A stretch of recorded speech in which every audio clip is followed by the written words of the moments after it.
hit-ups, gimmicks, one-hit wonders that don't stick. Pretty boys, acting tough, boy bands, give it up. And if it looks good on TV, it'll look good on a CD. Shape it up, trim it down, who gives a damn about how it sounds? I don't think Waylon done it that way. And if he was here, he'd say, Hoss, neither did Hank. I ain't dogging what you're doing, but boys, come on, let's get real. He's still got a lot of food left to fill.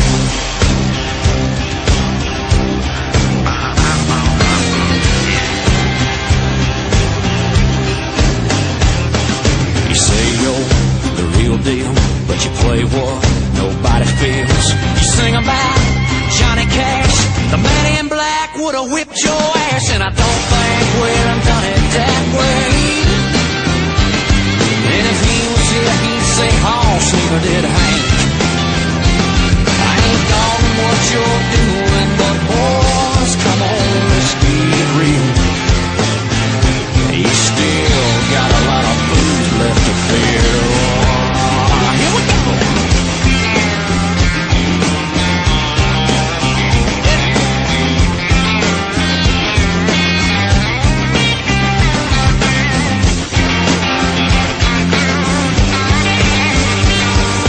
So long till I see you again.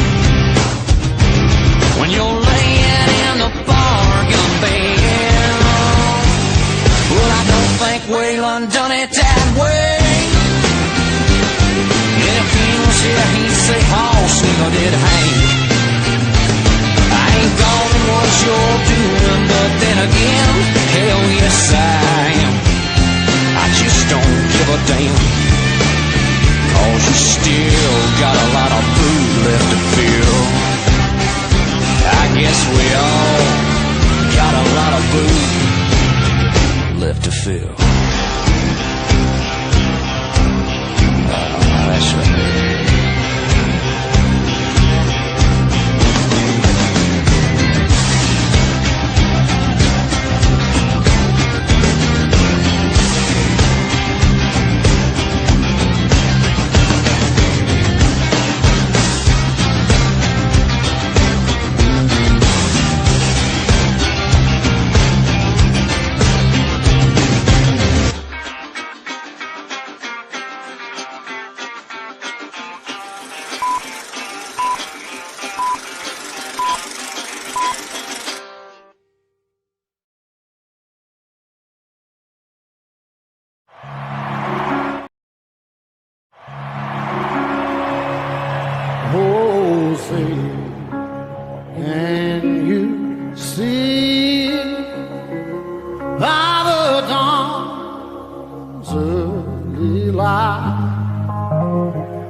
That I planned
Good! It's on! He's in. Touchdown. Williams with the throw to the plate. He's going to score! It's a walk-off! Touchdown, South Carolina!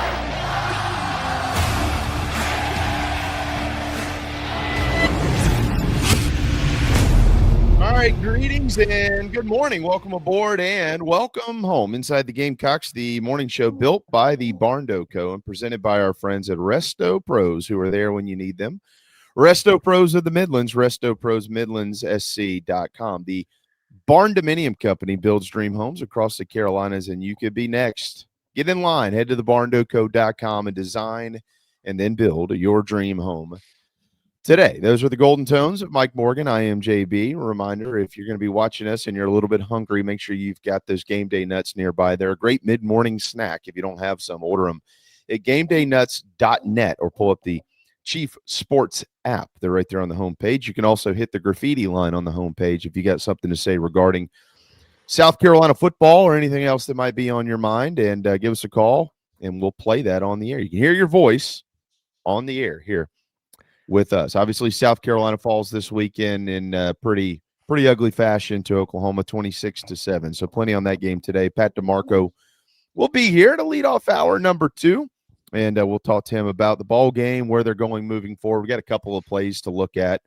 and there's a lot going on in college football, as we all well know, with coaches hirings and firing. Well, not really hirings yet, but potential hirings, firings certainly, and the Crimson Tide will roll into Williams-Brice Stadium on Saturday afternoon. So good morning, Mike. It's beautiful fall outside wherever you are. Hopefully you are enjoying that weather. Well, I'm in Studio North, which is in Kentucky, the Commonwealth of Kentucky, where it's presently in the 50s. I'm not ready for that just yet. I'm not about that life on October the 20th. So, and on top of that, after calling a double overtime game between Missouri and Auburn, which was pretty incredible. And also another incredible way to lose a game if you're Auburn. Yeah. That fan base, they have 19 consecutive sellouts at 88,000 fans, and they have nothing to show for it. You think it's tough being a Carolina fan. Auburn has been just a barrel of misery under Hugh Freeze. And, of course, it wasn't that good before Hugh Freeze. That's why they made a coaching change when Bobby Harsin was clearly not a good fit for any SEC institution. And they just find ways to lose. But I kind of I was questionable coming into today. I think I got a little bit of what JC has, even though we haven't been in the same room. So my nose isn't quite as red, but I'm fighting a little bit of the gunk. I watched every play, as I always do, of the Carolina game on Saturday. And you mentioned Gamecock graffiti. 803-250-1297. Because honestly, Jamie, I really don't know what else there is for us to say. Maybe you have some new incredible insight and evaluations that you can shed light on. I've been talking about this for really over a year. I didn't think the offense was great last year, but I did defend Dowell Loggins when it wasn't cool to do so. Sure. I didn't think Dowell Loggins was the problem. And many people that are ripping Shula now are also the same people that ripped Dowell Loggins and thought that every time something didn't go well on offense, that it was Dowell Loggins' fault. Dowell Loggins was not the problem. Ask Perry Orth. Ask people that watched plays where receivers are running wide open, and the offensive line wasn't nearly as bad as it is this year. This year, it's obviously a load of problems, and everybody certainly wants to go in one direction or another. You know, the pound of flesh that was firing the offensive line coach. I said one thing. I can guarantee you there won't be as many procedure and pre-snap penalties, and there weren't. No, not at all. So give credit where it's due. But they're still overmatched. Like it's a turnstile. It's truly a bad offensive line. And so you have limited opportunities. And then when you have those limited opportunities, very often they're not converted upon. Mm-hmm. They're just not. So there's plenty of blame to go around, but the offense is a mess, and it's been a mess all year long. It wasn't great last year, and at the end, I take it all the way back to Clemson. That Clemson defense was good. It wasn't exactly murderer's row. There were multiple ACC teams that rolled up on Clemson last year and scored a fair amount of points. The struggle was real to get to 17 points. It took Lenoris making 2 Superman runs to get to 17, because before that it was 10. Mm-hmm. Then you go to the bowl game, and Illinois devised a scheme that was chef's kiss perfect. We're not going to let Lenoris just run around like he did on Clemson. We're going to spy him, and we're going to make the passing offense beat us, and it never did. And then this year, offensive line is atrocious from Jump Street. And the play calling, I mean, we could do a whole show on it. I just don't understand. Again, there were play calls, the pass interference call where it's kind of a, I guess you would, not a sluggo, it's like a seam and then a corner. And that play was perfectly called, and the throw would have been there, but there was a pass interference call. So that's a play well designed, well executed. You don't talk about it because it was a PI, right? Yeah. There's another play, and there's a guy that does a real good job of breaking down plays with the video, Deputy something or other, Smitty. Get a little shout out to him. I don't know him, but I enjoy what he puts out there. There's another play where Lenoris did have time. There's clearly a receiver open. He just doesn't let go of the ball quickly enough. Mm-hmm. So it's like a number of these things, but on the actual play calling, like the run up the middle, it ain't working. Like how many times do you just run into a pile between the tackles? Now, I'm sure somewhere in that coach's room they said, well, you didn't complain about it when it worked against LSU for a 70-something yard run, right? I mean, that wasn't a toss sweep. That was a play where Fuller goes through the left side of the line and breaks it for 70-something yards. So, okay, that's a good counterpoint. But in this game, and I told you, what did I do on our – there was very little analysis last week, right? It was a lot of complaining, a big bitch session for most of the week on this show and every other. I gave you 4 names for Oklahoma. They were the defensive tackles, the first 2 and the second 2. And I did that for a reason, because I knew that they were going to cause, from the Stone kid and on down, they were going to cause problems. So they plugged all those holes. There was no way Carolina was going to get yards running the football between the tackles. And then it's time. And then in the red zone. Oh, Jesus. I mean, you've got to be a little more creative. It's just like run up the middle, run up the middle, run up the middle. And it's going nowhere. 6-inch line, and we're in the shotgun. Yeah. Well, now I'm glad you said that. That is an epidemic in college football. Like I can't tell you how many times I've been calling a play in a similar spot, and it's 4th and inches, 4th and goal from the 1, so and so in the gun, and I'm just like, as I say it, I'm like, is that where we are in college football? And then you heard Shane say, well, we tried to snap it under center last week, and we fumbled the damn ball on the first play. Okay, so that's not a bad counterpoint, but at some point you have to be able to snap the ball under center. Like you can't just, I don't know. I'm at a loss. This is why I said, go ahead and sound off, because, Jamie, I don't know what else there is to say. Yeah. It's a brutal offense, and I don't know how it gets better. Well, and I think because it's funny you said that. I mentioned that I was talking to Flynn about it this morning, and I was like, there's only so much left in the tank, but everything that everybody is saying is in regards to, like, what is the problem? Nobody's wrong. Like, this shouldn't be like me versus this guy or that guy versus Mike, or my opinion is this and your opinion is that, and I'm right and you're wrong. Everybody's right. Like, nobody can possibly say, well, what I'm telling you is 100% the truth, because there's a little bit of truth in what everybody has to say right now as far as what's going on with this offense. Like, it's okay for multiple things to be true at the same time, unfortunately. Right. The OC isn't good. But Mike Shule is just not a good offensive coordinator. Okay. It just is what it is. I hate saying that, but it's true. All right. The scheme isn't good. The players haven't played well. the injuries certainly matter, especially when you're not that good up front and then you get more injuries. It ain't going to be good. It just isn't.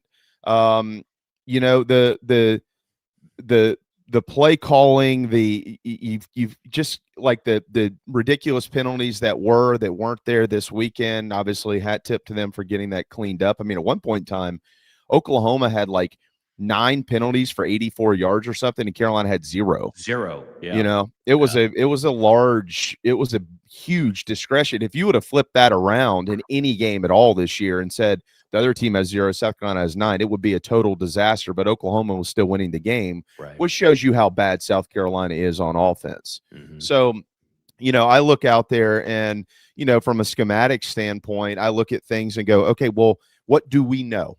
Here are the things that we do know. We're in the 7th game. What do we know about this team offensively? Well, they can't block, and they haven't blocked all year.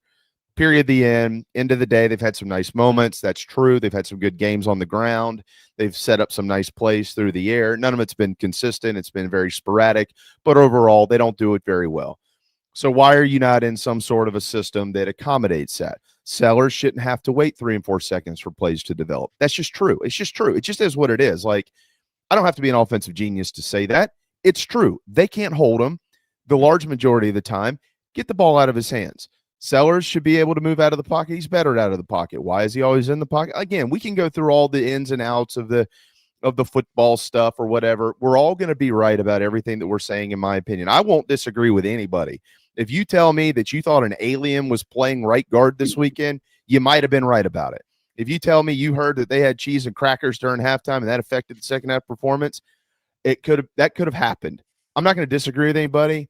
I'm going to let everybody get their feelings out. And here's why. This is why, at the end of the day, if in my honest opinion, let's go back to last November. Okay, South Carolina knocking on the door of the playoffs. They don't get in. Understandable, frustrating, but they don't get in. And that's the first time in the playoff era where Carolina had a shot at this thing. So they go to a really nice bowl game and play down in the Citrus Bowl in Orlando. And Dowell Loggins has moved on. Anybody that said it then, if I ever discredited you, I am sorry, because I owe you an apology for that. It looked different in the bowl game, and everybody was right about that. It looked different, period, the end. If you saw it with your own 2 eyes and said, man, something looks different here, you're not wrong. You're right, okay? And here we are through 7 games, and a lot of what we saw in that ball game, particularly pertaining to Sellers and his aggressiveness as a quarterback, is still true in October of 2025.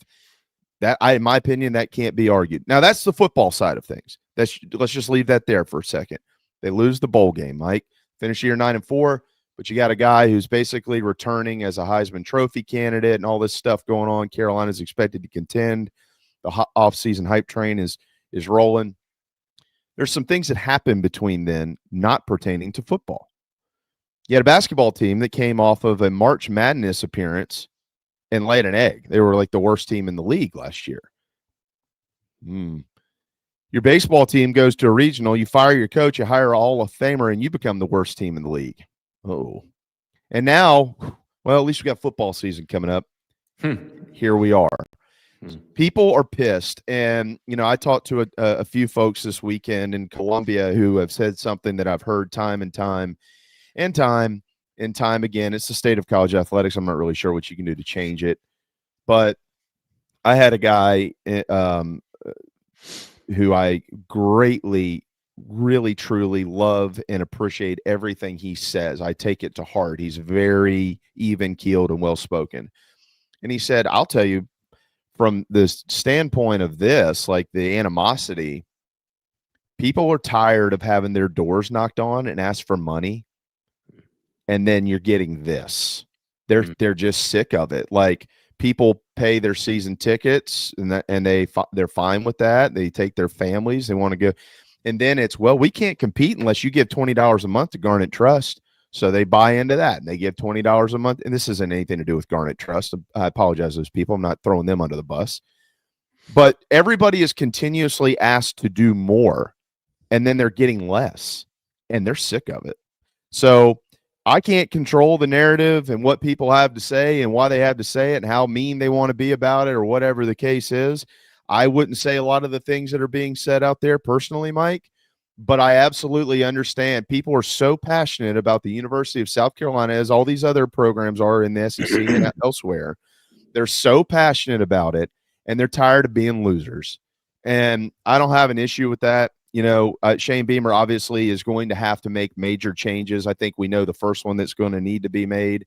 I saw some reporters this weekend very outspoken saying they don't think that Mike Shula should call another play at South Carolina.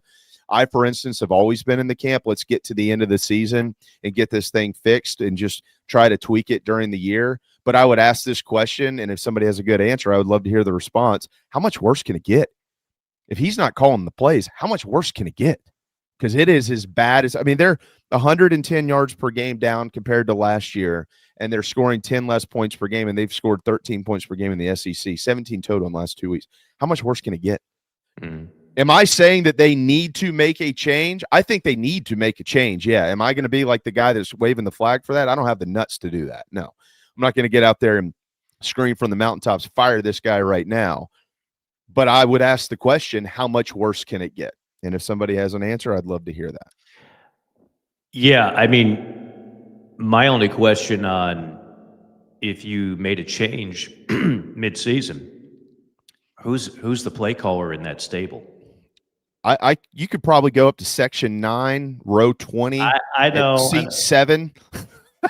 And I don't know who the hell sits there. If that's you. No, Mike, seriously, because some staff have a guy who's done it before. Who does this staff have? So it's funny you said that, because I say the same thing. JC and I were talking yesterday on the way home, and I said the same thing. I was like, all right, I went back and looked at the staff, not just the guys who are on the field, but like who's off the field. Like we just saw what happened at UCLA. Not that should be the only example you look at. There's a lot of examples that don't work, clearly, right? Let's not pick and choose here. Let's be fair. And I was like, I was just curious to see who's there and who's done what and that, et cetera, et cetera. And I'm not so sure there's anybody that I would say, well, I feel pretty good about that. Now, who's capable? I would say Mike Fury is capable. He called plays as a head coach. It was at Limestone, though. It's not in the SEC. How much does that matter? I don't know. You're asking the wrong guy. You had Markel Blackwell, who's co-OC under Dana Holgerson. Dana Holgerson clearly called the plays. I'm not a moron. I got it. But, he was still the co-OC there. Speaking of Dana Holgerson, he was unemployed last year, and all of a sudden he gets called up to the big leagues by Matt Rule. Like, JC brought that point up. He was like, I don't know, is there a guy who's sitting on his couch one day going, I'd probably call plays for a few games and see how it goes? So I don't know the answers to the question. I really don't. Like, I'm not going to sit here and act like I do. I think that would be awful for what we do. Yeah. But I still can ask a question and say, how much worse can it get? And I don't know that anybody can say, no, well, it can't get any worse. No, it's not getting worse. You just mentioned the key name, and a number of people have chimed in on that as well. And that's the answer to the question. Like I wasn't being argumentative. I was truly just curious. Yeah, no, I know you weren't. You know what I mean? Like who because you can't just you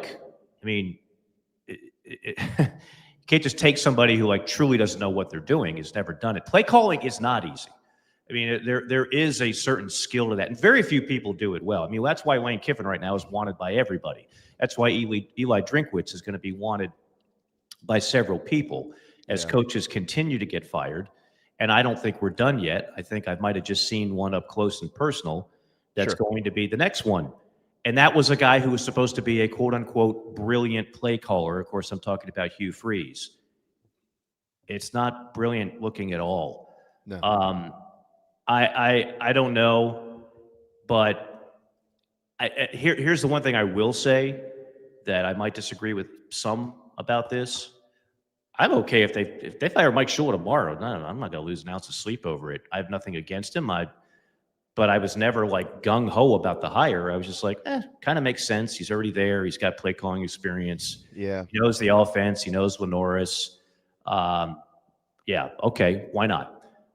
But where I would perhaps differ from many is that if you think the next guy is going to come in and the play calling is going to be a huge factor in this offense looking from bad to even good. I don't see it. I don't see, like I said, there are plays to be had, and they're not often made.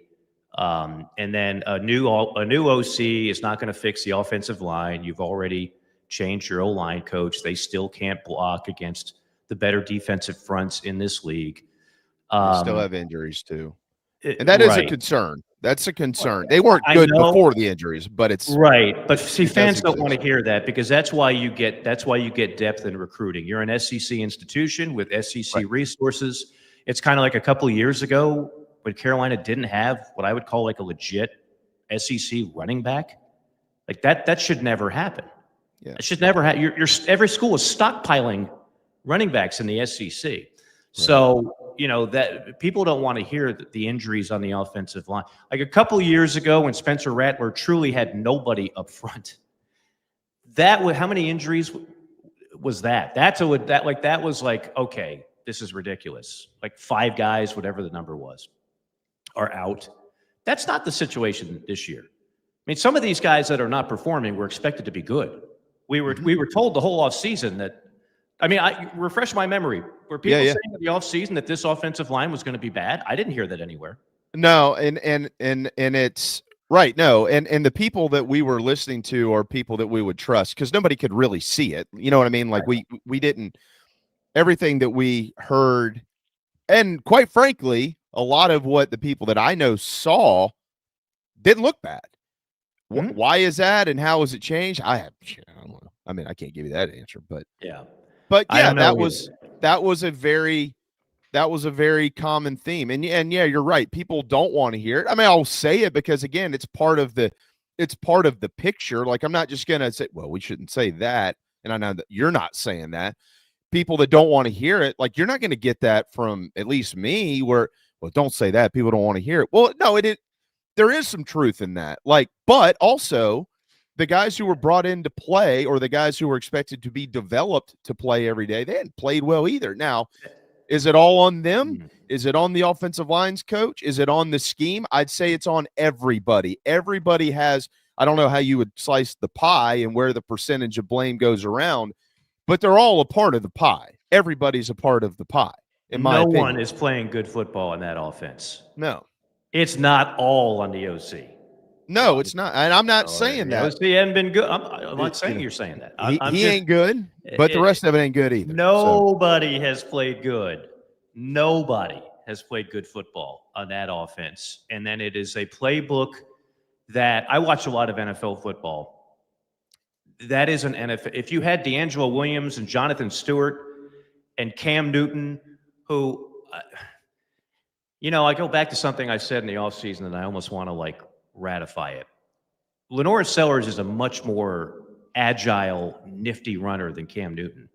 Because that's one of the reasons why I didn't like the comps. Number one, Lenore is not the passer Cam is yet. He might turn into it, but he's not. But in terms of a guy in the open field, Cam Newton or Lenore Sellers, I'm taking Lenore Sellers 100 times out of 100. He's Lamar Jackson elusive. People cannot get a clean shot on him. It's not that he just overpowers people. They can't get a clean shot on him. Doesn't really matter if you're not running on the perimeter, which Lenore's doesn't do a whole lot anymore. But when I'm watching those goal line plays, and this is where Cam was Cam was one of one. Cam wanted to get his nose bloody, put his nose in that pile, and then just plow over defenders. Cam also, there's a lot of bravado with Cam. Cam wanted to show you, I'm a badass, and I will take on any linebacker, any defensive lineman, and I will go ahead, and I want the contact. That's the other thing. Cannon often, he would be going out of bounds, but rather than tiptoe out of bounds, you'd want the extra hit. That fourth down play, I'm glad the review gave Lenore's the first down, because that would have been really, really bad. That would have been a bad look. And that's a few times. That's a few times that's happened this year. I know. And look, our guest today brought it up last week. That's again, Cam was a dog when he was running. He wanted to just blast people. It's wrong to compare Lenoris to Cam in that respect as well. Mm-hmm. Lenoris is much more elusive and quick and tough to tackle in the open field. But I mean, defenses are doing what you thought they would do, even with the playbook being as pedestrian as it is. That's a compliment.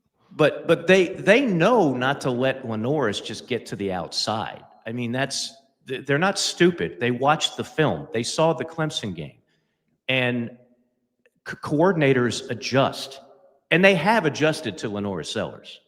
I mean, that there's no doubt about that. And they have made a conscious decision, like, we're not going to let him get in space. We're going to do everything we can to keep him in the pocket, and we're going to try to make him a thrower first and not a runner first. And so there's a lot of things going on at the same time. Yeah. Right. I mean, there just are. But I at this point, again, you can change the OC. Like I said, I wouldn't care 2 seconds. Mike Shula's been paid very well. He's a very good man, and he'll be just fine. Right. He'll be winning in life. But I don't think the next guy that comes in there and dials up plays, like, I don't know if that's just going to solve all these issues. I think it's a bad offense that is going to continue to be bad. Yeah. Regardless of what you do from this point on. You're going to have to, the offseason is going to be the real time to try and fix all this stuff. I don't know what you're going to do on October the 20th to really all of a sudden, like, get the jumper cables and bring this thing to life.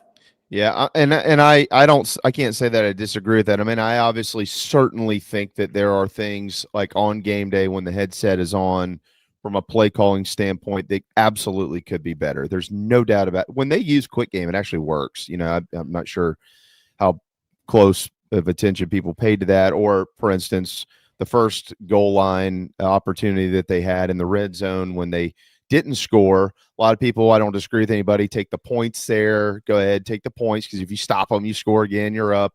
I'm with you. Also on fourth down, Brady Hunt is standing out there wide, 87. The guy covering him, 5'9". Just throw him the ball. I know. Just throw him the ball. Like, take your chances there. Like, there's no 2 seconds. Let's read it. Just snap it and throw it. Yeah. Like, it needs to be like quicker. that. You had a wide open receiver in the tight end's wide open in the Vandy game. He was the primary receiver, by the way. It was not the back. Yeah. That was a checked out. Which one are you talking about? In the pick in the Vandy game.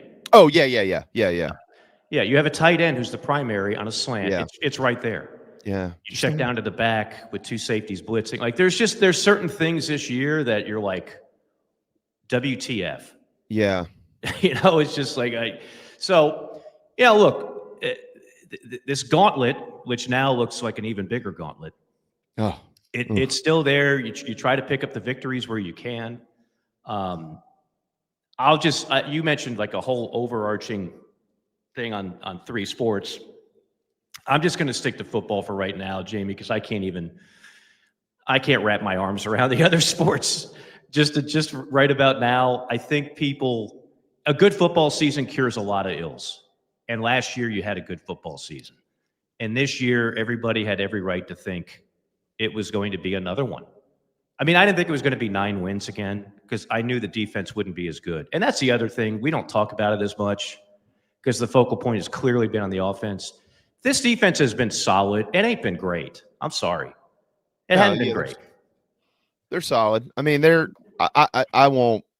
I'm not saying I won't place any blame on them. Of course, they deserve blame. I mean, Beamer called them out going into halftime the other day, or right before halftime. Oh, did he? I missed the interview. Yeah, well, I didn't obviously see it in the game, but he was not halftime. I'm sorry. He was on the field with Alyssa maybe at the end of the first quarter, and he was like, I'm more frustrated with the defense than the offense. And he's not wrong about that. I would also counter that, not just that point, but a lot of points out there, like, at some point in time, these guys, they're tired of the load being on their back. Well, sure. And they're playing short fields and time of, I don't know what the latest is on time of possession, but even when Carolina even when Carolina's even Steven on time of possession, they still, it hasn't been the solution, obviously. But no, the defense is fine, but it's just not great. It's not last year. Last year's defense was the tone of that team. Mm-hmm. It just was. This year's defense is solid. It's solid, but I don't think it's been like just overwhelmingly dominating. Oh, no. And that's come to be expected. You can't lose the type of talent that they lost to the NFL draft. Like, how many picks in the first 3 rounds? Yeah. 4. And then when Stewart goes out, well, now you become pretty average from SEC standards. Yeah. You take Stewart off the field, that's a pretty average defense. It's a backbreaker, man.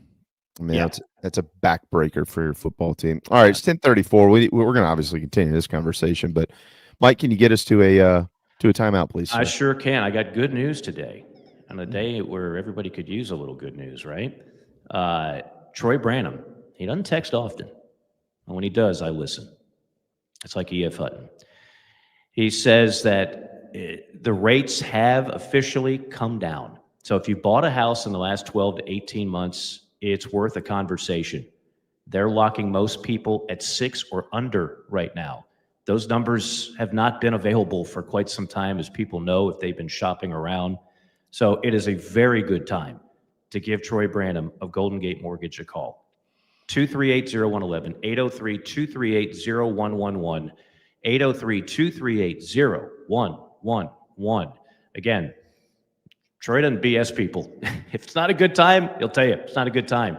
If the rates aren't coming down, he'll tell you the rates aren't coming down. The rates have officially come down, so it is a good time to harass Troy in a friendly way. But harass him right now. Call him. Make him work. 803-238-0111. You'll be glad he's working for you. That's right. Make him feel like Lenore Sellers when the ball's snapped. It's 10:35. We'll step aside. The morning show will be right back.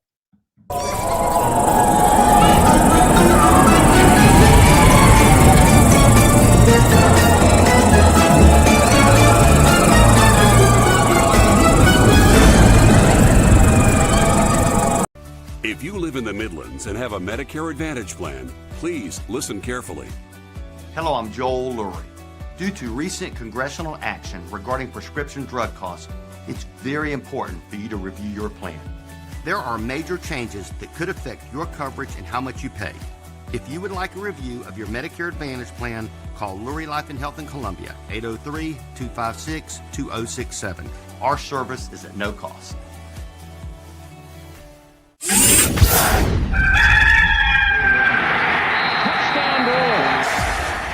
Hey folks, it's Mike Morgan for Ryan Brewer Fence. That's right, you know the former Gamecock legend as a terrific college football player. Well, I know him as that too. I also know him as the guy that runs a great business, one of the best businesses in South Carolina. How do I know that? Well, for one, I'm actually a client of Ryan's. I had my home in Columbia done years ago, and his crew did an outstanding job, just as he does for everybody else. Whether you're in the market for a fence, railings, columns, or anything in between, their craftsmanship, their experience, and service second to none. Ryan Brewer Fence has over 15 years of experience with consultation and installation of residential and commercial fencing and railings. Rest assured your job will be done with an unparalleled level of expertise, and it's done on time, and they do it right the first time. Again, you're not going to do any better than Ryan Brewer Fence. The website is ryanbrewer.net. Set up an appointment today. Tell him Mike sent you.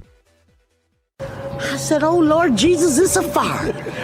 Ain't nobody got time for that. Disaster comes uninformed. During and after natural disasters or accidents, there can be a heavy loss to property. It can become extremely difficult to bounce back to what you knew before. Having your home or office destroyed or damaged by water, fire, smoke, or mold affects your personal and business lifestyle. Resto Pros of the Midlands is here to help. Open 24/7. Call them when you need them. 803-493-0170. You're traveling to a dealership where the savings are beyond imagination. You've just entered the buy right zone. When you don't have a reliable car, it can turn your world upside down. Even if your credit has reached its outer limits, JT is serious about saving you money. Buy or lease a new JT's Kia for as little as $199 a month. Get 0% for 72 months and save over $7,000. You have entered the buy right zone, where we love to say, you're approved. JT's Kia Fall Savings Event.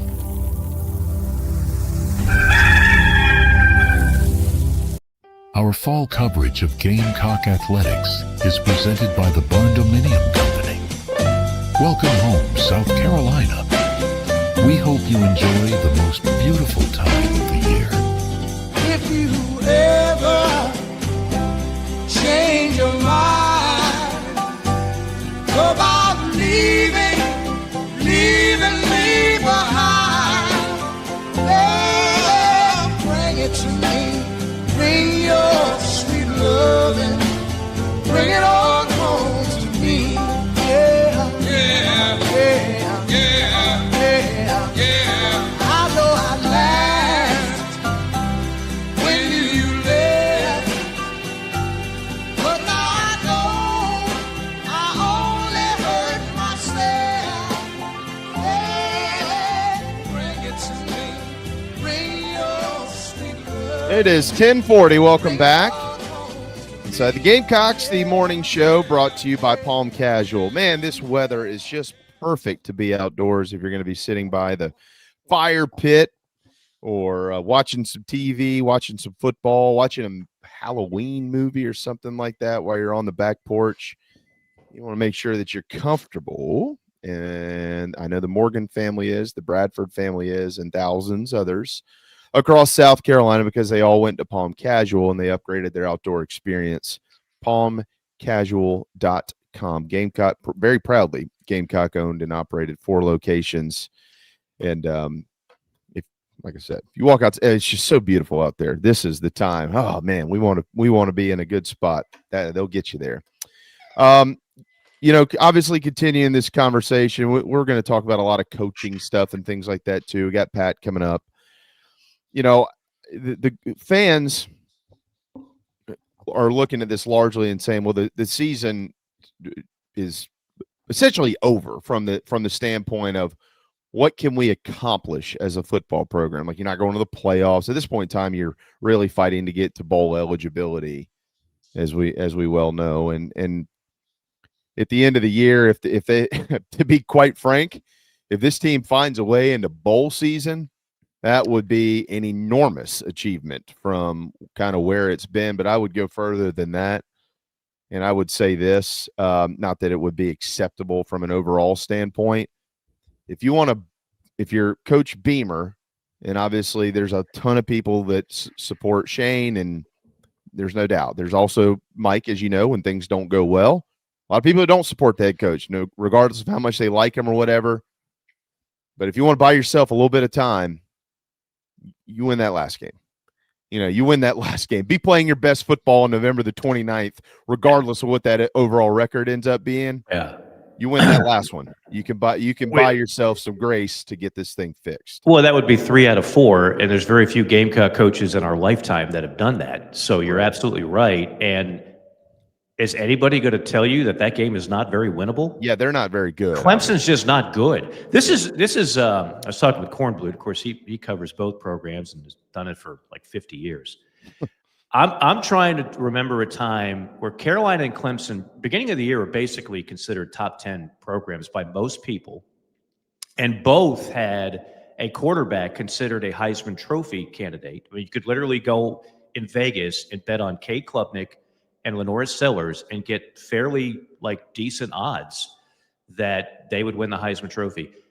And now as we look in mid-October where these two seasons have gone, holy smokes. So, I mean, that to me is it's a toss-up game. I don't care if Klubnik's healthy or not. He hadn't gotten any better. Like, I don't understand Cade Klubnik. Like that, I watch a lot of NFL draft and I feel like I'm pretty much on top of like what teams look for and how all that works. I don't understand the fascination with Cade Klubnik. I just don't see it.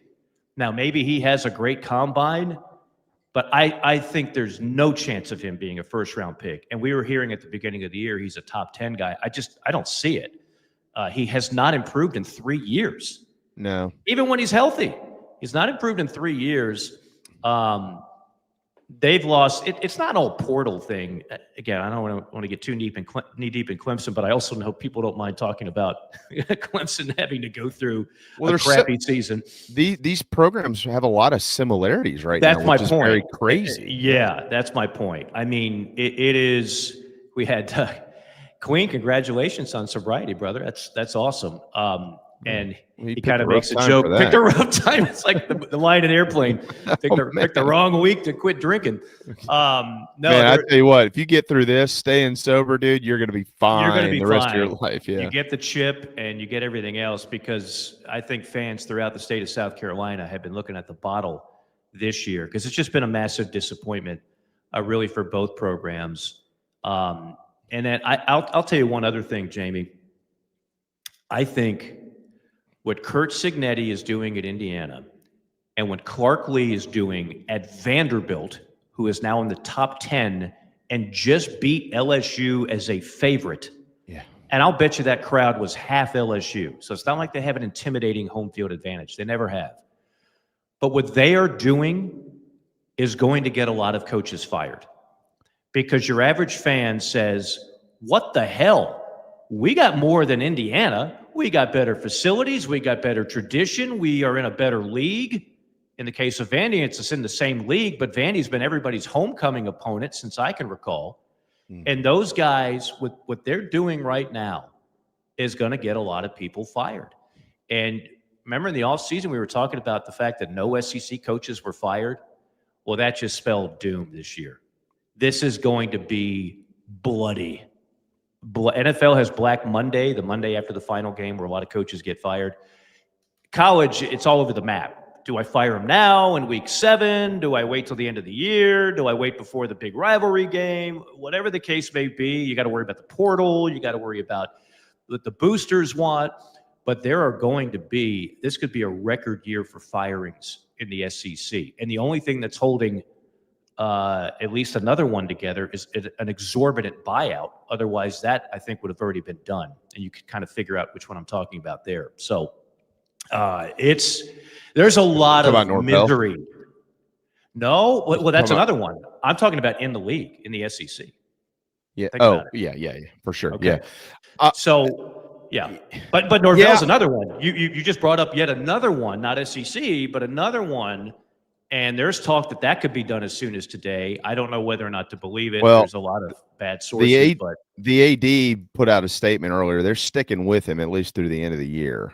Yeah. So, because his buyout, CBS reported actually this morning, or that was Knowles 247, is $55 million in Tallahassee. So yeah, no, I don't know. It's but insane. do you want to be a buyer in this market? Like if you for the minuscule, I mean, I don't know about minuscule, but in the grand scheme, it like in Columbia, South Carolina, there is a very small group of people that just get rid of Shane. They can't wait to get on the message board, tell everybody what they know, and then go back to their lives of running numbers for insurance companies or whatever they're doing. But like, I'll get rid of Beamer. He didn't know what he's doing. Okay, well, I'm not trying to discredit the South Carolina job. I think the South Carolina job's a great job personally, because I'm pretty invested in it. And I know what's going on around here and why it is a great job.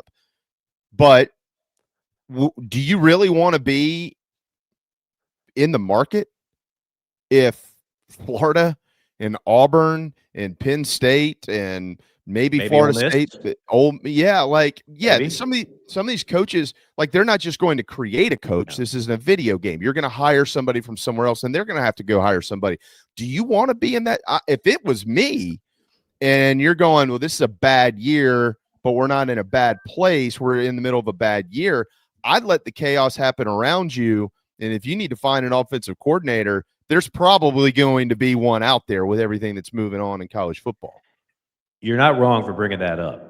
I don't know if this is the year I want to be in those shark-infested waters trying to get this great home run hire when you've got, did you mention Penn State? When you've got blue bloods all over the place and programs that are just a tier below blue bloods that are going to be in that market to get their guy.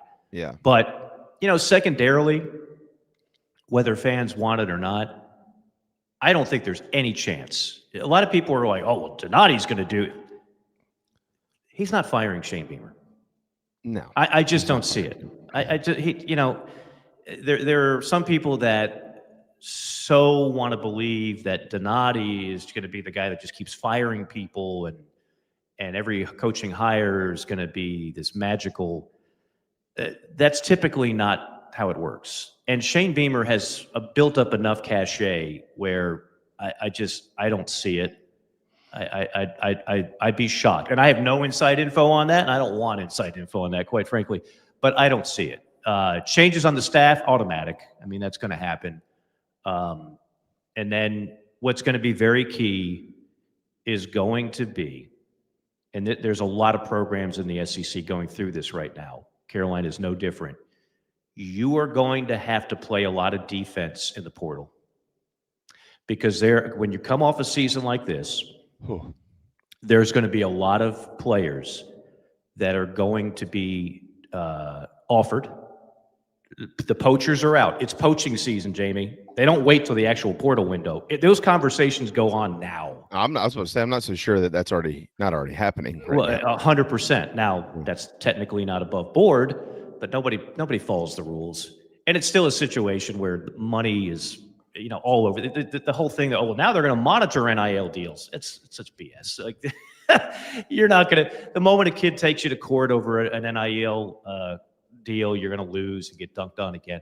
So, but all that's going on now. So you have got to keep your house in order, keep morale high. And I do think that is one thing that Shane is very good at, is trying to keep some positivity in the air when things are going really bad, because it can self-destruct in a hurry. As quickly as it can self-destruct, though, it can be rebuilt, and that's the 100%. Thing, that's where this conversation always it gets left off before you bring that part into it in college football. And I'm not going to try to blow a bunch of smoke up everybody's rear ends and say, well, let me tell you something. This is just going to get better overnight. I don't know if it's going to get better overnight, but it can get better overnight, and we see this all over in college athletics every single year. It's not. We have not. Pate said this very well a few weeks ago. The college fandom, the brain of the college fan, has not quite caught up to the state of college athletics, and the fact that we are not in the 3, 4, and 5 year rebuilds anymore. I mean, coaches don't even get that long half the time. I mean, they're getting canned left and right because it is such a.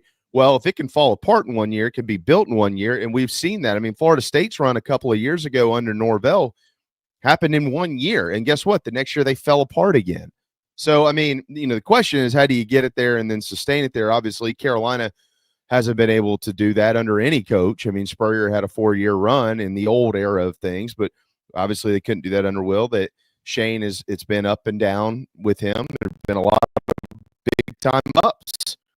But then, we're in the middle of a major down right now for the Gamecocks, and you're right about that. I think that's part of the reason for people that don't maybe understand. I'm not trying to speak for him, or I'm not trying to talk to somebody, talk down to anybody and say, well, you just don't understand. That's not what I'm getting at. I'm saying my experience with Shane Beamer as a person is that he largely will continue to see the glass half full to carry this thing and keep it afloat so it doesn't fall apart, give you a chance to get it rebuilt. So you're not going to hear a lot of things publicly that you want to hear publicly from your head coach.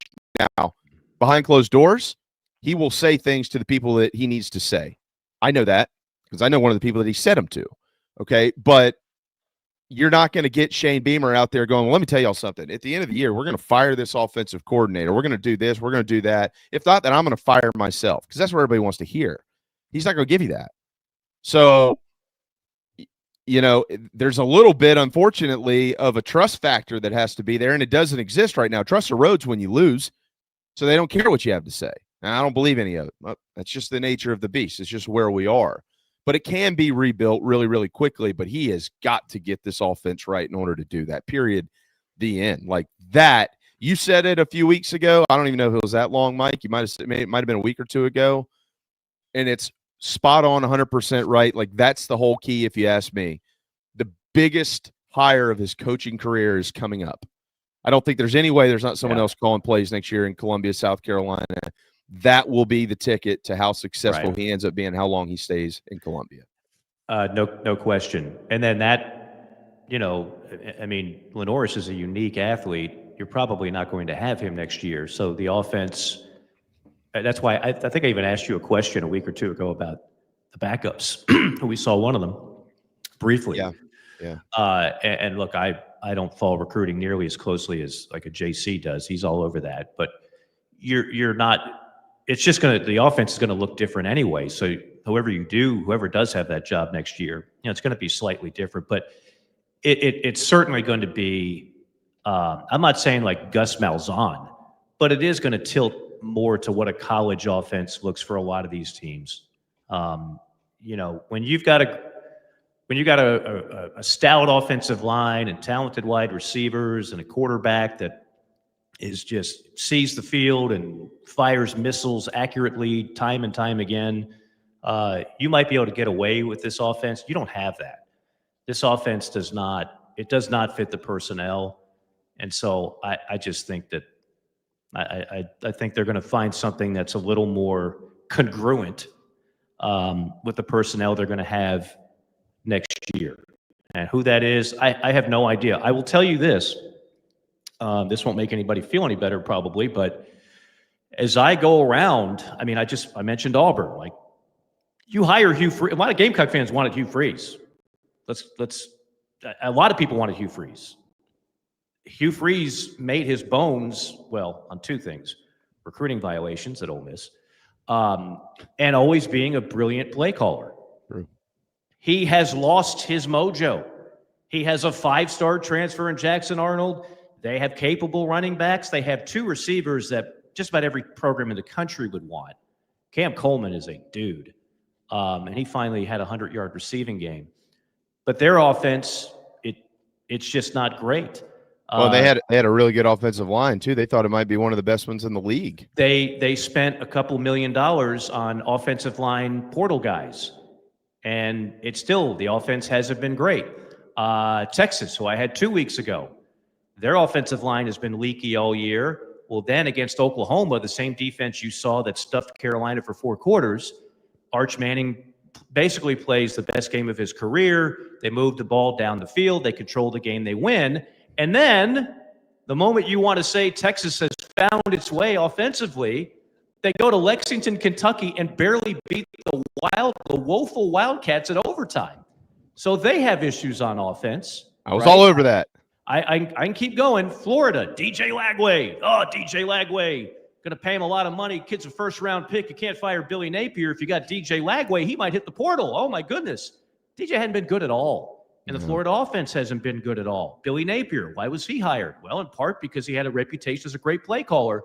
His play calling sucks. And if he would have fired himself from that role, he might still have a job. But he didn't. Kentucky, they have a revolving door of offensive coordinators under Mark Stoops. And with the exception of one, who's now the head coach of the Jacksonville Jaguars, none of them have worked. None of them have worked. So why do I say all this? Because there are a lot of programs that go into it with qualified head coaches that saying all we need to do is hire the right offensive coordinator and everything's going to be great. And guess what?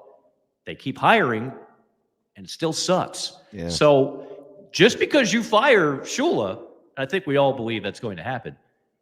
You may get the guy that solves all the problems, or you may get another dud that you're firing 18 months later. There's very few offensive play callers out there that I think are true, like above the fray difference makers. Lane, Sark, Eli. There's not a bunch of them that have a great reputation as being terrific play caller. And if they do, they get hired as head coaches. But that's what I was about to say. They don't sit there forever. They don't sit there forever. No, if you're one of these guys, it's like a mastermind OC, and they're paying you 1.2, 1.3, you're already on the phone with Jimmy Sexton going, get me a head job where I'm making 6.5. And so they're no longer in the coordinator business. So now you have to find the next great wave of play callers. So what I see across the country, I see a lot of programs that are having trouble finding guys that can truly be a difference maker at the OC position. Mm-hmm. And obviously it's plagued Shane. I mean, again, I think Dowell actually did a pretty good job. But for the most part, Shane hadn't had the best luck with offensive coordinators. No, it's not been good at all, actually. So, yeah, what you want to find is a guy in a system that people want to play in, That's what you want to find. I mean, we just got our first example yesterday. The tight end that decommitted, Jamel House, who's from right up the road at Newberry, saying, I want to go somewhere where I can get the ball. That ain't a good look when you lose to Oklahoma and then you have a decommitment from a guy openly saying, yeah, I'm not going to South Carolina because I'm not playing in that offense. This is brutal. Maybe that changes if they make a change. Yeah, but it's the public pile on, like that's it's not just some fan who's sitting in section 12 who's going, this sucks. You got a kid who's a pretty good tight end, a 4-star player going, I don't want to be there, and he's saying that publicly. Yeah, that's a tough look for South Carolina. All right, well, it's a great look is Pat DiMarco, very handsome, well spoken. Great looking man. Stuff. Yeah, he's coming up next. So if you can get us to hour 2, please. I certainly can. A great looking man who I bet at his home he's got a great looking roof. A roof that doesn't leak. A roof that doesn't have problems. Maybe a roof from Mid-State Roofing. And if he did have an issue, guess who he would call? Well, he'd call the Lightners at Mid-State Roofing. That's what people do. That's what people do when they have any issues with a roof at all. You can go to midstateroofing.com. Again, they've been doing this now for a long, long time. 30 years, the proven leader in the entire state of South Carolina with roofing and waterproofing. They can protect that roof with a maintenance contract. They can get you a new roof for your home or for your office. 803-356-1919, 356-1919. I don't know who Stein is. Larry Leitner and Blake Leitner of Mid-State Roofing. 11 o'clock. We got plenty to get to. The great Pat DiMarco joins us next.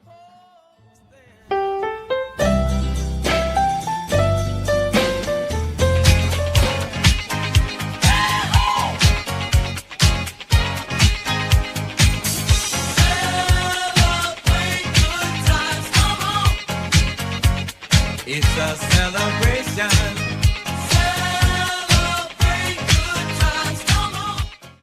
Why choose Game Day nuts? They're so easy to eat. Don't have to throw the shells away. Easy for travel. It's like grab and go. Delicious. Delicious. Delicious. They are delicious. Never miss a touchdown fumbling with your nuts. Visit GameDayNuts.net. Boiled peanuts. No shells. There's nothing like Saturday in South Carolina. However you enjoy Gamecock football, Gamecock Traditions has a long-standing legacy of being a part of your game day. From tailgates to touchdowns, Gamecock Traditions has what you need and want with our beloved Block C logo. Get into Gamecock Traditions in Lexington or the Village at Sand Hill, or visit GamecockTraditions.com and have it shipped to your doorstep. We look forward to taking care of your family. Go Gamecocks.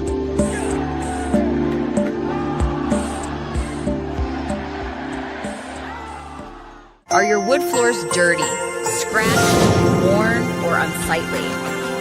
Refinish your hardwood floors with Recoat Revolution, your solution for dull wood floors that need an upgrade. Our one-day, dustless wood floor refinishing process is simple, effective, and affordable. Our goal is to serve as many customers as possible, so give us a call in South Carolina, 803-397-1365.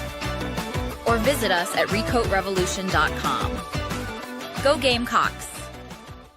You're traveling to a dealership where the savings are beyond imagination. You've just entered the buy right zone. When you don't have a reliable car, it can turn your world upside down. Even if your credit has reached its outer limits, JT is serious about saving you money. Buy or lease a new JT's Kia for as little as $199 a month. Get 0% for 72 months and save over $7,000. You have entered the buy right zone, where we love to say, you're approved. JT's Kia Fall Savings Event. Introducing this year's Carolina Jackpot $5 scratch-off ticket, featuring a chance to win up to $200,000. You can even enter your tickets into the Second Chance promotion. Step on the court for a chance to win $50, $75, or $100,000. This Palmetto Series lets show who really runs this state.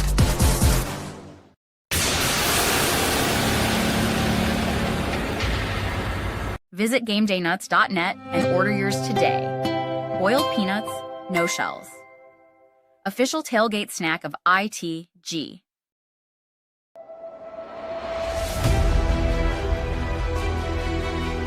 You're tuned into Hour 2 of Inside the Gamecocks, the morning show, presented by the Barn Dough Company and Resto Pros of the Midlands. Go Gamecocks!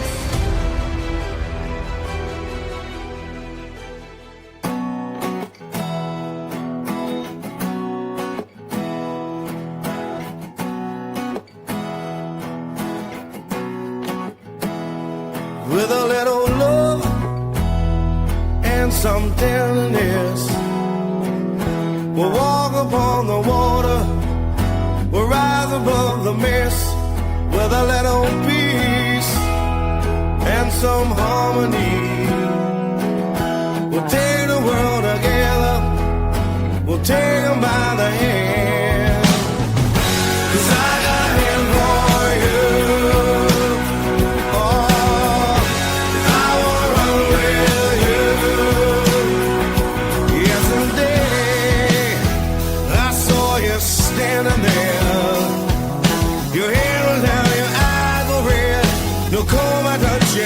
I said get up and let me see you smile. We'll take a walk together, walk the road a while. 'Cause I got him for you, I got him for you. I wanna run with you, won't you let me run with you? Hold my hand, want you to hold my hand.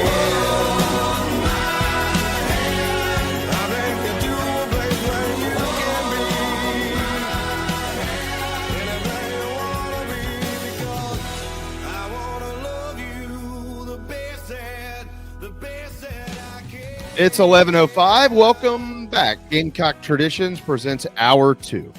GamecockTraditions.com. You can order it and have it sent right to your home, or you can stop in and see them in Lexington. GamecockTraditions.com. Also, we've got buy one, get the second one half off this week. Gamecock apparel. Buy something. The second item you buy from an apparel standpoint, half off. Gamecock Traditions, GamecockTraditions.com. That's pretty cool. They're not open on Mondays, reminders. If you go over there today, they won't be there, but they will be there tomorrow. But the website is always open. There's the great Pat DiMarco. Hey, brother. What's going on, guys? How are you? Oh, it's still a little gloomy out here in Columbia, South Carolina, unfortunately. I know. The weather's so nice. Can't the football team just win so we can enjoy these things simultaneously? You know, come on, man. Yeah, rough day, obviously, Saturday. Pat, offensively, it was abysmal, as you know. And I don't think I mentioned to Mike earlier at the top of the show. I everybody's got an opinion, and that's good, because if people didn't have an opinion, that would mean that nobody cares, and people do care about South Carolina football. So while I disagree with a lot of opinions, I also agree with a lot of them as well. What is your opinion after 7 games of the South Carolina offense? I mean, struggling, obviously, offensively, but it's just a really it's on paper a decent amount of talent to be having the output that we're having. With a guy like Nick Harbor, who I think most teams would die for, a guy with like Rasul, who has played a lot of football, had a lot of success, and then obviously having a guy with just the intangibles that Lenoris has, and only have 12 touchdowns on the year through 7 games. It's not good. And it's, is it strictly up front? Is it playmakers not making plays? Is it quarterback not getting the guys the balls when they're open? I think it's a blend of everything. I think there's no one person that is causing our offense not to be successful. Obviously, the defense is playing at a high enough level to keep us in games and to give you a chance to win. And then we have to get creative on special teams, right? I mean, if you're not having output on offense, then you got to find a way to make a play somewhere. And defense is forcing turnovers for the most part. And then special teams, when you have to go for it, we go for it 7 times on 4th down. Yeah, they were 4 of 7, by the way. Yeah, but you don't want to have to go for it on fourth down. Like that's not something you can really bank on a consistent basis unless it's we're tush push style and it's 4th and inches and Jalen Hurst just gets Dallas Goedert and Saquon Barkley and every other guy to push him across the line. Actually, that'd be a pretty good idea. I think we should do that. Yeah. I actually thought that play was not that play specifically, but that something like it was kind of up in the red zone. We'll look at the touchdown pass in a little bit, but the play before that, they threw 55, Ajitahoon in there, the freshman offensive lineman, and 44 was in there. I thought that would happen with Sean being kind of over the OL this week and maybe having a little bit of impact on some things. I thought 44 would play a lot more snaps than he did this weekend. Not that anything got better. Let me ask you this, man. It's really difficult to ask this question without having to come up with something drastic like, oh, well, you just need to, fire this guy or something like that. But you're through 7 games. At the end of the day, you are who you are. Like they've had some moments this year, but overall the offense has just not been good. What if anything can be done, I would say more schematically, like without going to the extremes, right? Like Shane Beamer, I don't think is going to go to the extreme, although he probably could. I'm not so sure it would get worse, but I don't think he's going to make that extreme step in replacing the guy who's over the entire offense. So let's say that he doesn't do that.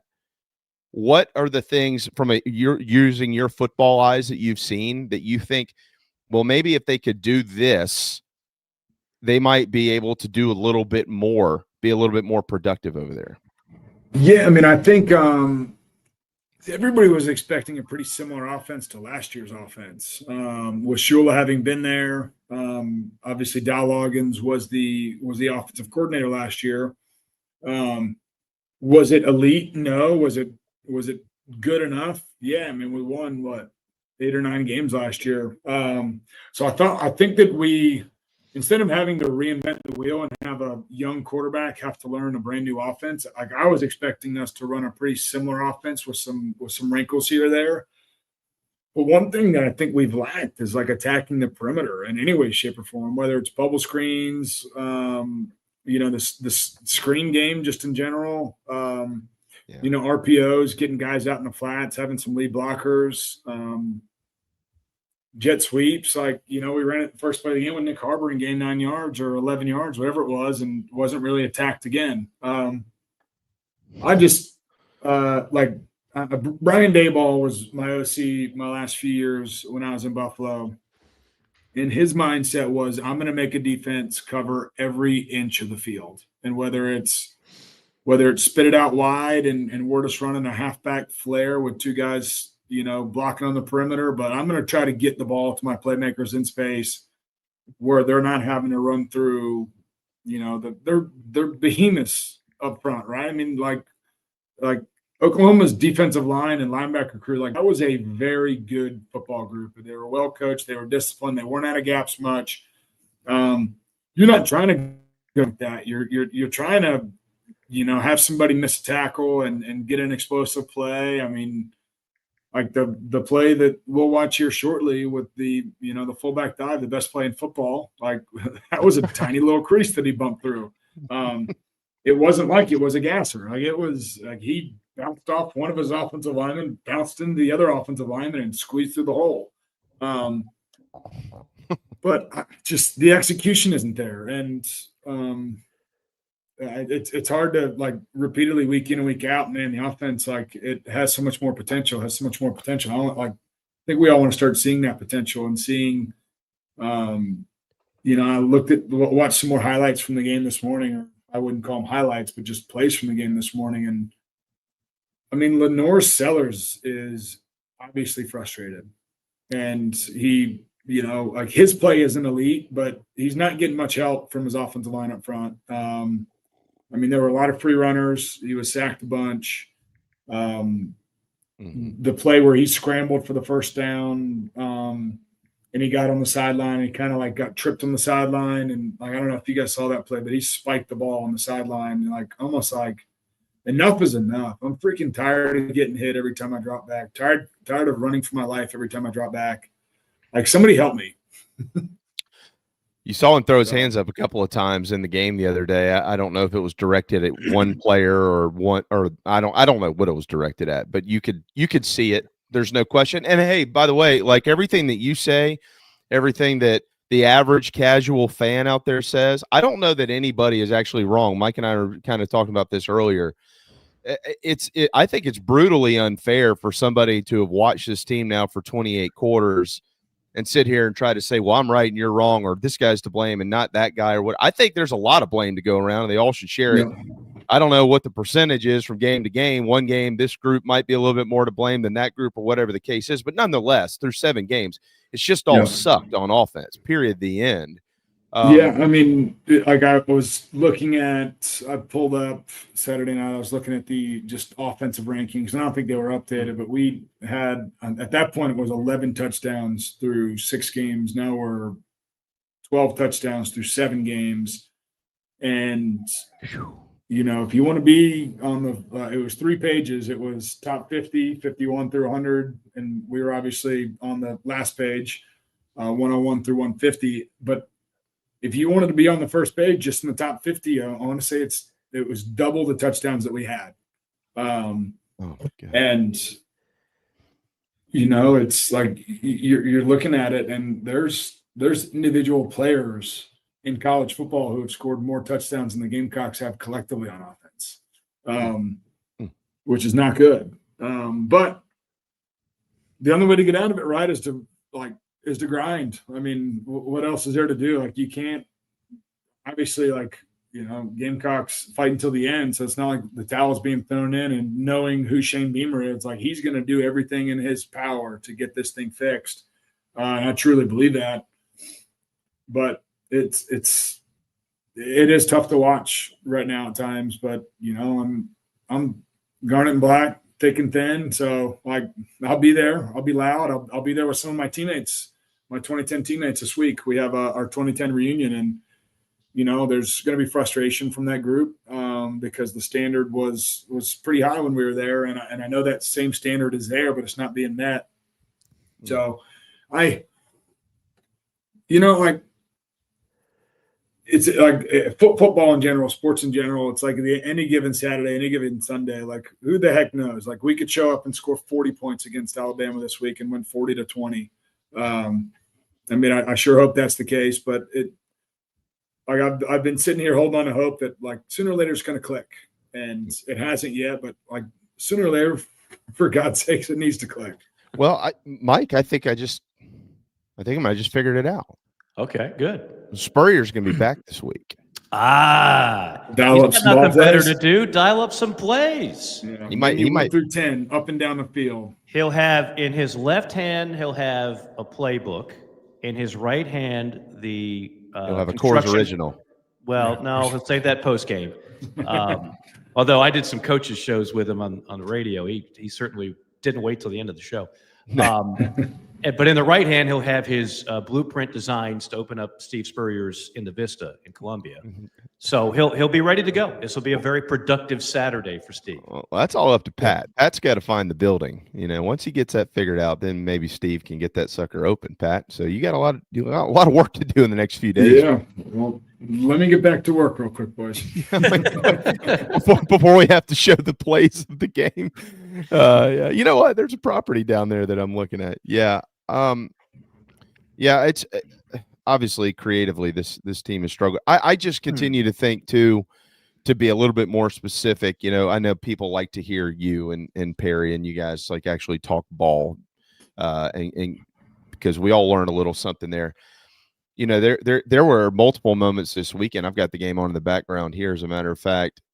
Soft coverage from Oklahoma. They're 8-10 yards off the line of scrimmage, and I'm just blown away at the fact that we're 7 steps, reading 2, 3, 4 progress. Like, just get it out there on the perimeter and let these guys do something with it. I don't understand that.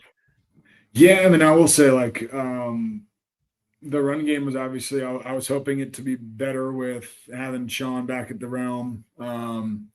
It wasn't much better. I feel like we we got beat off the line of scrimmage. Like it's a home game, right? You're not dealing with noise, and like you were getting your butts kicked off the ball up front. Like, I mean, some of those short yardage goal line plays, which is a whole nother monster to talk about in and of itself. But I mean, they're in the backfield before the running back has the ball, and it's just like the guy's laid off the ball. He's not protected inside. He's not taking the right footwork. Just stuff like that. That it's just like, look, we're running a dive player. We're running ISO. The only place I cannot get beat is across my face. And said, oh shit, I'm already beat across my face. It's just stuff like that. I mean, there's, I look at like my job as a fullback was like, on a short yardage play, if we're running power or ISO or lead weak or something, and like I'm told that I need to keep this guy on my outside shoulder, I am going to do everything in my power to keep that guy on my outside shoulder. And it's your job. I mean, these guys are making a lot of money to do their job at this point. And I know there's accountability in there because I know Shane, I know Sean, I know Shula. Like those guys got to be pissed because like some of the plays are there, the players aren't executing, and then I don't know, like and then some of the plays aren't there. It's the same thing. There's blame to go everywhere. I mean, like, go ahead. I got a question. A lot of the games that I do, I notice. I mean, there's some teams where the quarterback is like a first-year guy, and he's not audibling anything. Whatever the play comes in, he could look up and say, oh shit, this isn't going to work, but I don't know what else to do, so I'm going to keep the play. Yeah. When I'm watching like Saturday in Prebula of Missouri, he sees a play that's clearly not going to work. He's immediately looking at the sideline. He's calling the audible. He's telling us what reign does Lenoris have? Is he just first play come and go? Or, I mean, is he changing anything up at the line? Does he have that authority? I mean, I'm assuming as a second-year starter, he has the authority. Yeah, so, I mean, he has made some adjustments at the line of scrimmage. Mm-hmm. I've seen him slide some protections. I've seen him move the mic a few times. Okay. I do think that they do have some run-pass option stuff where if it's one high, we're going to go to this. If it's too high, we're going to this. I have seen him make some of those choices. But, I mean, I go back to, like, Coach Spurrier was a beauty and one of the best to ever do it on the offensive side of the ball. But we had this, we called it DC, and the play would be in DC. It's called double cadence. And it was, we get in a formation, blue 80, said hot.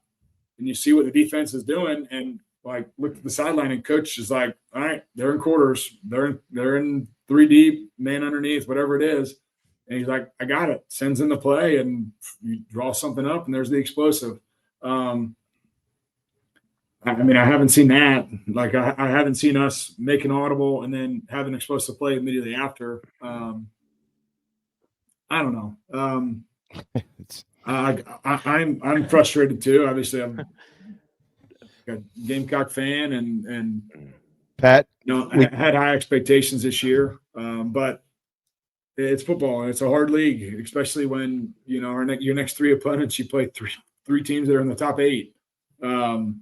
But as Beamer said, like, this is why you come to South Carolina. Like, you get the opportunity to play against these teams, and if you want to be a playoff team or you want to compete for an SEC championship, you got to win these games. You got to come up here and show up and show out. So it's you get Dylan Stewart, you get a top-rated wide receiver class because you're in the SEC.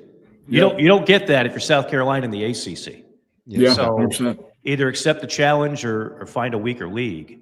That's all it comes with the territory. Yeah, Pat, we could have probably asked you to give us the blueprint on how to build a rocket today, and you would have been able to rattle that off quicker than trying to figure out what's wrong with this offense. We're all pretty flabbergasted. All right, we did. Yeah, well, I mean, all in all, it's hard, right? I mean, like, but that's why the coaches are making the money they're making, and the players are making the money they're making too. Like, it's hard to win in this league, and week in and week out, and obviously as the schedule gets harder and harder, like it just all in all gets harder. So, yeah, but you got to win. Got to win the one. You got to win the ones you're supposed to win, and you got to squeak out a couple that are supposed to be coin flips, and you have to upset somebody every once in a while. Like that's college football, especially in the SEC. Just like last year. Look, South Carolina's kind of set their own standard last season. Hey, look, we're going to compete for the playoffs around here, and they're not living up to that standard. And again, as I mentioned earlier with Mike, fans say some pretty drastic things from time to time, but I can't say that I disagree with that. I mean, there's a gentleman out there right now who probably has $20 or $30 drafted out of his account every month to go to Garnet Trust to help pay these guys, and yet he's also trying to figure out how to keep the lights on and how to get gifts for his kids for Christmas. But he wants to continue to help Gamecock football, and then you got to watch this crap. It's an emotional roller coaster for people, especially in today's era. And I understand it. Like, it makes sense to me why people were pissed and saying a bunch of stuff that I probably wouldn't say, but who am I to sit here and tell them that they shouldn't say that? I mean, I get it. Well, and again, people can't help but compare and contrast. I mentioned Clark Lee is going to get a lot of people fired. I mean, Vanderbilt is competing for a playoff. Who else is competing for a playoff? Mizzou. Yep. Now, there is nothing that I've been to Mizzou dozens of times. There's nothing that Mizzou has on Carolina. Not facilities, not fan base, not tradition, not nothing. But Eli came into this season winning 21 games the last 2 years, and this just in, they're competing for high things again. Yeah. Yep. Like, that's the kind of stuff. Like, you can sometimes you accept your lot in life. Like, we're never going to be Alabama. Okay. We're never going to be Texas. Okay. We're never going to be Georgia. Okay. I don't like it, but maybe that's just kind of the way it is. But when you start seeing Missouri and Vandy rolling up the kind of seasons that they are. Georgia Tech. Yeah, I mean, Georgia Tech's in the ACC, but you're right, Jamie, and Indiana's in the Big Ten. But, I mean, just looking right in your conference, you're staring at these other programs and going, what the hell? They don't have what we have, and yet they're better. 100%. Yeah, I mean, it's a lot of it. I mean, at the end of the day, like, college football is in such a different place. And, like, if you don't have that kind of dog mentality where, like, even when it's hard, if it's hard, I'm going to work harder. Like, it's a long season and it's a lonely feeling. So, I mean, and you can tell a lot of these guys are playing hard and they're competing, and, like Shane in his press conference, there's a lot of guys that were dinged up, that were questionable to play, that suited up and played, and they played hard and, fell short. But I just hope that, from a recruiting standpoint and team morale, like, stay high. And golly, I'm learning this over the last 4 or 5 years. Being a fan of sports is really freaking brutal. I mean, when you're in the thick of it and you're playing, like, obviously, like, when you're playing in the NFL, like, there's, like, every week you're doing $100 bet with whoever your team's playing against, and it's just like, well, like, yeah, we're 18-point dogs. It's the locker room bet. There's no points. It's straight up. And yeah, we're 18-point dogs playing against so-and-so. And I'm like, whatever, $100, let's go. But now, like, obviously having young kids and being back here in Columbia, like, Gamecock football, sports, I mean, fall's the best time of year, right? I mean, football's on, all's well in the world. You want your team playing at a high level because you want to be able to pump your chest and go into the office and talk some junk on Monday. But the thing is, our office is kind of split. Carolina and Clemson, there ain't no shit talking here from anybody. It's like a morgue there. Yeah. Like there's like the one Vandy fan you were able to pick on for years. That guy walks through with that cape like the guy from SEC Shorts. You're like, damn. Yeah. This guy's still hanging around. That's funny. Yeah, you're experiencing what a lot. It's like Smoke sends me texts all the time. I'm like, yeah. You're starting to figure. Ain't as easy as you always thought it was, huh, Justin? All right, let's look at a couple of plays here, Pat. We'll go in the playbook, and then we'll get you back to work getting Spurrier's Gridiron Grill to Columbia. I'm just kidding, folks. I don't know what's really going on behind the scenes with all that, but I do know if anybody can get it done, it is the great Pat DiMarco. You mentioned this play earlier. This is a great play here. I'd love to see it more often. Yeah, I mean, you sit there and you're in the 2-back set, and like who tight end Brady and the big old offensive lineman, I think it was 51 Tree, like your head has to be inside, and they both got their heads inside, and good stuff happened. This is a drive, unfortunately, that we did not score on. And this is, like when your offense is struggling and you pop one and you're like, oh man, like he better score, because I don't know if we're going to score if he doesn't score here. But yeah, I mean, I would have loved to have seen this play on the goal line. I would have loved to have seen this play again in a short yardage situation. If it works once, I mean, if your guys just do their job and get their hats inside, then like this play should work. It's a forward lean. It's a fullback dive. And he gets caught here. But I mean, this was a 38-yard gain or a 40-yard gain, and it was about all we had in the run game all day. Outside of this, I don't think we did much at all running the football. I will say this, like this was it's a great highlight. Nice job getting skinny through the hole, but as you mentioned, the goal line, same type of plays didn't work at all. And my biggest concern coming in, Oklahoma's defensive tackle room, those 4 guys, those are dudes. They lead the nation in tackles for loss for a reason. Yeah. So I didn't think that was going to be the MO, was to just run. Get downhill at them. Yeah, to me, you're playing right into their strength.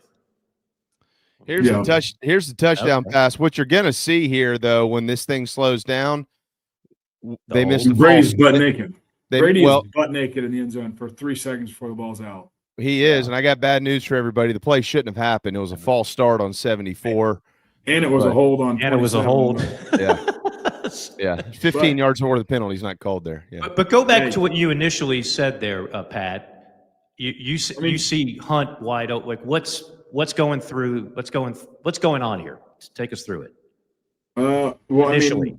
He looks like, obviously it looks like man, the guy that blitzes number 10 is lined up over Brady.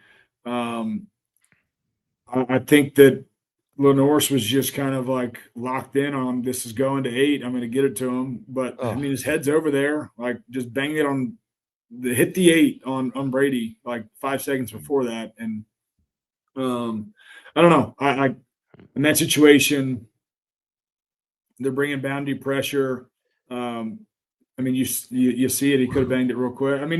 We scored a touchdown. Like I'm not gonna complain about 7 points right now. Yeah. No, and we're not asking you to, but even with the success of the play, it's still indicative of a lot of what this team has done. You just saw 2 penalties that weren't called, and then not to call out one of my favorite guys on this team, 27, Oscar Attaway.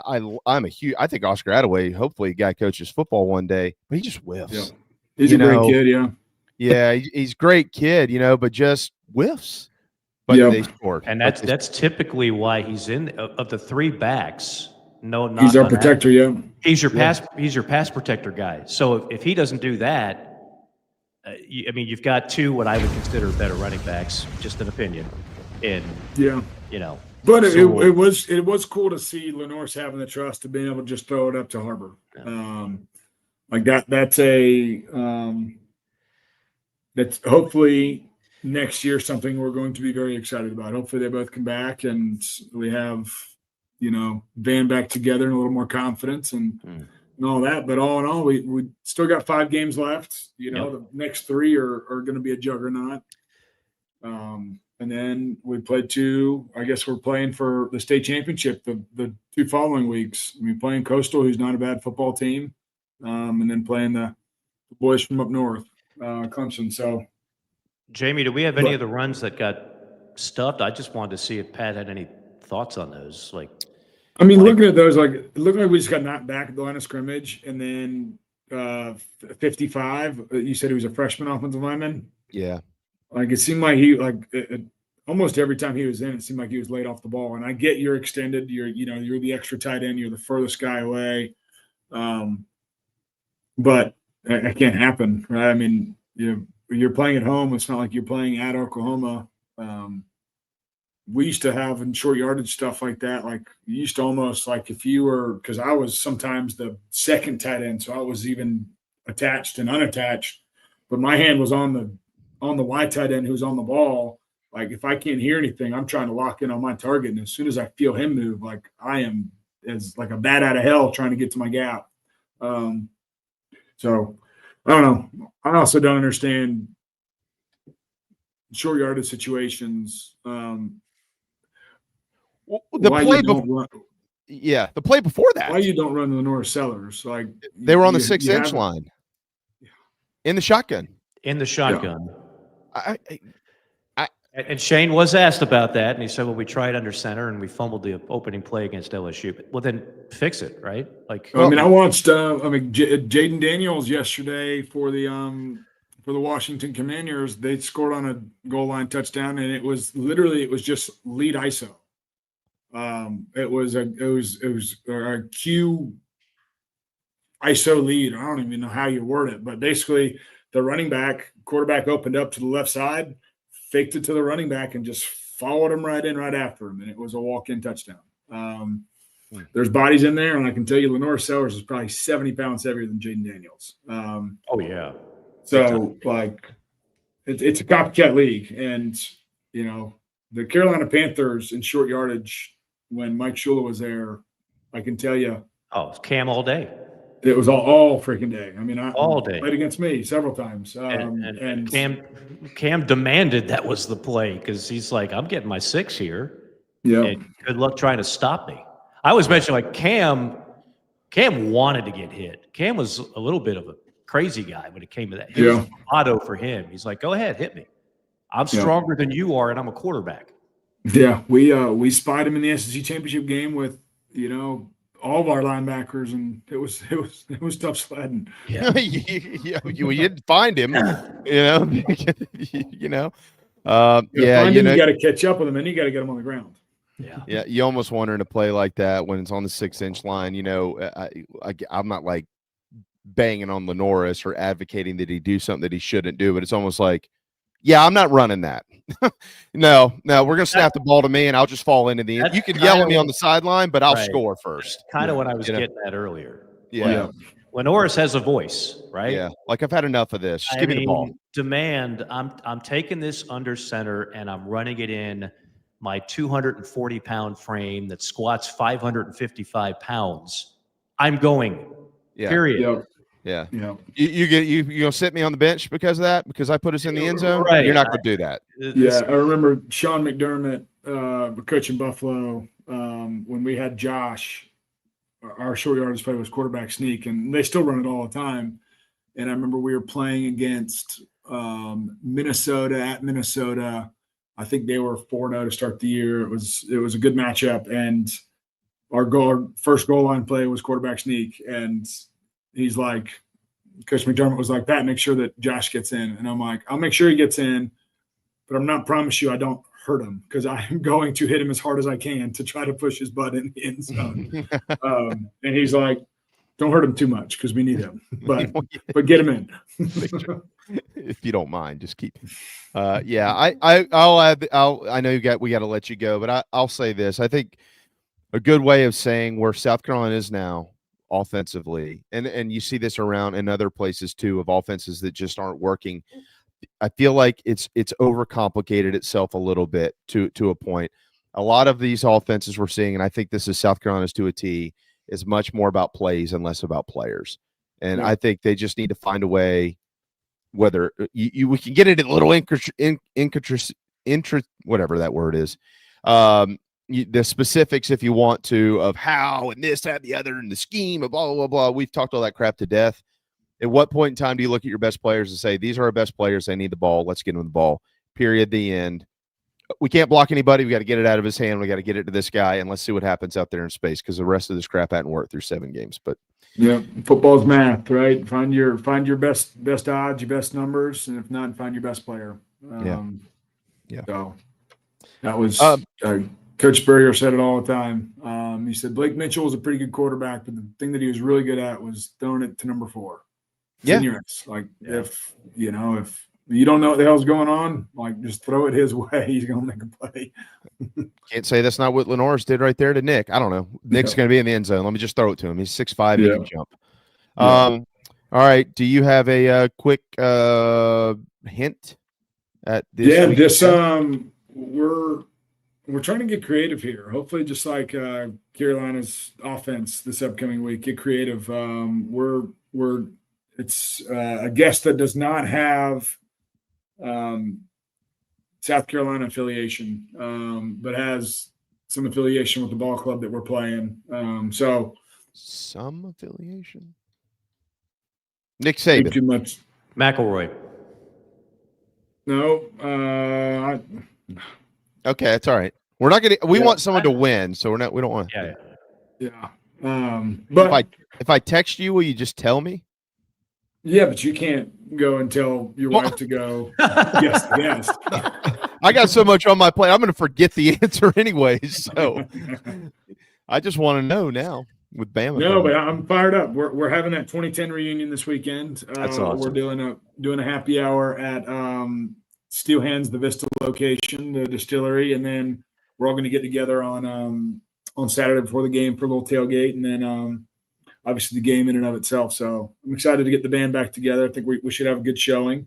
And then obviously the Letterman's golf tournament is this weekend as well, coming up on Friday. So team DeMarco, I think we won it 2 years ago. Who is on your team? Who's on your team?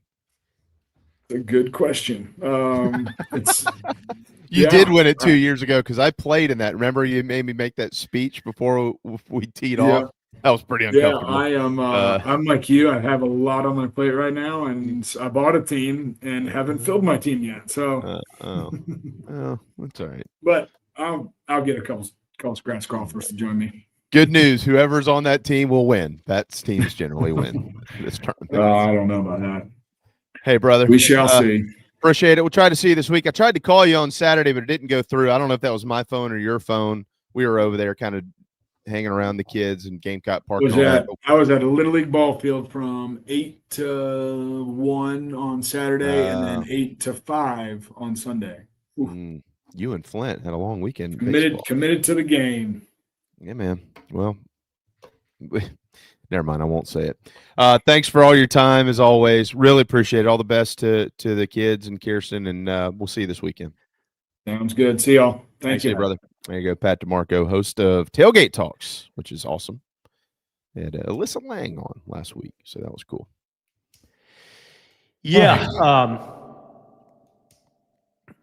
I was just reading Cam T71, who's absolutely right. There were third down and short plays where you had all the receivers going deep and nobody intermediate. The middle of the field was wide open, but you don't send anybody there. All year. Got no answer for that one, Cam. It's a great point. Got no answer for that one. Yep, all year. And you've got a more than decent tight end room. I think they've been underutilized all year. You had one tight end quit, and you just had another one decommit. So, yeah. I don't know. What do we know? All right. Built by the Barn Dough Co. and presented by the South Carolina Education Lottery. We'll be right back. Welcome to Dry Space Crawl Space Solutions. Basement crawl space encapsulation designed for your specific needs. Your crawl space can be susceptible to all sorts of issues, including moisture buildup, mold growth, and structural damage if not cared for properly. Let our trained experts provide basement crawl space encapsulation solutions to protect your home, improve air quality, and enhance energy efficiency. Schedule your consultation today for a safer, healthier space at dryspacecs.com. Dry Space Crawl Space Solutions, proud supporters of your South Carolina Gamecocks. Oh man, the building is on fire. Emergencies and accidents happen. When you're in the middle of a fire or water event, all you want is for things to return to normal as soon as possible. Resto Pros of the Midlands is with you, guiding you through the process and working with you to get your home or office back in working order. They'll answer your questions, discuss procedures, and can act as your advocate when it comes to processing your insurance claim.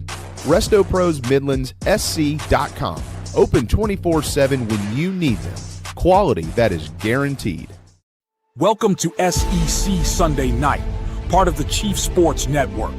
Every Sunday night at 8 p.m. on the Chief Sports app, the Chief Sports YouTube channel, and on our X accounts. Hosted by Rob Williams and Craig McMichael, talking the week that was and what's to come in the SEC. Join us every week for SEC Sunday Night on the Chief Sports Network. It's football season. The Barn Dominium Company wants to help you build your dream home with your dream space to watch the games and entertain your friends and family. Make your dream a reality. Visit thebarndominiumco.com. That's thebarndominiumco.com for floor plans, photo galleries, locations, and to learn more about us.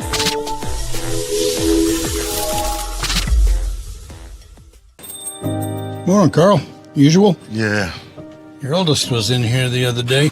Said the two of you took a trip down to my neck of the woods. How'd that go?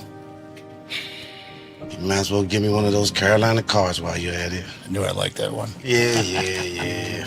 There you go, my friend. Thanks. Hey, Carl. Congratulations. See you tomorrow, ready? You bet. Tune in every Friday at 9 a.m. to the 4 Quarter Friday High School Show on the Chief Sports Network.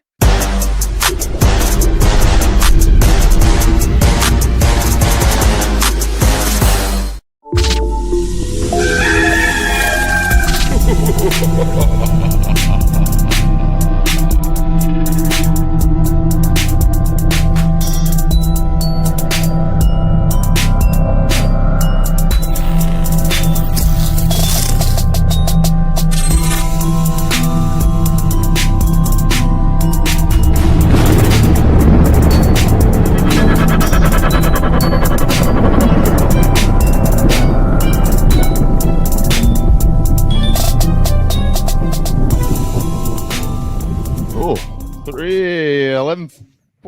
11:45.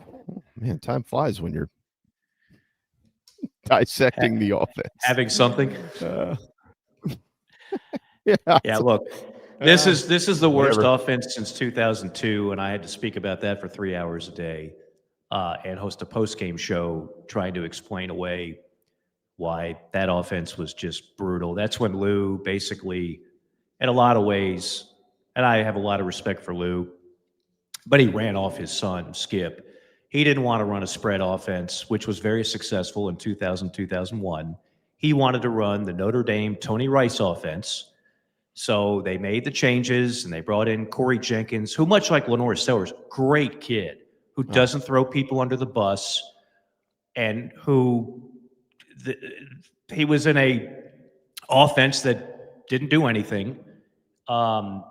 But this is starting to remind me of 2002. And it's hard to believe that's 23 years ago. Good Lord. But I had to talk about that offense every day. And Jamie, you and I, there's just not much else you can say. And you've been very kind with the highlights of basically just showing the good ones, but you could easily have thrown in like 10 that make you scratch your head, whether it's running right into the pile on the goal line, play after play after play, whether it's on third and short, running receivers going vertical and having nothing short underneath, receivers that were open being missed. Like you could have ran a lot of stuff and had Pat painfully break it down. But there just comes a point where you're just like, it is what it is. I don't see it getting better, much better this year. You're going to have flashes like the Fuller run against LSU. You're going to have flashes of the plays you just showed and saw. But against good defenses, against Kentucky, this team could really do good stuff. But you look at the rest of the defenses you're going to face. I don't think Ole Miss is a great defense. I think Carolina can actually score some points. I know the game's in Oxford. But against Alabama, against A&M, it's going to be a tough road to hoe. It's going to be a tough road to hoe. Nothing tough about the wings at D's. 75-cent wing day. It's Monday. Take advantage of that today. 415 Meeting Street in West Columbia. It's not just the wings. We always talk about that. You got tacos tomorrow. You got 18 wings, a pitcher of beer for $29 on Wednesday. Who does not love that? You got ribs, oyster buckets. Those specials are on Thursday.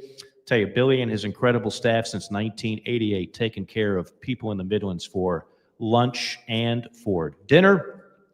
And speaking of taking care of people, that's what Ryan Brewer does. Ryan Brewer Fence, ryanbrewer.net. Get yourself a free quote. The Ted Lasso of fencers in the state of South Carolina, also the girls' soccer coach at Hammond. What can Ryan Brewer not do?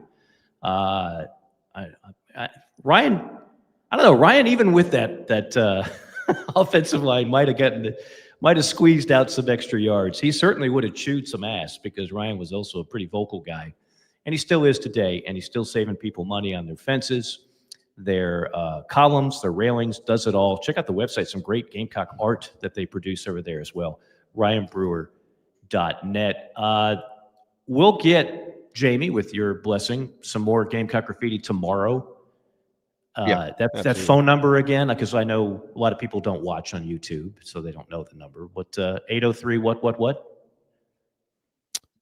80 Phil, I can't for whatever reason spit this number out off the top of my head. I don't know why. But here, let me make it. It's 803-250 something. So that's not going to help anybody.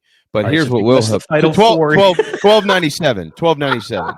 803-250-1297. All right. Yeah, we're going to start at least hearing some more people what they have to say and hear from my. I like it's a lot easier just pull up the app and hit the button. It calls. Oh, there you go.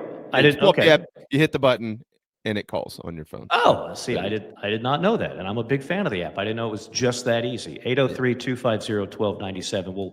We'll get into more of that tomorrow. And we got Preston Thorne tomorrow, and obviously we got a healthier JC and Phil on deck. Well, it is. Yeah. Go ahead. No. Go ahead. I was going to go in a different direction. Let's keep it. That's where I was going. We haven't touched at all on what went on around South Carolina. That's where I was going. Yeah. As a matter of fact, just in general in college football this weekend, not just in the SEC. I mean, it started on Friday night with what happened down in I don't even. Is it still Coral Gables? Whatever. It was at Miami. It is. Yeah. With Louisville winning the game. All about the U, dog. I should have listened to Raphael and put my house on Minnesota to beat Nebraska. He was right about that. And then there's some things in the league. I mentioned last week my prediction was Texas would lose either at Kentucky or Mississippi State, and it almost happened. Yeah. In Lexington, they almost caught them on the bluegrass, and so that means that Mississippi State's going to do it this week. A&M almost coughed it up on the road at Arkansas. Arkansas almost clipped them there, Mike. I mean, obviously we were all pretty tuned in to what was going on. Petrino's going to score points. There's no denying that dude can dial up plays. Taylon Green makes plays. Receiving core, good, not great. Running backs, good, not great. Offensive line, not great. But Green, the quarterback, Petrino, the play caller, they will score on anybody. Yeah. There's no doubt. I mean, so they're going to get somebody, I think, at some point in time before the end of the year. I don't think it's enough for him to get the job, though. Oh, no, I don't either. Well, now there's a thought. I told JC that yesterday. I was like, well, what if Bobby Petrino's hanging around out there? Do you go hire him to come run your offense in Columbia? You gladly take him. I don't know if South Carolina is the destination that he has in mind. I think he'll get a job somewhere. Not a big job, but right. No, he can get a head coaching job tomorrow. It's just a matter of how low down the totem pole does he want to go, right? He can get a G5 job anytime he wants. Yeah.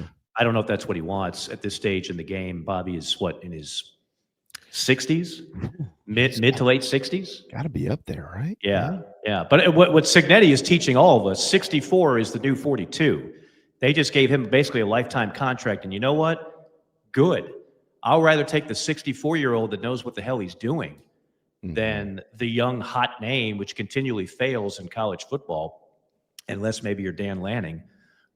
Most of these guys don't exactly pan out if you're kind of paying attention to how a lot of these hires work. And then, as I sit here in Kentucky, I can tell you if this was a referendum on Mark Stoops, he'd already be gone. It wouldn't even be close. There is just no buzz whatsoever about the program in Lexington. Florida, if they don't get Lane Kiffin, they are putting all their chips in the middle of the table, and they are basically telling the AD, because, again, most ADs have much less power than you folks think they do, putting all their chips in the middle of the table and saying, AD, you go get Lane. Don't care whether you like him or not. Don't care. We write the checks. You do what it takes to get Lane Kiffin. Now, if they get him, there will be a What parade. does it take? What does it take? It's not a matter of money. Ole Miss can match whatever Florida does. This is what I tell people. I can't tell you how many people I got into a thing on Twitter. Oh, Indiana can't match what Penn State's going to. Every Big Ten program and every SEC program is flush in cash. You're not going to lose a highly coveted head coach over money. So for Lane, it's not, well, they offered $12 million. Well, they offered 11.5. Well, 12's higher than 11.5. No. It's where would he rather be? The Florida job or the Ole Miss job? And honestly, I don't know the answer to that question. I've had 100 people chime in on that. And I know a lot of people inside on both programs. And the Ole Miss people, while many are nervous, they still believe he's going to stay. And the Florida people believe they can get him. But here's the thing. If they don't, now you're in oblique mode. Because I'm not sure Eli Drinkwitz leaves Missouri for Florida either. Now what? All right. So let me ask you this on the Kiffin deal. Kevin, what's his last name? The AD at Ole Miss. Kevin. Kevin? What's the AD's name at Ole Miss? That would you got me thinking Kevin. Isn't now. it? No, it's the former basketball player. Yeah. Right. Isn't it Kevin? Whatever. It's Keith Carter. Keith Carter. Keith, Sorry. White Sox up to the knees, Carter. Yeah, my apologies. Remember him well as a player. My apologies to the Carter family. He has publicly put Lane in an interesting spot here, because on, I think it was Saturday, is when the news drifted out of Ole Miss that they were actively working on a new contract for Lane Kiffin. They're trying to Signetti him. 100%. So I guess the question is, how long do we go before, you put two and two together and go, well, nothing's been signed. Lane must be strongly considering potentially leaving Oxford and heading to Gainesville or wherever. I mean, I'm sure somebody else out there is going to take a swing. Everybody wants Lane right now. But I mean, that dude is a brilliant play caller. Right. So he can take anybody and turn them into a quarterback that produces and an offense that produces. Yeah. So publicly, we know enough to know that Ole Miss is going, no. We're putting this thing together. Oh, yeah. You would expect if they're doing that, within the next week or two, you probably have it. It's not hard to get all that put together. Here's a bunch of money, and here's how long we want to keep you, and there you go. Yeah. But if that's not signed and there's no news, then I think it would be fair to continue to say, well, he's evaluating all options. 100%. You are spot on. Yeah. I think no matter what happens, Lane is going to become the highest paid coach in college football. He's basically been a bargain for what Ole Miss has been paying him, because I don't think he's even top 5 in salary. So Lane Kiffin, and some will say, wait a minute, he never even won an SEC. He'd never been in the playoff. You're right on all those things. You're right. And another golden opportunity at Georgia. Lane has not won those games. But more often than not, Lane hasn't had the more talented team in those games. Mm-hmm. If you gave Lane the keys to a program that is able to, and Lane will recruit his ass off. I mean, kids want to play in Lane's offense. They just do. So it's going to be fascinating. But you hit on the key thing. I guarantee you Ole Miss tried to lock this up already. Yeah. Lane doesn't need to do that. He doesn't need to re-sign. He can just sit there and wait. I'm sure he's a Sexton guy. So Sexton's like, we're cool. We got time to figure this out. Mm-hmm. That's going to be fascinating. And then if Auburn does go through with firing Hugh Freeze, Brother, I have no idea. And I talked to Auburn fans there on Saturday. Oh, yeah. Thank you, Phil. I have no clue where Auburn goes. Motorboat Sherbert in the house. Oh, It's my motorboat captain T-shirt. Love it. Vintage. Yes. It's a great gift for Valentine's Day. Electric bikes. I celebrate Valentine's Day every day, Mike. Of course, you're a here. lover. You're a lover. That's why the ladies love you. The missus. Hey, JC once got busy in a Burger King bathroom. Oh, boy. Allegedly. Apparently, porta potties are not off limits.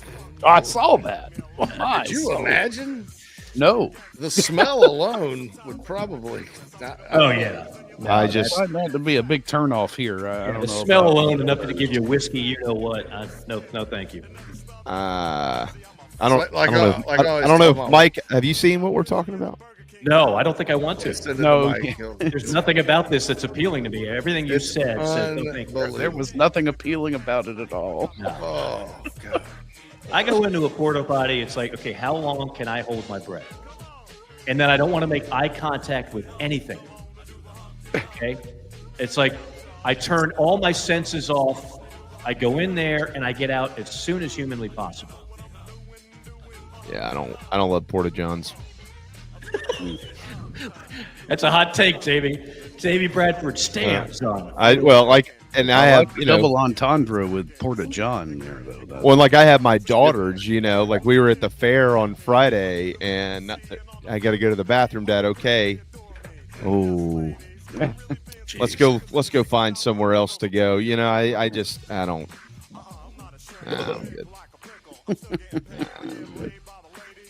Were y'all surprised, even after Florida won the game against Mississippi State, of the timing of Billy Napier being fired? No, this is It's the an open date. And he knew it. I was told that was done.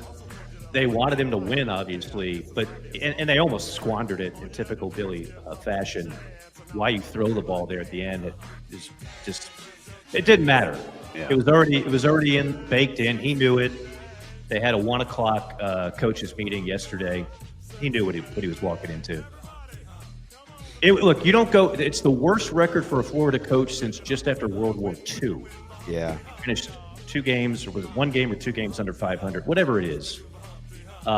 It was and everybody wanted Billy Napier. It wasn't like Billy Napier was on the surface an awful hire. He was their first top candidate. It was done when they fired Mullen. Mm-hmm. Yeah, because see the whole Saban tree. People get caught up in that Saban tree. A lot of Saban tree guys that didn't cut the mustard as a head coach.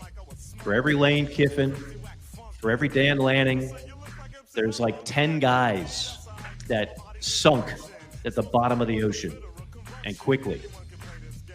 So, yeah, I heard the best I heard put was, you can't give him an opportunity to go in there and win the cocktail party. Yeah, you just can't. Because then he's got legs on. Yeah, I mean, it's Rod Zook beat Georgia and Florida State. They still sent his ass packing. Like, thanks for the 3 years, Ronnie. Yeah. And then they went ahead and hired Urban Meyer. There's not an Urban Meyer out there. That's the thing, except for Urban Meyer. Yeah, and Urban Meyer was at Utah. It's not like you're poaching Urban Meyer from an SEC school. Lane Kiffin's got a pretty good life in Oxford. So this is not a no-brainer. If you go back, Spurrier, the AD at the time, I think it was Arnsberger, he didn't want Spurrier. He took the president and a booster. That's what I always talk about. The whole notion that like ADs autonomously make these hires. Maybe in basketball and baseball they do. They sure as hell don't do it in football. It took the president and a booster to override the AD and say, no, we're going to give it to Spurrier. And then Jeremy Foley, who everybody thought was a brilliant AD, but let's look at it. He hired Ron Zook, bust. Will Muschamp, bust. Jim McElwain, bust. He wasn't so brilliant when he made those hires, was he? And at the end of the day, a lot of it is, man, you're going to the craps table. You're putting your chips down. It's a gamble. You're not getting a sure thing, and more times than not. You're rolling the dice, and you hope it comes up. All right, there's 2 openings in the SEC, Florida and Arkansas. But how many coaching vacancies will there be total by the time they kick off next year? 3 or 4. And I'm not talking about how many people get fired now. I'm talking about how many teams in the SEC will have to find another head coach. 3 or 4. Yeah, I'd say there's at least, I'd say 4. I'm going to go with 4. Yeah. I think 3.5 is the over-under. There's no question about that. Well, you raised it. You had 2.5. Actually, yeah. I already put my money in at 2.5, so I get to win this bet. Yeah, here's my question. Yeah. I mean, so Yeah. Auburn could open, Kentucky could open, and if Eli or Lane 1 takes like Florida, that's another one, and there's already 2. That's 5, and there's always some surprises out there. You know, I heard today LSU's not too happy. I don't know where you're coming up with the $50 million to get. Maybe you should call up Penn State and be like, hey, listen, Brian Kelly, he's just out of his element here. He can really do you guys good. I mean, he's fired somebody that couldn't quite get over the hump to hire somebody that can't quite get over the hump. Think about this. You're LSU. Your last 3 coaches won a national title. You don't have a bad team. You have a good defense. You have a quarterback, even though he's banged up. It could be a first-round draft pick. That fan base looked at the point spreads like we all do and saw Vanderbilt favored against your Bayou Bengals. And I'm sure a lot of LSU's called up their bookies and said, no, this is upside down, man. Give me a couple large on LSU. And then lost. And a crowd that I promise you was at least 50% purple and gold. At least. So you didn't get beat because, you couldn't hear the play calls through all the raucous Vanderbilt noise. You just got beat by Diego Pavia and the what zone, JC? The kill zone. The kill zone. Clark Lee hiring Jerry Kill, Tim Beck, and getting Pavia and Eli Stowers from New Mexico State may be the single biggest gangster move that nobody talked about in the history of college football. Yep. Because, look, when they got them, I was like, that's going to help them be competitive. They're special prep on offense. They've always pretty good on defense because Clark Lee's a good defensive coach. They're gritty. I didn't see this coming. I mean, they can beat. He's right. They can beat anybody on their schedule. If they hadn't fumbled twice inside the 10, they'd have been 2 points away from winning. They'd have been in the game in Tuscaloosa, driving to win the game at the end instead of chunking it up. And defense probably wouldn't have been as worn out. But I mean, they're good. They're legit. How many 5 stars on the Vandy roster? 0.0. How many 4 stars? How many 4 stars on the Vandy roster? Not many. Impressively enough, they went out and got 3 or 4 offensive linemen from the portal. Yep. Hell, they may have the best offensive. They got a kid from North Dakota that's starting and talks smack. He looks like Tony Mandrich with all the armband tattoos. I'm looking for a Guns N' Roses tattoo from that kid. He's really good, and they know their system and they play tough. To your point, I'm looking at my charts from the Carolina Vandy game. Their offensive line entirely portal. Left tackle, Oklahoma State. Left guard, Minnesota. Center, Liberty. Right guard, Liberty. Right tackle, South Dakota. South Dakota, my bad. Not South Dakota State, who's ranked number 2 or 1. Right. Just South Not Dakota. the Jackrabbits, the other one, the Coyotes. The A kid named Bryce Henderson, who I don't know if anybody else He's even the wanted one. him. He's all tatted up. He's a mean dude. His arms don't. I mean, you look at him. He kind of looks like a former high school basketball player that's gotten a little chubby and out of shape. I mean, you wouldn't. I mean, but he's mean as a snake, and that's smart, dude. Minnesota, yeah, I'm gonna go get whatever. Especially if they're like Grunderson or a Minnesota name. I mean, O-line's a different animal in this part of the country. So, Diego freaking Pavia, who's probably 5'10" and a half. That shows you that when you decide to bite the bullet if you're a coach and say what we're doing on offense is not working, and you open your mind, you free your mind, and the rest will follow. Good things tend to happen. I've seen it too many times. You see it around the country, man. Free your mind. And as quickly as it can fall apart, it can quickly get built right back up. A quarter of the top 16 teams in the country are named Indiana, Georgia Tech, Vanderbilt, and Virginia. Just like we drew it up.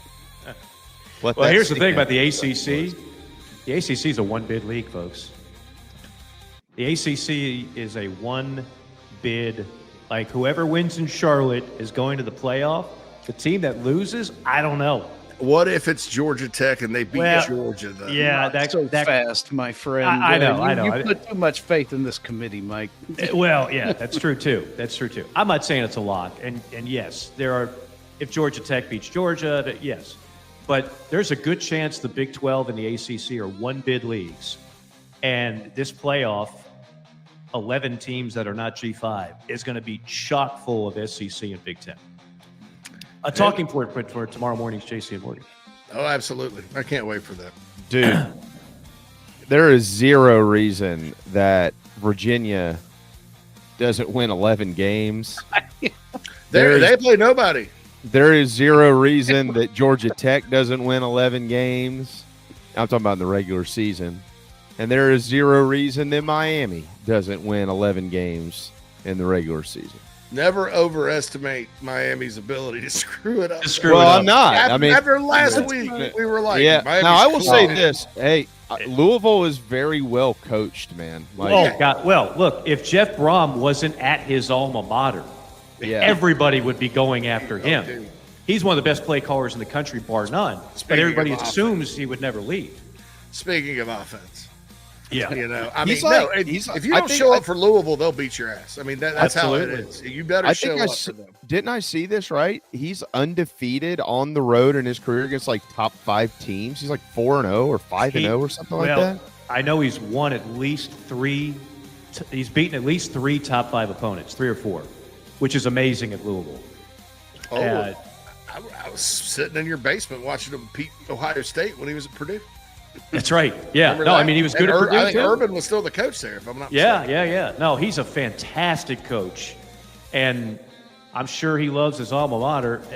But I mean, I would at least kick the tires on him. Hey, make him say no. $10 million. Brom, what do you think? They just had an AD up there that was some sort of competent or functioning. Ooh. But I digress. All right. Well, anything we missed? I hope so. I don't feel like having to come back and talk about it again. We've only got 4 more days of this. Somebody asked me on Saturday, they're like, man, how do you do it? I'm like, yeah. The guy that earns a badge of honor is Mad Dog. Because while me, you, and JC split these 4 hours of pain and agony, Mad Dog's here for the full 4. So I'm in it all the way. I'll be in it for 5 tomorrow. At least, JC and Morgan will be outside of the bubble. But yeah, we won't spend a ton of time on Carolina's offensive line on that one. But yeah, no, Phil, you have every right to start day drinking on a daily basis. Yeah, every right.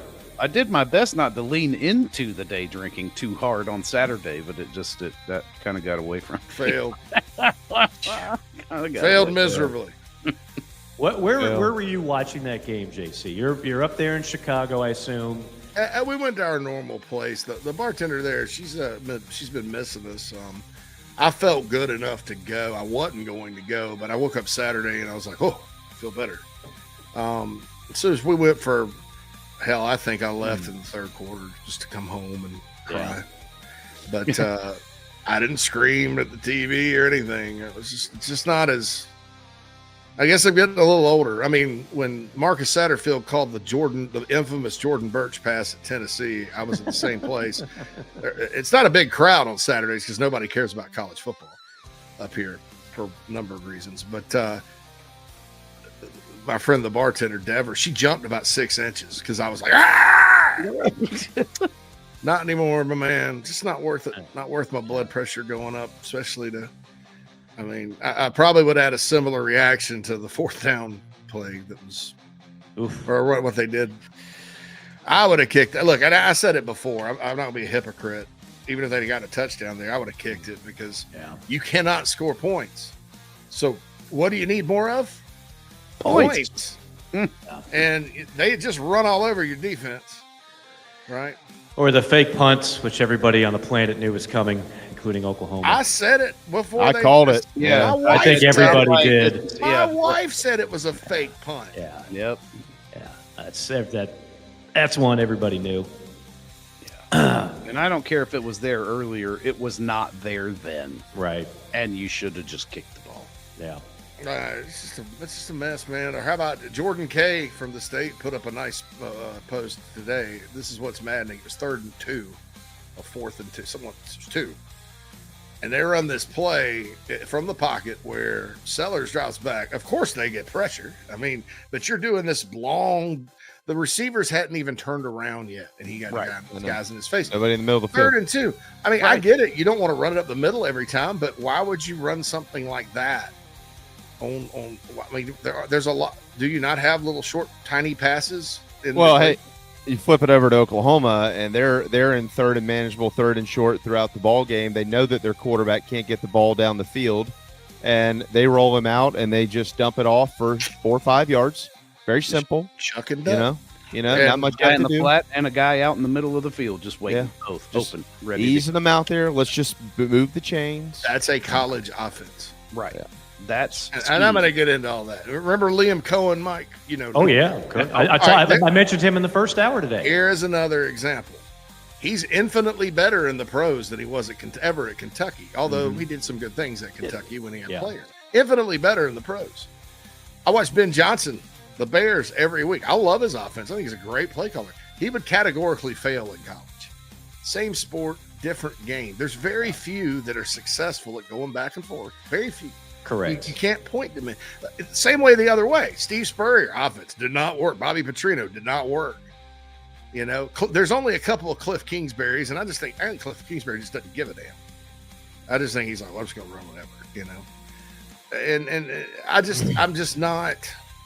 And look at what it's done to others. Look at what it did to Chip Kelly after he spent time in the NFL and then came back. Fundamentally different. Didn't see his offense from Oregon until Ohio State got in the playoffs last year. Yeah. It's I'm telling you, man, this is advice for everybody. Don't do it. It looks great on the chalkboard. God, Ben Johnson, yeah, we're rolling now. No, you're not. It's unrealistic to do all that. And college is about players, not plays. A very smart person told me that during a phone conversation I had yesterday. We were just talking about that today too. I think. Yeah, you were talking. You told me that yesterday. What's that? if you, Jamie would be the very smart person. Just trying to give you a compliment there, brother. This guy's a genius. Yeah. I think we'd all agree on that. I think for a lot of people, because if you go back to when the hire was made, I mean, it was not exactly controversial. Because I think a lot of people figured, well, he'll just basically do what Dowell did, right? Made sense. He'll just run the same offense that Dowell did. He was already a part of it. Why would you radically change that? But clearly, this is not the Dowell Loggins offense. He took all the good stuff and doesn't do that. And he took all the and all the NFL stuff and left it in. Well, and look, you know, I mean, again, I'll be fair. It's not a popular thing to say, but I don't care. He did a nice job with Lenoris last year developing him. Mm-hmm. Like, it made sense. I get it. We all got it, but it ain't working. So he's a quarterback's coach. That's what he does. He's a quarterback whisperer, and he did a fantastic job last year. Yeah. He's never been really known for play calling. And I'm tired of hearing about the 2015 Panthers. How many points they score in the Super Bowl against the Broncos team that had an ancient Peyton Manning that couldn't score themselves? You know, I mean, it was a lot of Cam, and yeah, they had a nice thing clicking. They went 15-1. You can't argue with that.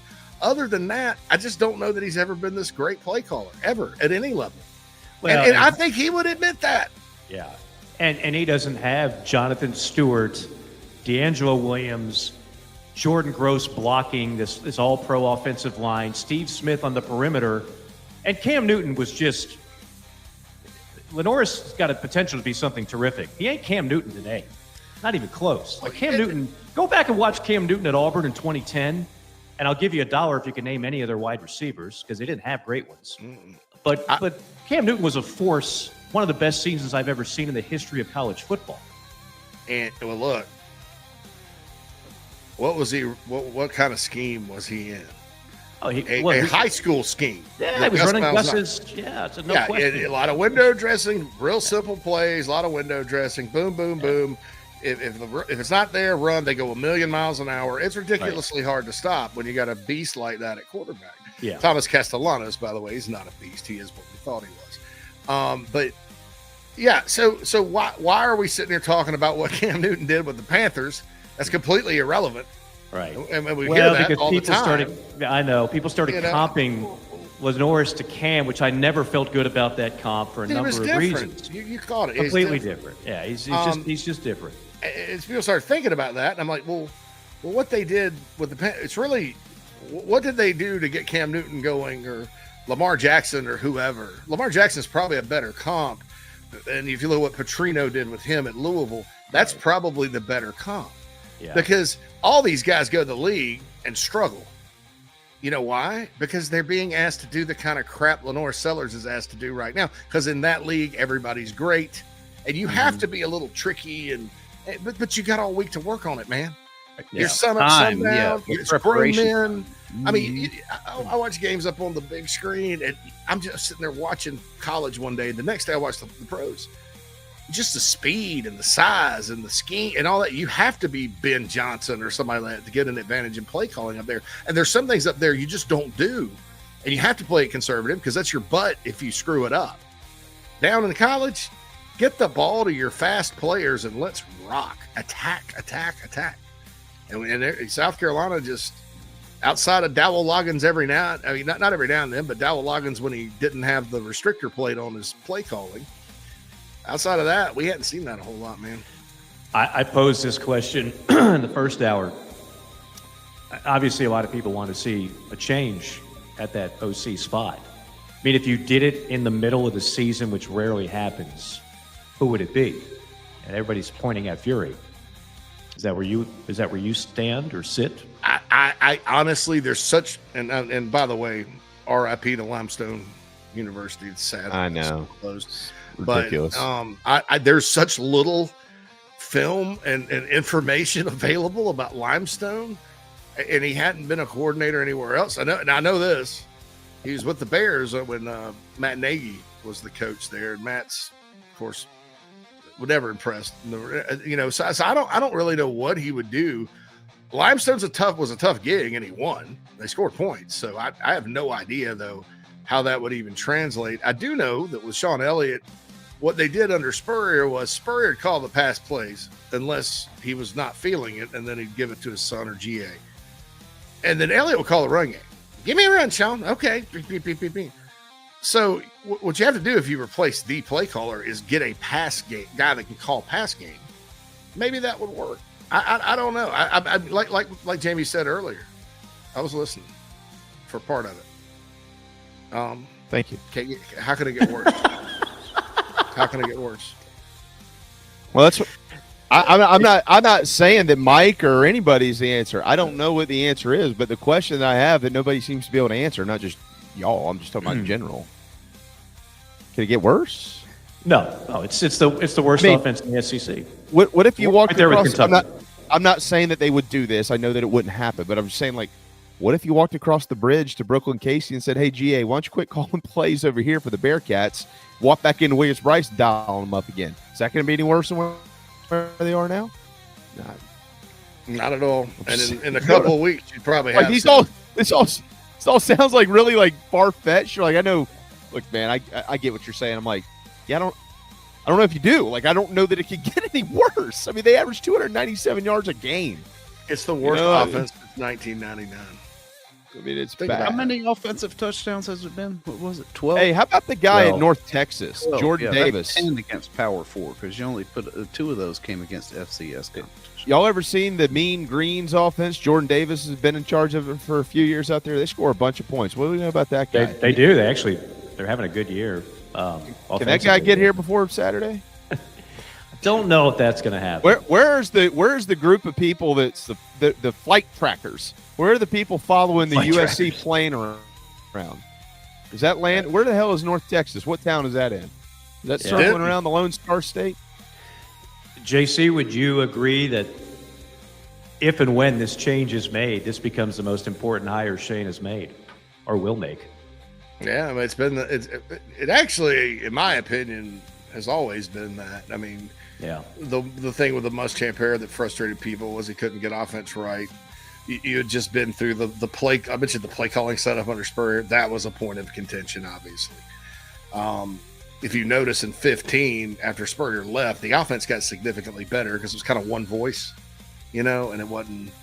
That was an issue there. You had the whole Skip Holtz, Lou Holtz thing. You had Brad Scott deciding he wasn't going to do what he did. The only thing he really did well as a coach was just call offense and turn it over to Chuck Reedy in 98. He got before that, it was John Reeves and Tony Easton, and nobody knew which one was actually calling the plays. Yeah, and then you go all the way back to Joe Morrison.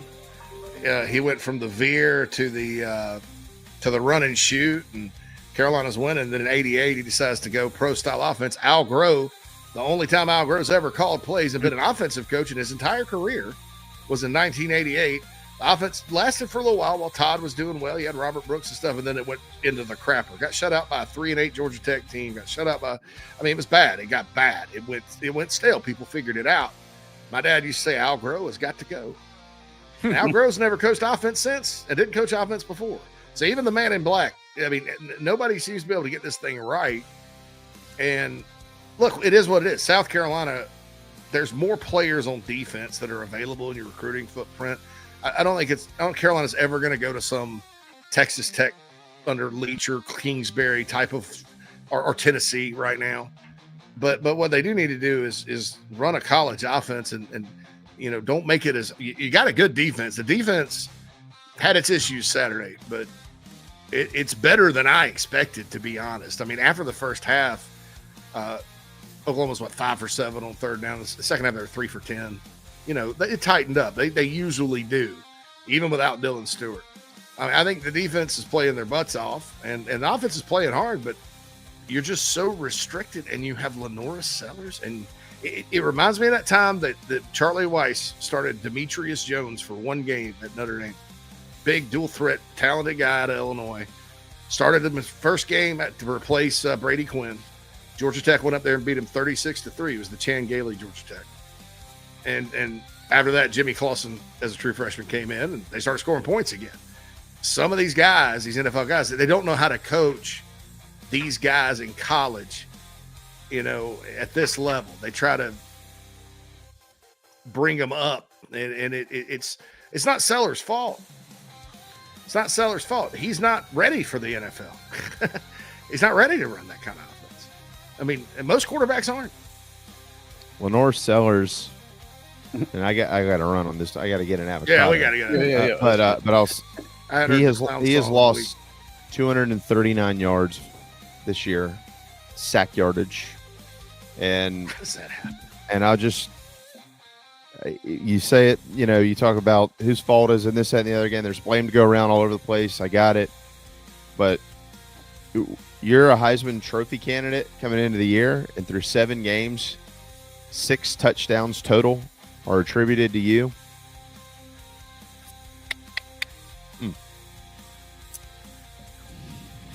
That's a top-down issue for me. I kind of called out something that Jordan K. wrote a couple of weeks ago. So I'm gonna give him props for this. Go look at that. That's a microcosm of what's happening. It's slow developing, and look, I'll finish my. I know we got to get out of here. I won't have anything to talk about if I keep going. Here, hot take though. You got lucky on that touchdown pass this week. I don't know why you got 3 people designed to be in the same place at the same time in the end zone in such tight yardage. Oh, go look at one of them. Look at the first one. Oh, and I know. I mean, it was a scramble. He did the best. Lenoris is doing the best he can. Are there some things I wish he'd do better? Yes, but he shouldn't. I've said it before. Number 1, he shouldn't have to be perfect. Number 2, he needs to be put in a position to succeed. Yep. Remember Spurrier when Savell Newton played? save the season.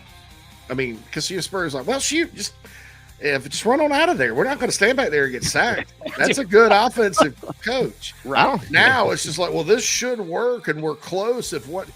No, it's not. Nobody does that in college football.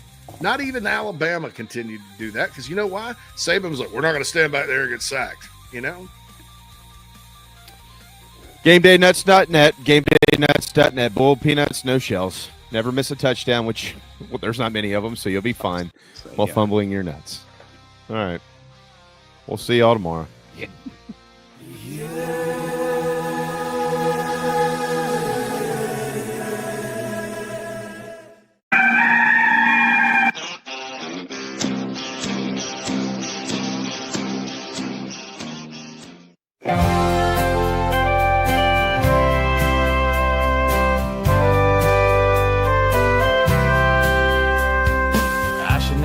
Screamed in terror that fine day.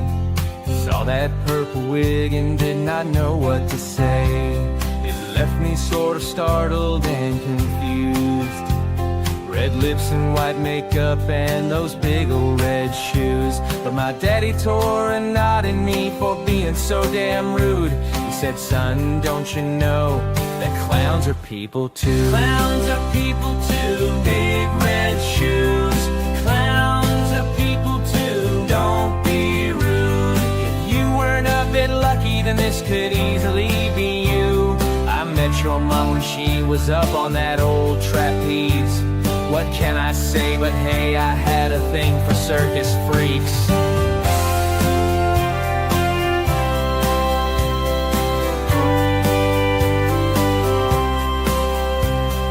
Started watching Bozo and warmed to the movie It. Killer Clowns from Outer Space to me was a big hit. Some people like McDonald's because of Mayor McSheese, but Ronald is my homeboy now, and Krusty and Pinky. Clowns are people too. Big red shoes.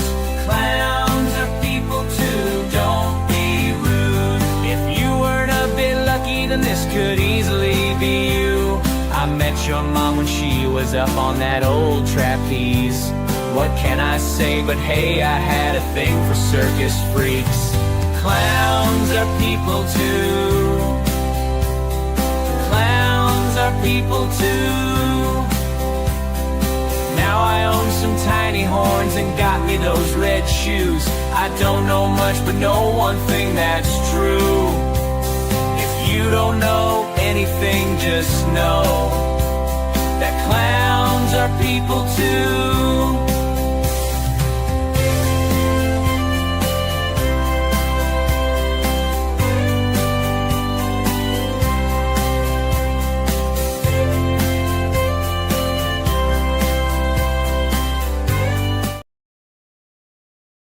Welcome to Inside the Gamecocks, the show, part of the Chief Sports Network. Mad Dog's upstate raised and reared up near the tater patch. He flirted with that upstate team, now bleeds garnet and black. It's been almost 2 decades since JC started Big Spur. He may live outside of Chicago, but he's all Spartanburg. It's the show, the Gamecock Show. ITG, Phil and JC, it's the show.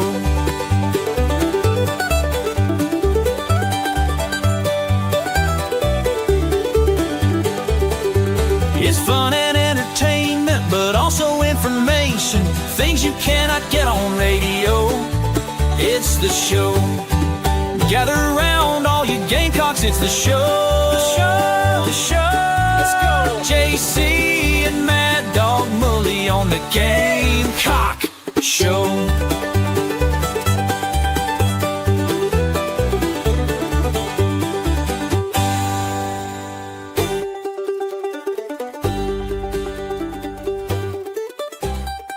Welcome in, everybody. It is Inside the Gamecocks, the show here, firing off on a Monday, Mad Dog Monday. Carolina, of course, coming off of another terrible offensive performance on Saturday against Oklahoma. A lot of emotions, you could tell post game.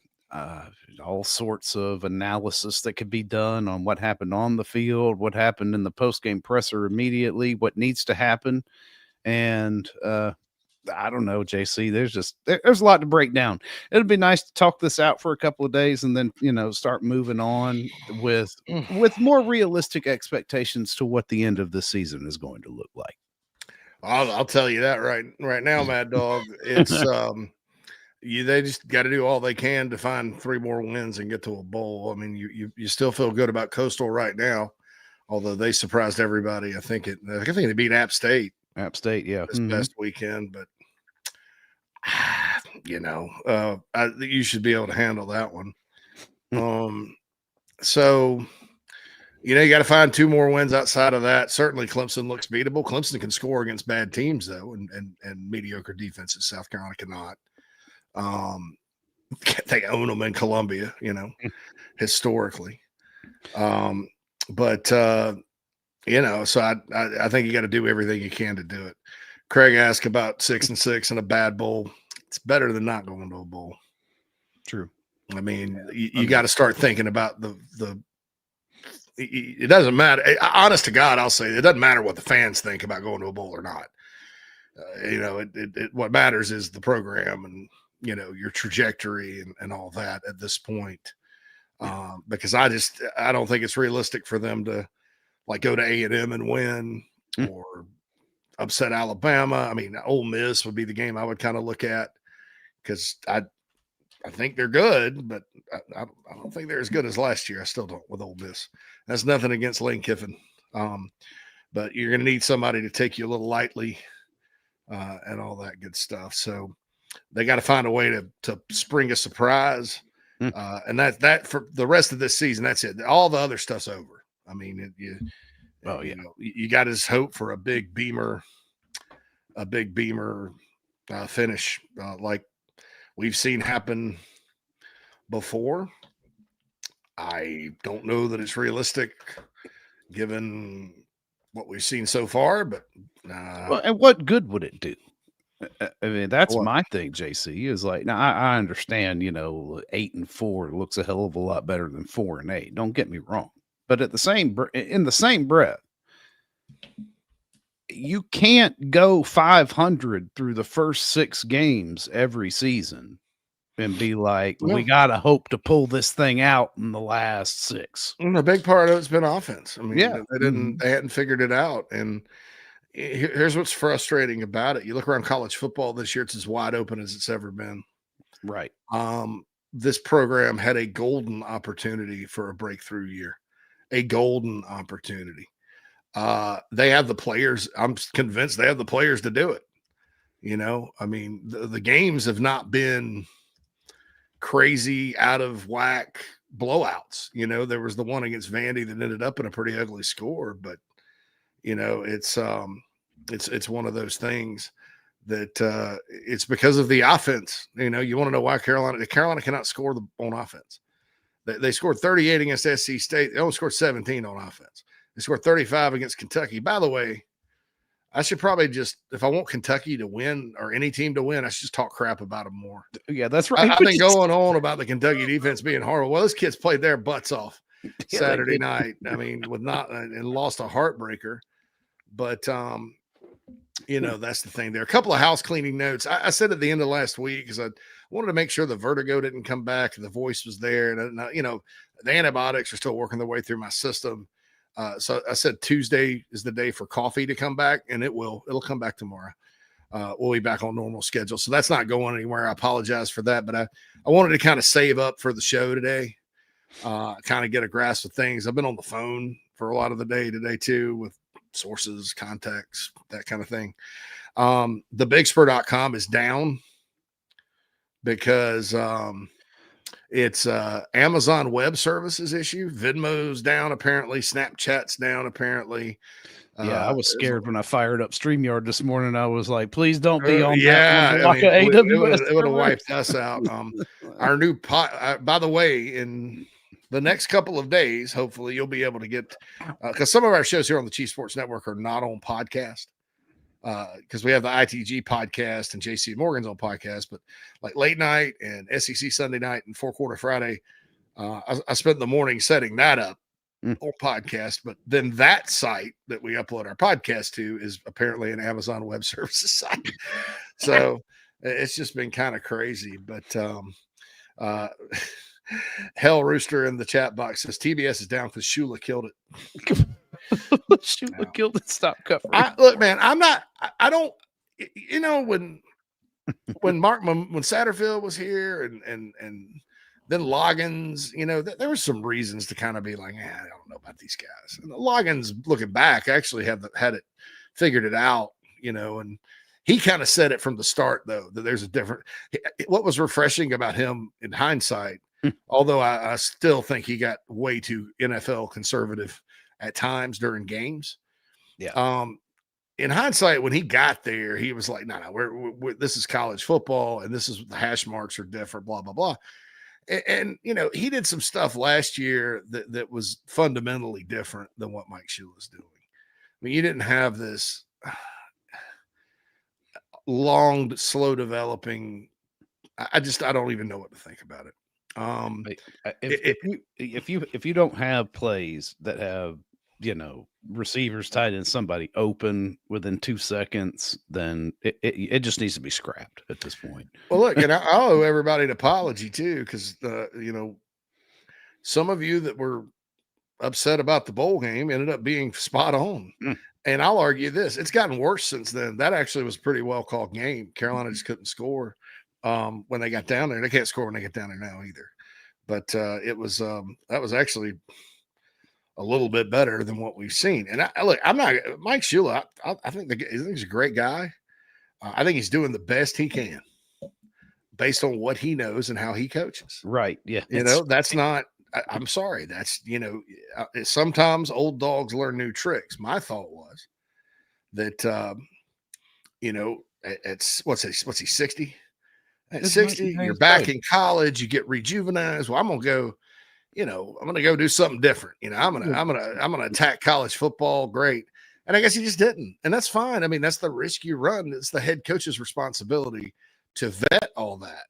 And maybe that's what Shane Beamer wants. I mean, you know, the 3 hires he's made, it's all been NFL. Even though one guy was only in the NFL a year. And it's ruined his college career because before he went to the Panthers and was the assistant to the assistant or whatever, you know, he didn't really coach like that. He wasn't a super duper offensive coordinator at Temple, but he ran a college offense. And here, when he finally said, run this college style, you know, I mean, they did pretty well with Spencer Rattler and those receivers. You know, the next guy, we heard NFL. I think he was feeling his way. I think the first year, the offensive line injuries were a big issue when you look at who was playing and how young they were and all that. And he did the best he could dialing them up, threw a lot of passes, you know, was not conservative whatsoever because that's the only way they're going to move the ball. It just didn't work out for personnel reasons. South Carolina had no running backs. They had one receiver. You know, the only complaint I really had about the offense and as far as the coaching and stuff goes in 2023 was that they didn't give it to Josh Simon enough. You know, I thought Josh Simon was a weapon, and I was right about that the next year. Last year, Lenore Sellers was kind of, you know, what they did last year was they got Lenore's comfortable doing the things that he can do. And that was the difference. This year, it just seems like, well, he's either going to get it or he's not. But when you continuously put him in a bad position, of course he's not going to sit in the pocket and wait until the last minute and deliver a pass. And when he's got those guys coming toward him, because he's Lenore Sellers. That's not what he does. He gets out of trouble. But you can't expect him to. I mean, you know, like that play that Jordan Cake, please go look at it on X. It's on his X account. He put up, Lenore's was running for his life, and I thought it was a hell of a play just to get the ball out of bounds. Right. It was running for his life. Receivers hadn't turned around yet. Who does that? Yeah. I And mean, it a was short. successful throwaway at times over this past Saturday would have been a win. Yeah. You know, just get it out of his hands, get it quit. I was incredibly frustrated. And there again, it's like you can't fully utilize what it is that Lenora Sellers can do if every play almost you're getting the pressure right up the middle, like just right in your face. And it's unsustainable. You can't do that. Just period. You're going to have to fix it, or you're going to have to move it, or you're going to have to call it differently.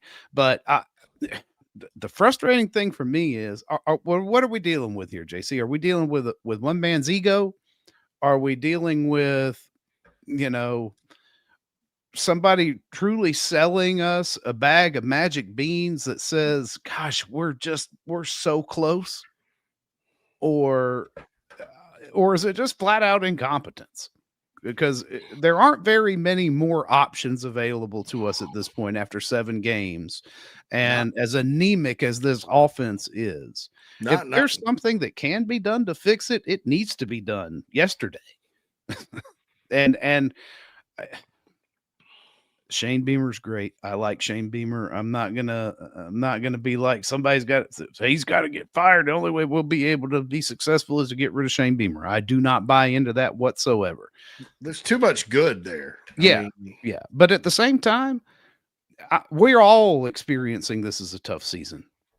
We know it sucks, and we know it sucks hardest at your job because you're the guy at the top who's got to go out there in front of a press corps, in front of a media contingent, and answer and sit there through these things.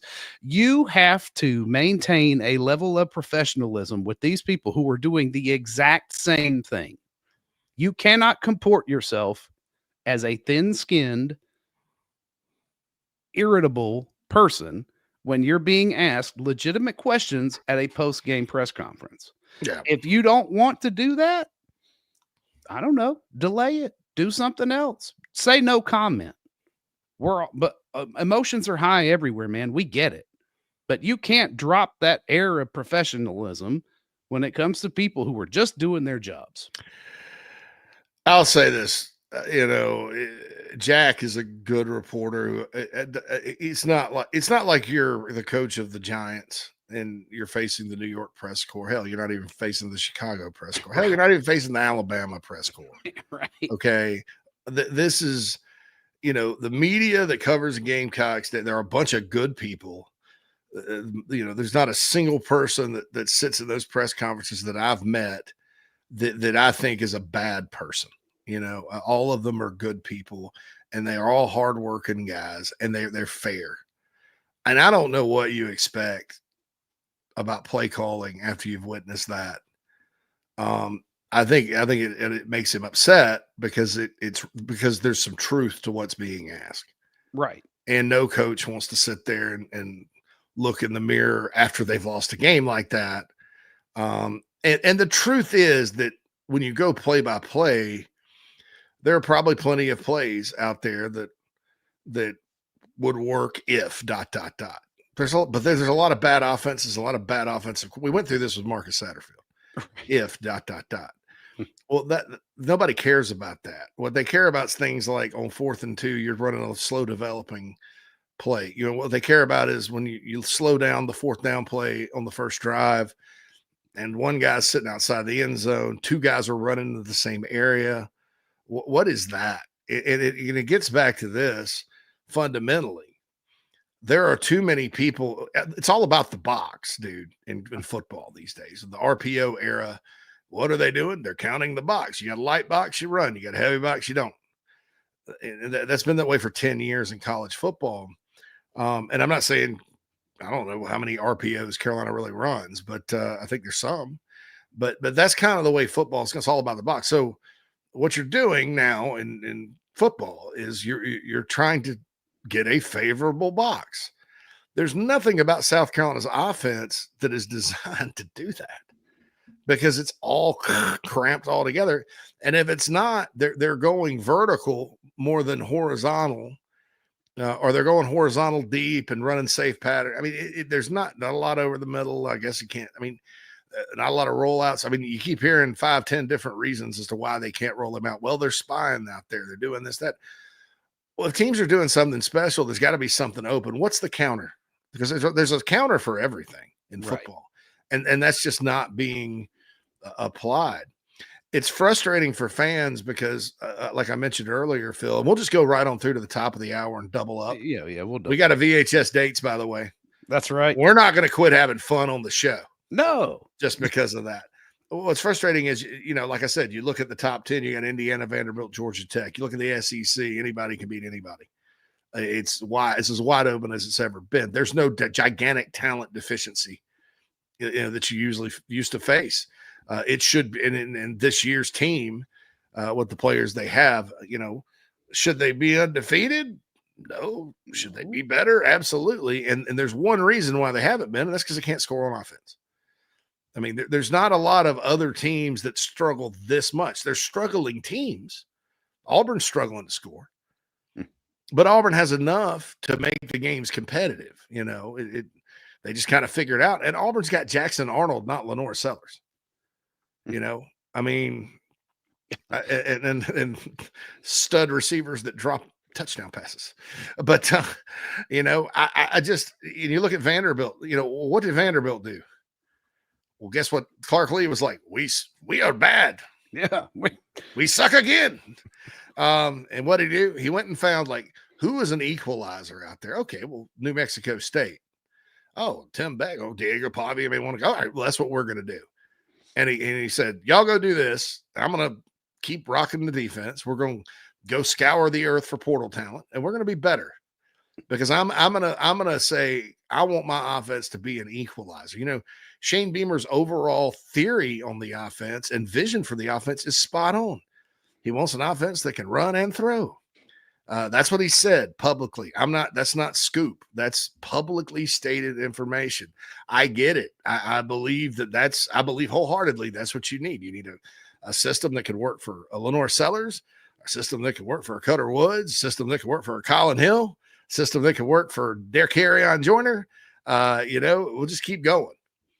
I mean, because in college football in general, you're always going to get different quarterbacks. Are always going to be a little different. That's what happened at Virginia Tech, and it worked.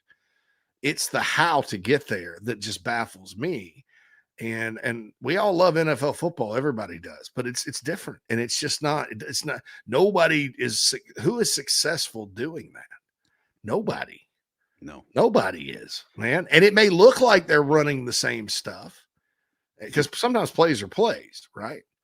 Plays are plays. It's just how it's being implemented and what the calls are and things like that. And so it's frustrating to look at Indiana, Georgia Tech, and Vanderbilt, who, by the way, have 3 excellent elite offensive coordinators that can run and throw with their systems, and look and see how these teams have risen and can beat anybody. And then you look at South Carolina with a lot of talent, and they can't because they run what they're doing. Their whole plan on offense is just god awful. And I know there's issues on the offensive line. Well, guess what? Other teams have offensive line issues too. I mean, there's nobody in college football is sitting there going, we got a great. I mean, Vandy's offensive line, as well as they played against LSU and as good as they are at that system, if they had to have Pavia drop back 40 times a game and throw it, they'd probably be in some trouble. It's something you have to. There's not a lot of coaching around deficiencies, and there should be. There's not. They're actually coaching into deficiencies, which is strange to me. And it's been this way for the better part of 5 years under 3 different coordinators. So you have to say, look, it's time to kind of, you can't keep doing the same thing. Spurrier and everybody else said that. I mean, and so it's frustrating to look at that. It's also frustrating when you kind of look around college football and you see those schools and how much having the right plan in place on offense has meant. Right? Because there's a lot of struggling offenses out there. The teams that aren't struggling, they have a system, and the system works and is adaptable for college players. It's easy to execute. It looks hard as hell to defend, and they go out and play ball. Everybody that tries to get too complex or whatever, it ain't happening. Look at UCLA. Jerry Neuheisel knew what was wrong with the offense. Never called plays before, although his dad had. I think it's pretty good teacher. He gets promoted to tight ends coach. It's changed their whole program. It's changed their whole program. You know why? Because just run it wide open. They just do things that make sense with the players they have, and it's fun, and everybody plays free, and they're happy. Look at that. I mean, somebody said, Cam, in the chat box, why does Beamer keep making bad hires? Well, I mean, I don't know. That's something, Cam. I'm not going to sit here and continue. I don't think it's productive for me to sit here and talk about, that he's doomed. Yeah.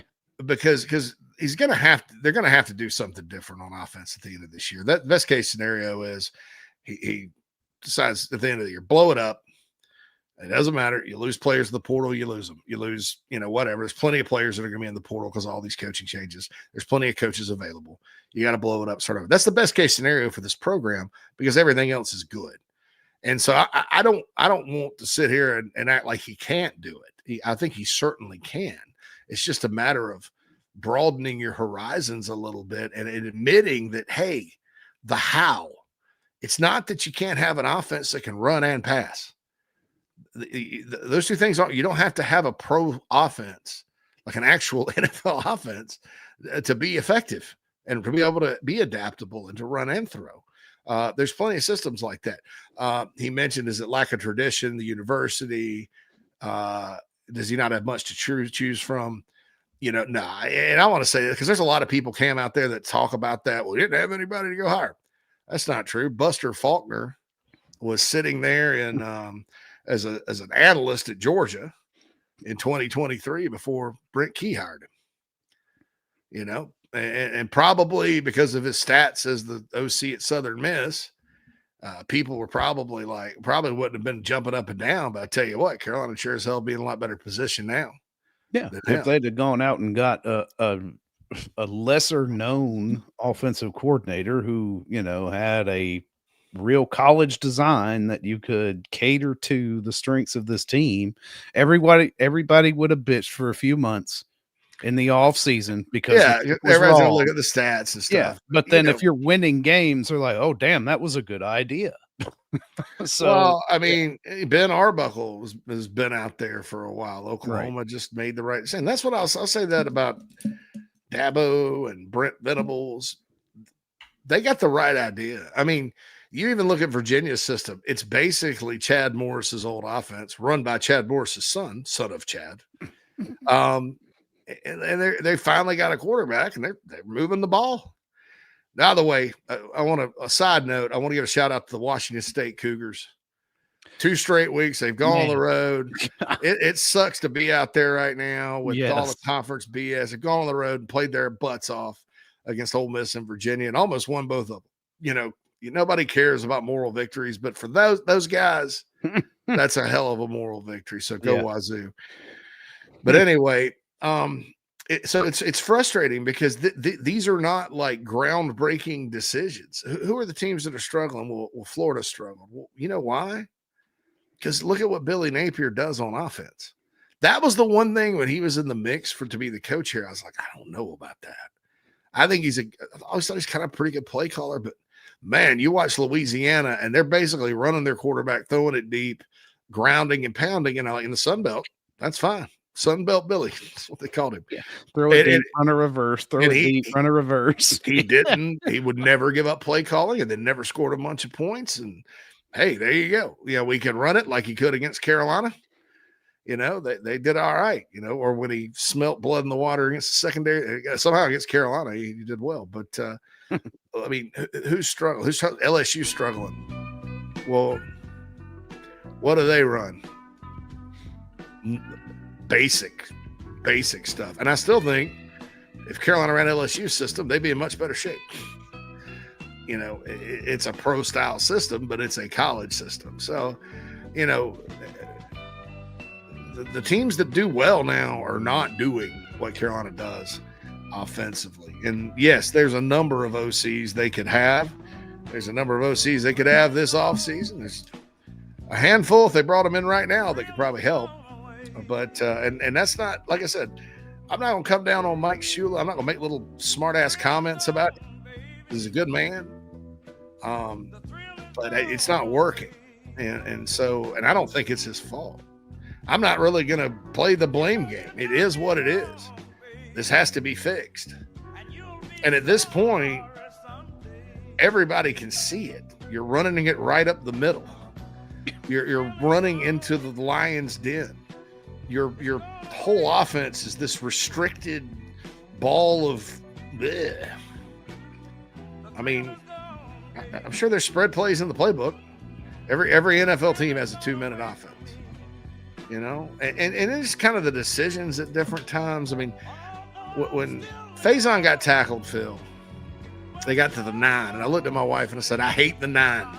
Yeah, right. First to goal from the 9. I was like, because they may throw a pass and it could get picked, a turnover can happen. And what they did, slammed it right up the middle. Yeah. I mean, then not even on like 4th down, they called a play. I guess it was a pass play, and it was a disaster. So I don't know. Yeah, I didn't get it. I mean, it was the fullback dive that got you down there, right? And then yet you had one guy in the backfield on one play and didn't work. Yeah, it didn't go. I mean, why not line up in the eye and run it? I see. That's the thing that irritated me is that okay, fine. You want to run it 4 times to go get a touchdown. I love that mentality. Now, but you can't run the same play if it's not working 4 times. You got to kind of switch it up. I'm not saying, because I'm not a play caller. I can't put together furniture from IKEA. I don't see in 3D like Phil does because he's a scientist, but and can read Swedish. But look, why not? If they'd have run a toss sweep, even if he'd have gotten thrown for 5 yards loss, I'm like, fine. I keep thinking about what Nick Saban said, like, Tennessee went to the eye one time, and we had to call timeout because our kids didn't know what to do. I mean, toss sweep, something like that. Your T format, I don't care. But whatever you were doing down there, you went to the well 3 different times. And like I said, I wasn't critical of the play at Missouri where Lenoris got sacked. That was on Lenoris. He has to throw that out of bounds. Right? Yeah, it's one of those things. Bang, bang. It's either there or it's not. Yeah. Throw it over the head of your receiver in the end zone. Right. Yeah. Just because it didn't work then and you caught a little crap for it. You caught crap because it didn't work. But I don't know what planet we're on when we're sitting there thinking against Oklahoma that you're going to just crease them up the middle and you know, because really fundamentally the only way you got that big long run was you did give it to the fullback. And that was a little different. And we're like, oh crap. Right, yeah. Oh crap, guy. Yeah, no, yeah. That's why that works every once in a while. Yeah. And that's why I was like, man, I don't know if I wouldn't try it again. Well, that's another problem because we don't see things again, man. I know. It's I don't know. And again, I'm it's 2 weeks in a row now. I'm questioning the usage of number 44. Like, I don't know why. 8 plays, brother. Yeah. You know, I don't know. It kills me. That guy seems like he's got a high motor. It seems like he wants to be out there every time he's out there. Even if all he's doing is blocking. Why not let him play out there some more? I don't know. It's not, you know. Hey, Krager mentions running Sellers. Yeah, I would have tried the tall sweep, and then guess what? If it didn't work, I'd fake the tall sweep and let him run around the end, and go around the edge in front of him. And I don't know a damn thing. No, I could barely. I couldn't tell a Pee-wee team to do that. But I don't think I'm wrong. By the way, Carolina at Ole Miss night game, 7 or 7:30. Espen. What is this, Espen? Or ABC. So we're going to talk more about this, and I'm going to get into I didn't finish my thought about the media, the short answers, the all that. And you guys know me. I'm not going to Johnny journalist it up, and you know, if a media member's wrong, I'm going to say they are. But I've got some thoughts on that too. We're going to catch up on the Nana Sports chat box, but after this break, which is brought to you by D's Wings in West Columbia. Shout out to D's Wings. We are going to have some VHS dates and then get more into this, catch up on the Nana Sports chat box. This is the show on a Mad Dog Monday. I already know what he's mad about. Back after this.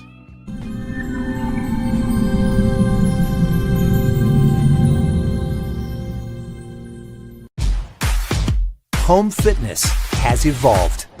With Matrix, now there's no limit to the ways you can chase your goals. It's time to make your next workout whatever you want it to be.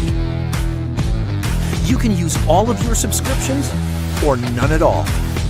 Take on exclusive hit programs or move through immersive HD destination footage while you sweat. Visit charlestonfitnessequipment.com.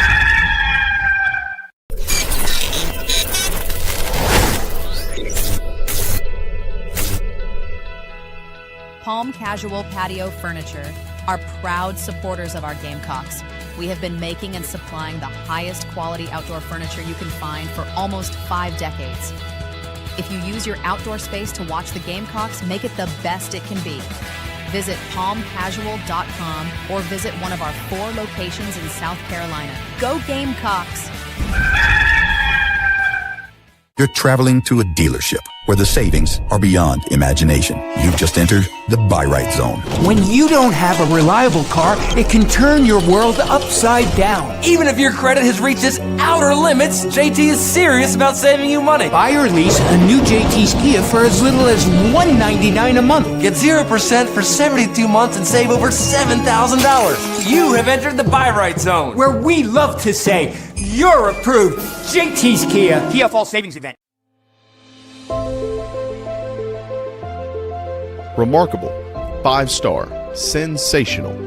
These are just some of the terms used to describe nationally renowned chef William Turner out of Scottsdale, Arizona.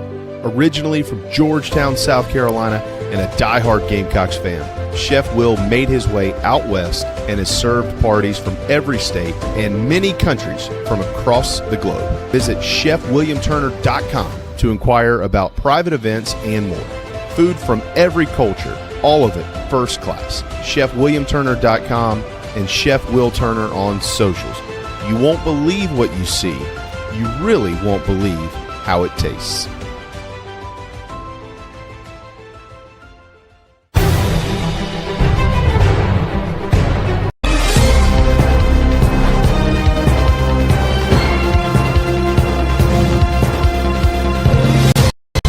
This is a breaking news event. We now have boiled peanuts without the shells. Sorry, Alex. Did you say boiled peanuts without the shells? Yes, boiled peanuts. No shells. Go to GameDayNuts.net and order them for Game Day.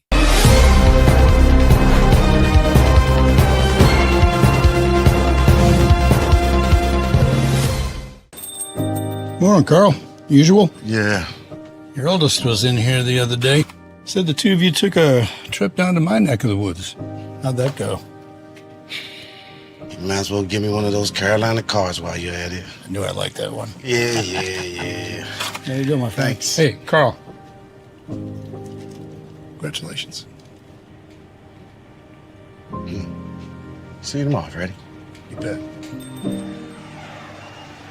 At Moultrie Insurance, our agents are working for you. Our commercial lines of coverage are well sourced and intimately chosen. We offer commercial lines of coverage such as business owners, umbrella, property, auto, or general liability coverage, and evaluate every option to find what fits you best. Like a good offensive coordinator, we will draw up the plays, but only run with what you feel comfortable. Get in touch with our quarterback, Perry Orth, or our head coach, Frank, by visiting MoultrieINS.com.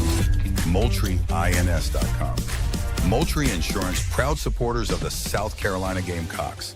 Nana's Porch presents a Southern staple delivered right to your doorstep. Nana's Porch locally crafted pimento cheese has been a hit for years at weddings, tailgates, and other events. Now you can order online and have it sent to your home. Visit nanasporch.com. That's nanasporch.com and click the pimento cheese tab to choose between their original pimento cheese and their jalapeno smoked pimento cheese set. nanasporch.com. Man, that's good.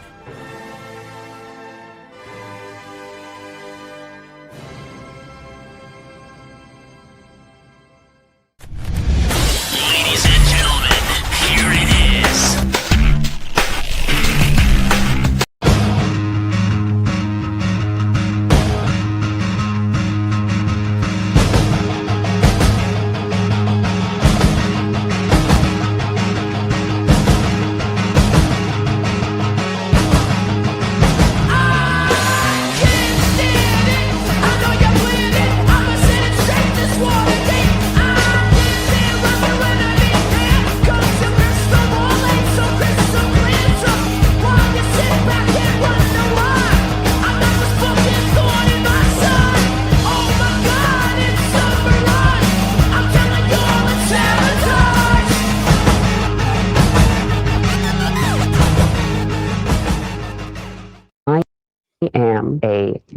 psychologist, a PhD. But don't let that scare you. I don't bite.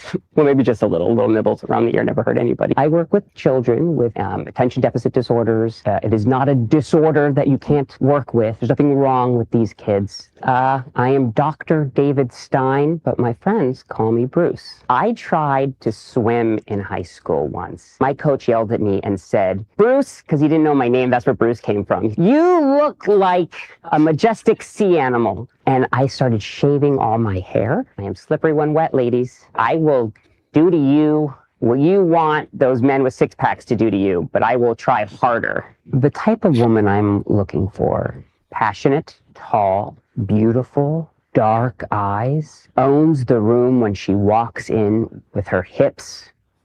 Well, do I believe in God? I was raised Jewish. I would love to experience Christmas. It looks so much fun that I would love to jump in there and have a Christmas tree and get presents that one morning and have pancakes and bacon. What people get wrong about me when they meet me is they think I'm pompous or conceited, but there's nothing wrong with being confident. I'm not the kid in 8th grade anymore. I'm a man and I drive an Audi. I am a neuro. Hold on, like, whoa. I'm a man and I drive an Have Audi. an Audi. Nibble on your ears has obviously some PTSD there. Yes, right. Listen, folks. I'm gonna say this. Here's some advice because I've seen some adults in my life that can't let go of high school. Okay, this guy obviously has issues from middle school. A lot of us, right? I had a great experience. I was kind of the opposite. I like middle school better than high school. I played sports and big dog, all that. You know, I played sports in high school was different. Middle school, I was actually really good. Had a fantastic middle school experience, but a lot of people hated it. Like a lot of my wife didn't really like middle school. You know, it's a tough time. So there is some trauma I think that builds up. But man, you got to let it go. You gotta let it go. This is why I don't like paying high school players out of the portal a lot of money, because the people that peaked in high school they didn't deserve anything.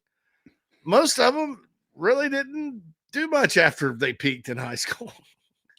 I don't understand that. It's not real life. This guy's obviously got some trauma since 8th grade. I'm going to show everybody. I think he's a little unrealistic with the type of woman he wants.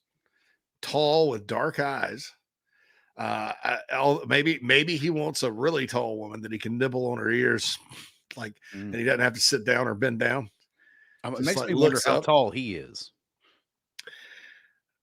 You know, 5'8", a short king, right? Yeah, exactly. 5'6". Yeah. Short king. It's a short king. Short king. But yeah, I think it's a little unrealistic. I think he's a member of the tries too hard posse. If you mention your Audi in your video, do respect the work he does with kids. That's nice. That's a noble profession. Like in the movie Lincoln, when his son doesn't want to be a lawyer, who got on my nerves in that movie. But Daniel Day-Lewis is tremendous as Honest Abe. I mean, tour de force. And he's like, I don't want to be a lawyer, Pop. It's a sturdy profession. Psychology, it's a sturdy profession, Phil. Yeah, right. So that's it. You know, that's what's his name? David. David Stein. That's right. So he's not crazy like some of the others. No, he's very normal. He's tortured. He can't let go of high school, junior high. Can't let go of 8th grade.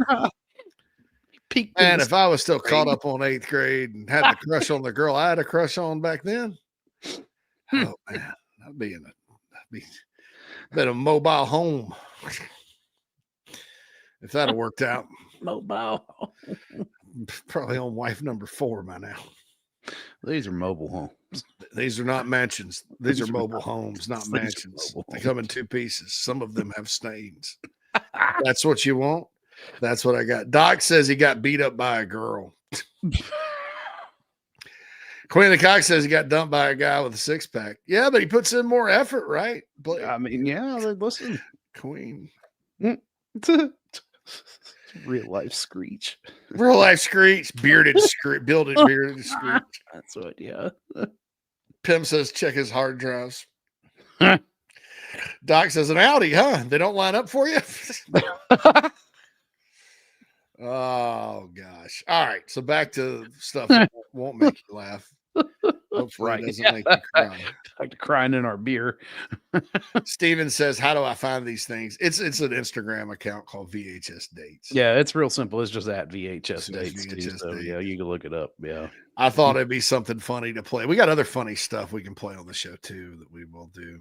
I keep running into things that are like very aligned with the things that we like to do and play, but there's just like one little section of it that's just like, I can't go there. I can't put that on the show. if we had like a member, if it was a members only like podcast, like yeah, completely, totally like a Patreon kind of deal, which yeah, we'll never do. But No. It's we can do whatever. I mean,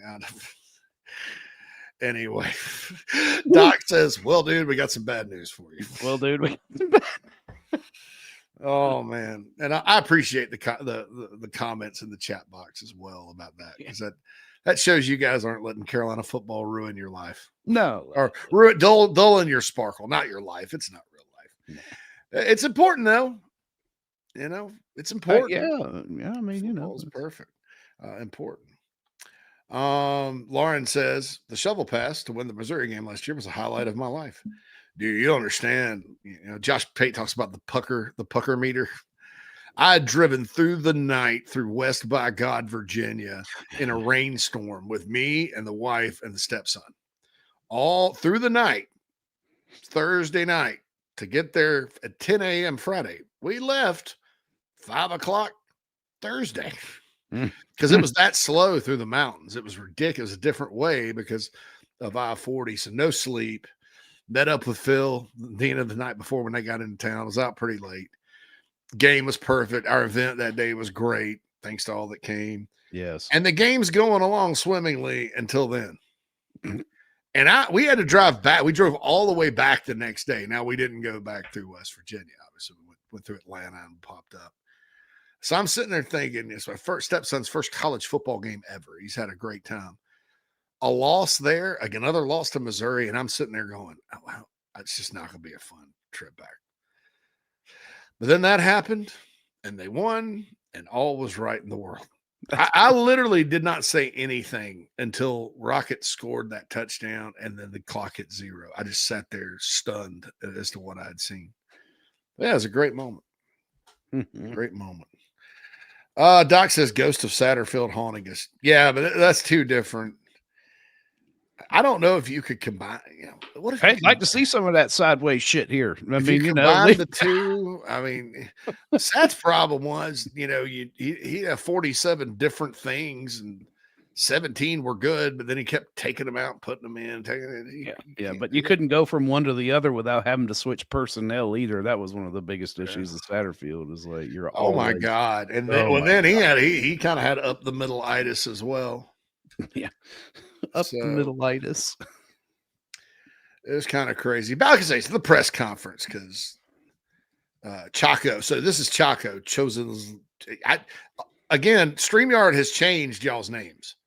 So I don't. Yeah, it's on YouTube, a blip. I know I can reason, recognize Cam, Queen of the Cox, still there, but it's like Chaco's. That's Chaco. All right. A little disappointed at how defensive and condescending Shane answers questions, especially from Jack, who, by the way, is fair and asks the questions we discuss here on the Gamecock Show. Yeah, and I like Jack. I think Jack does a really good job asking questions, and Jack isn't adversarial about how he asks them. He's a pro. All our guys are. John Whittle, they'll ask questions. Alex, they all ask questions. Phil Kornblue, everybody. But Jack doesn't ever go out of his way to ask. I've never heard him ask a question where I'd sat there and roll my eyes. It's always pertinent. It's always like relevant to the conversation. It's as pro can get. David Cloninger asked great questions. There's a couple in there. I'm sure they're all good people. Like I said, I don't. There's one that like every question that comes out is like about emotions and feelings and all this stuff that has something to do with football in a program, but not nothing to do with winning and losing or what fans want to really hear about. No, for the season.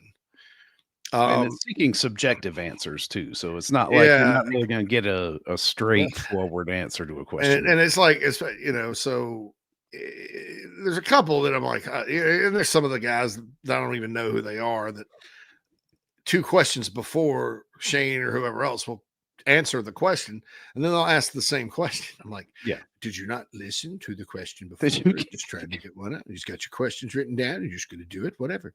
But Jack is always great, and you can recognize his voice because he's one of the few that sounds, you can say that, you can hear that's Jack. That's how Jack sounds. And I know he works for the competitive website, and I've never met the guy either. From what I heard, he's great people,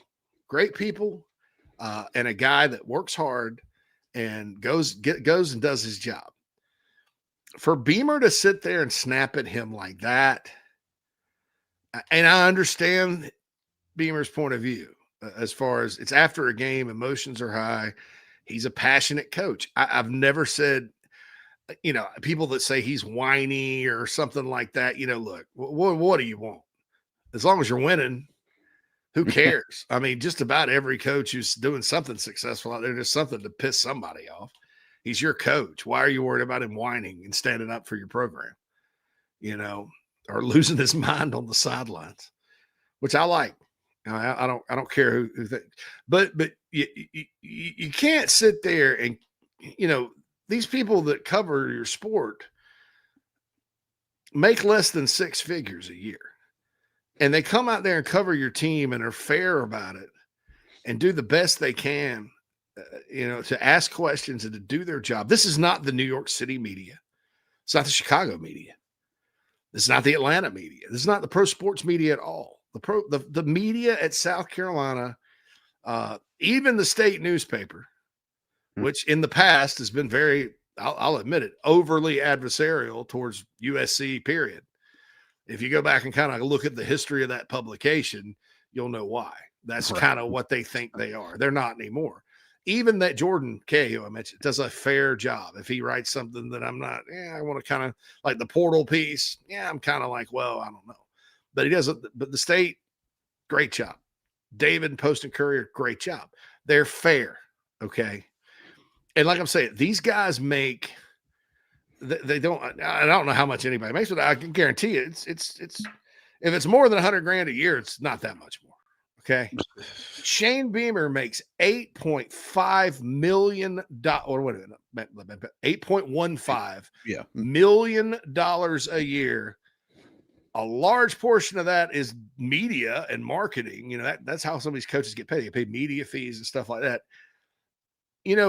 You're kind of punching down when you punch at a reporter that's just asking a very fair question, no matter how upset you are about it.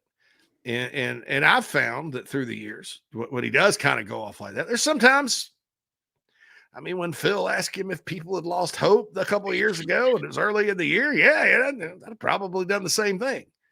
I'm not saying that he needs to go into every press conference and answer every question with kid gloves and all that. I'm just saying that moment to me felt like a person who, knows that knows this is a screw up, knows this is something's obviously wrong decision to make, knows something's wrong, knows people are calling him out on it, and reacted to one person who was asking a fair question when it wasn't Jack sitting there. Jack, I don't think Jack, like I said, I tweeted over the weekend, Bruin would be happy with me. My tweet about, I said it, I have not, this was after what 14 zip, and the crowd started booing. I was like, haven't sent one original tweet on South Carolina football all season. Not going to start today. I was like, I'm happy about that. Back to retweeting puppies and funny stuff. That's right. That's it. That's all you're going to get from me. Cause but I haven't noticed Jack tweeting crap. I like just overly critical stuff. Believe me, there are people that do. And if I were Shane Beamer, those people would not have the time of day for me. But to me, like, you got your core people there that cover the team and do a good job and are good people. And I thought that was kind of punching down. I mean, what the hell did Jack do? Did Jack decide you were going to run a pro style offense with long, slow developing drop back passes that are not a fit for the quarterback you have? Did Jack decide that all of a sudden there was no progress being made on the offensive line this past all season? No, I don't think that was Jack's fault. That's not Jack's fault. That's not anybody's fault. It's nobody's fault. The buck stops with the head coach, and and I'm not calling him out on it. I mean, I just that's just many times when he pops off at the media, I'm kind of toting the Shane Beamer banner. I'm like, that's an inappropriate question anyway. Screw it. Yeah, I mean, you guys know how I feel about all media journalism, right? You guys know that if this wasn't something that I thought was fair of me to say, I wouldn't. I'm not.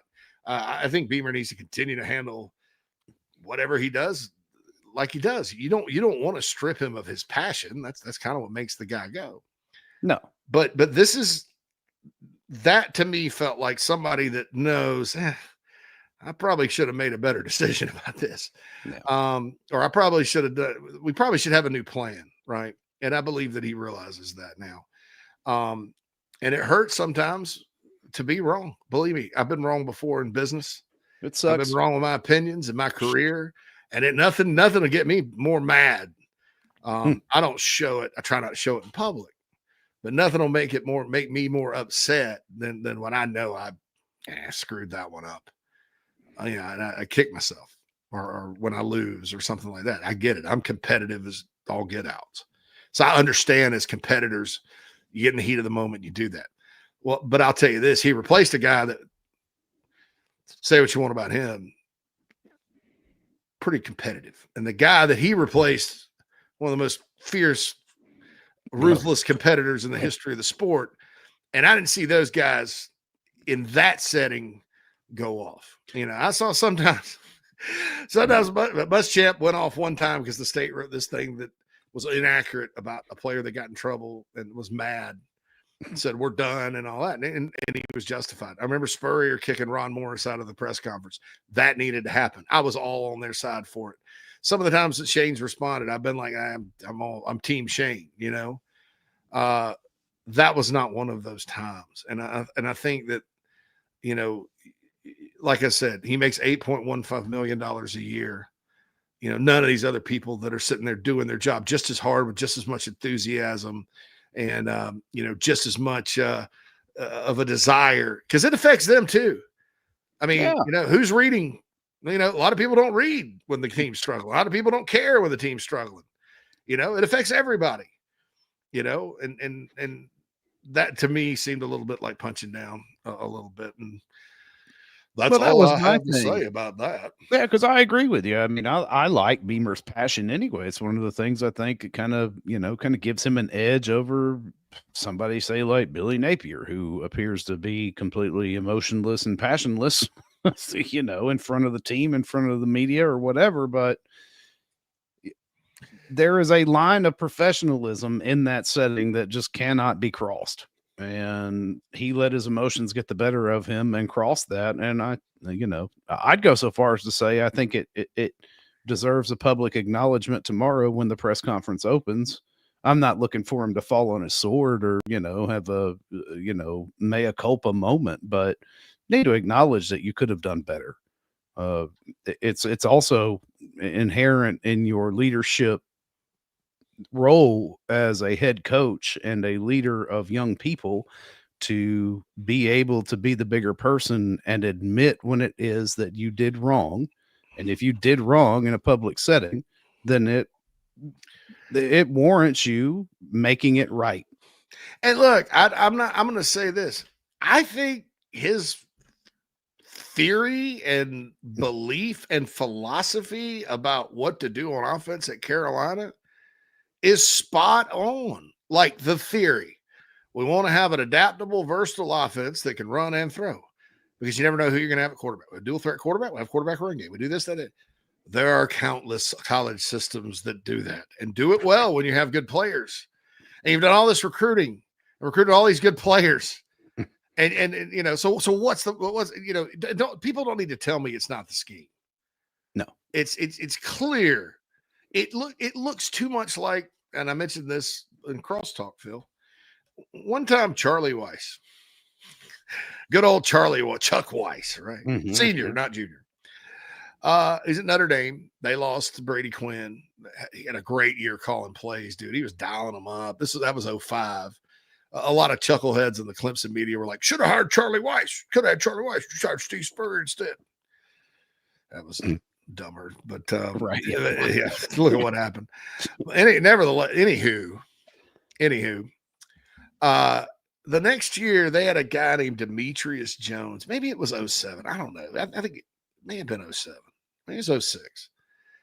Anyway, Demetrius Jones, big dual threat quarterback out of Chicago, big time recruiting kid.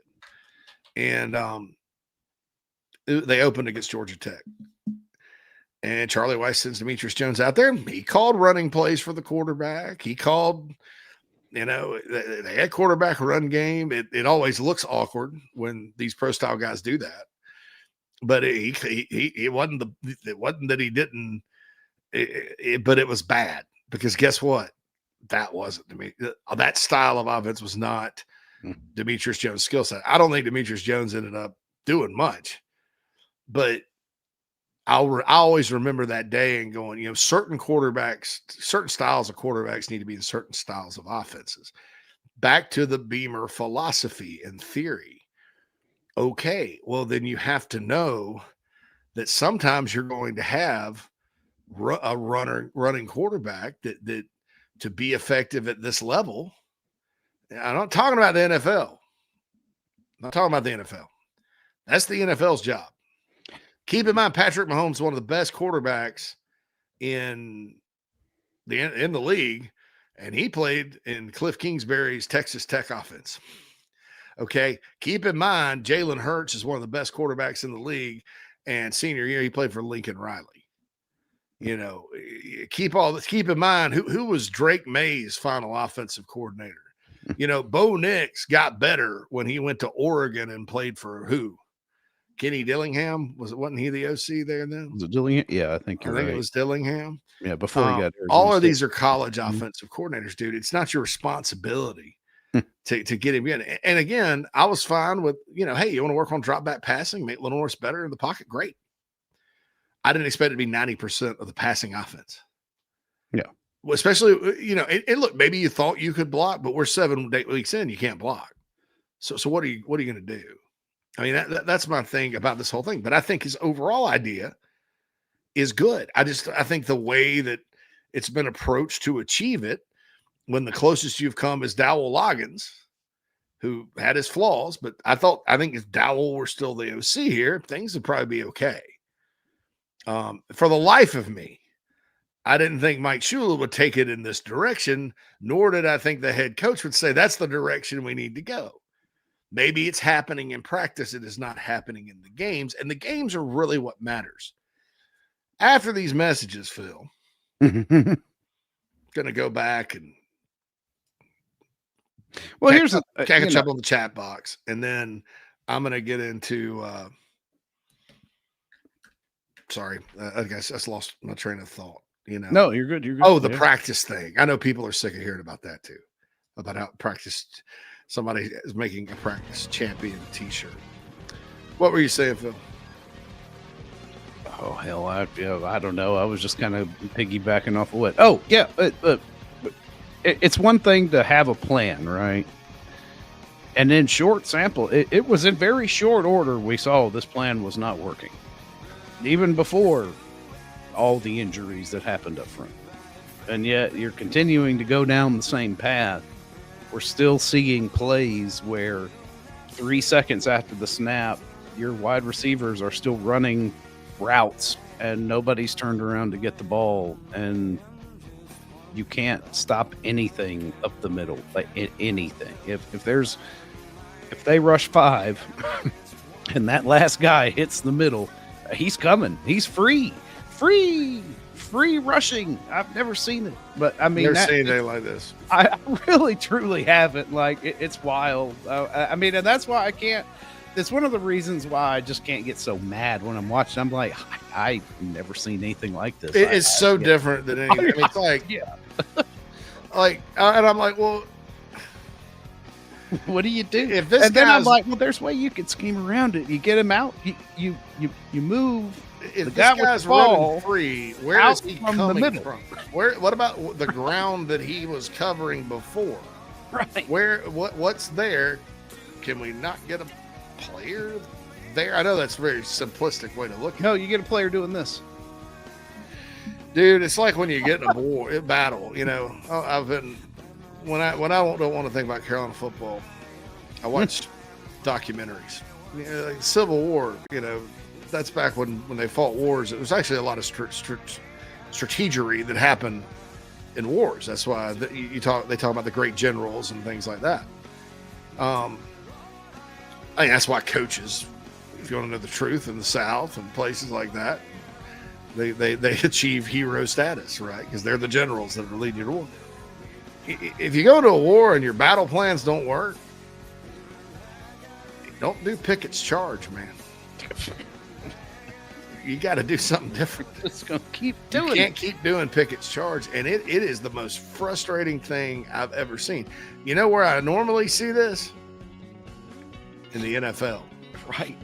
Do it again. Teams Run that aren't it good again. teams that aren't good on offense, it's just Run it again. you have to do it there. I mean, there's certain things you have to work within the structure in that league.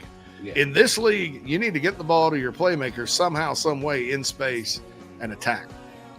And you're still not going to score that many points, but you're not going to be shut completely down. We'll be back. Guys, flown by today on Mad Dog Monday after the show to wrap it up. Hey, this is Cornbread Cowboy, and you're listening to the show. We'll be right back.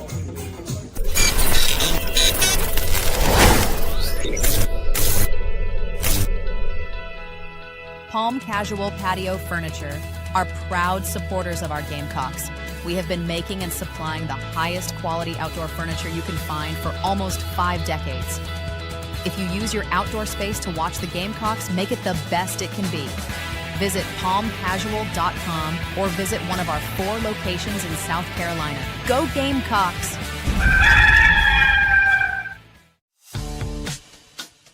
The Aventon Adventure 2 takes the same basic design as the original Aventon Adventure, making it an adventure bike designed to take you places that typical roads just don't reach, allowing you to ride whatever terrain you want based on your whims of the day.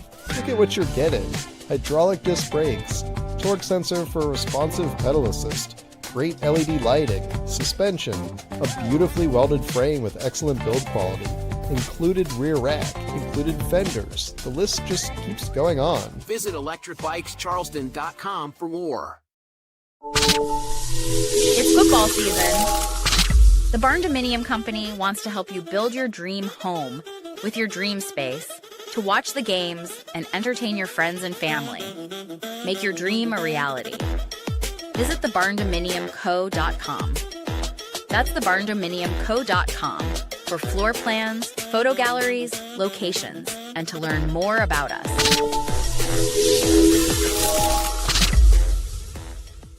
This is Larry Leitner, owner and founder of Midstate Roofing, and for nearly 30 years, we've continued to be the proven leader in the roofing and waterproofing industry. Midstate Roofing's proven history is your assurance that our professionals at Midstate Roofing will provide the proper advice, service, and results to the needs of your facility in a manner both safe and pleasing to your operation. From high-rise to hospitals, manufacturing to industrial, Midstate Roofing designs and installs bonded systems with a protective guarantee that will keep your operation dry and running long into the future. 24 hours a day, 7 days a week. And this is Blake Leitner, reminding you to protect that roof with a maintenance contract. Call me today at 803-356-1919 or online at midstateroofing.com. That's midstateroofing.com. You'll speak to an on-call technician after hours or a Midstate Roofing staff member during hours at 803-356-1919 or online at midstateroofing.com. And as always, tell them Midstate Twins. If you have a leak, let Midstate Roofing take a peek.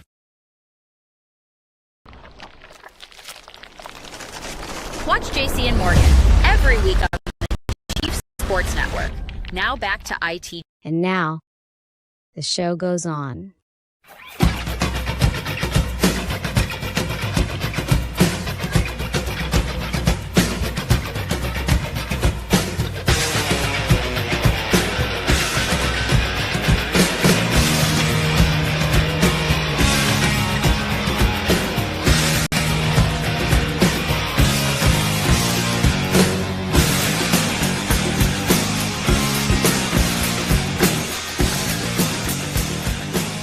Welcome back, everybody, inside the Gamecocks, the show rolling on here on a Mad Dog Monday. You're right, JC. Time has flown by today. That's all right. It's been good to keep the conversation lively, and we've gotten through this what could have been a rough day of woe and lament, which we're not going to do that around here. It is. Nah, we're going to tell it like it is.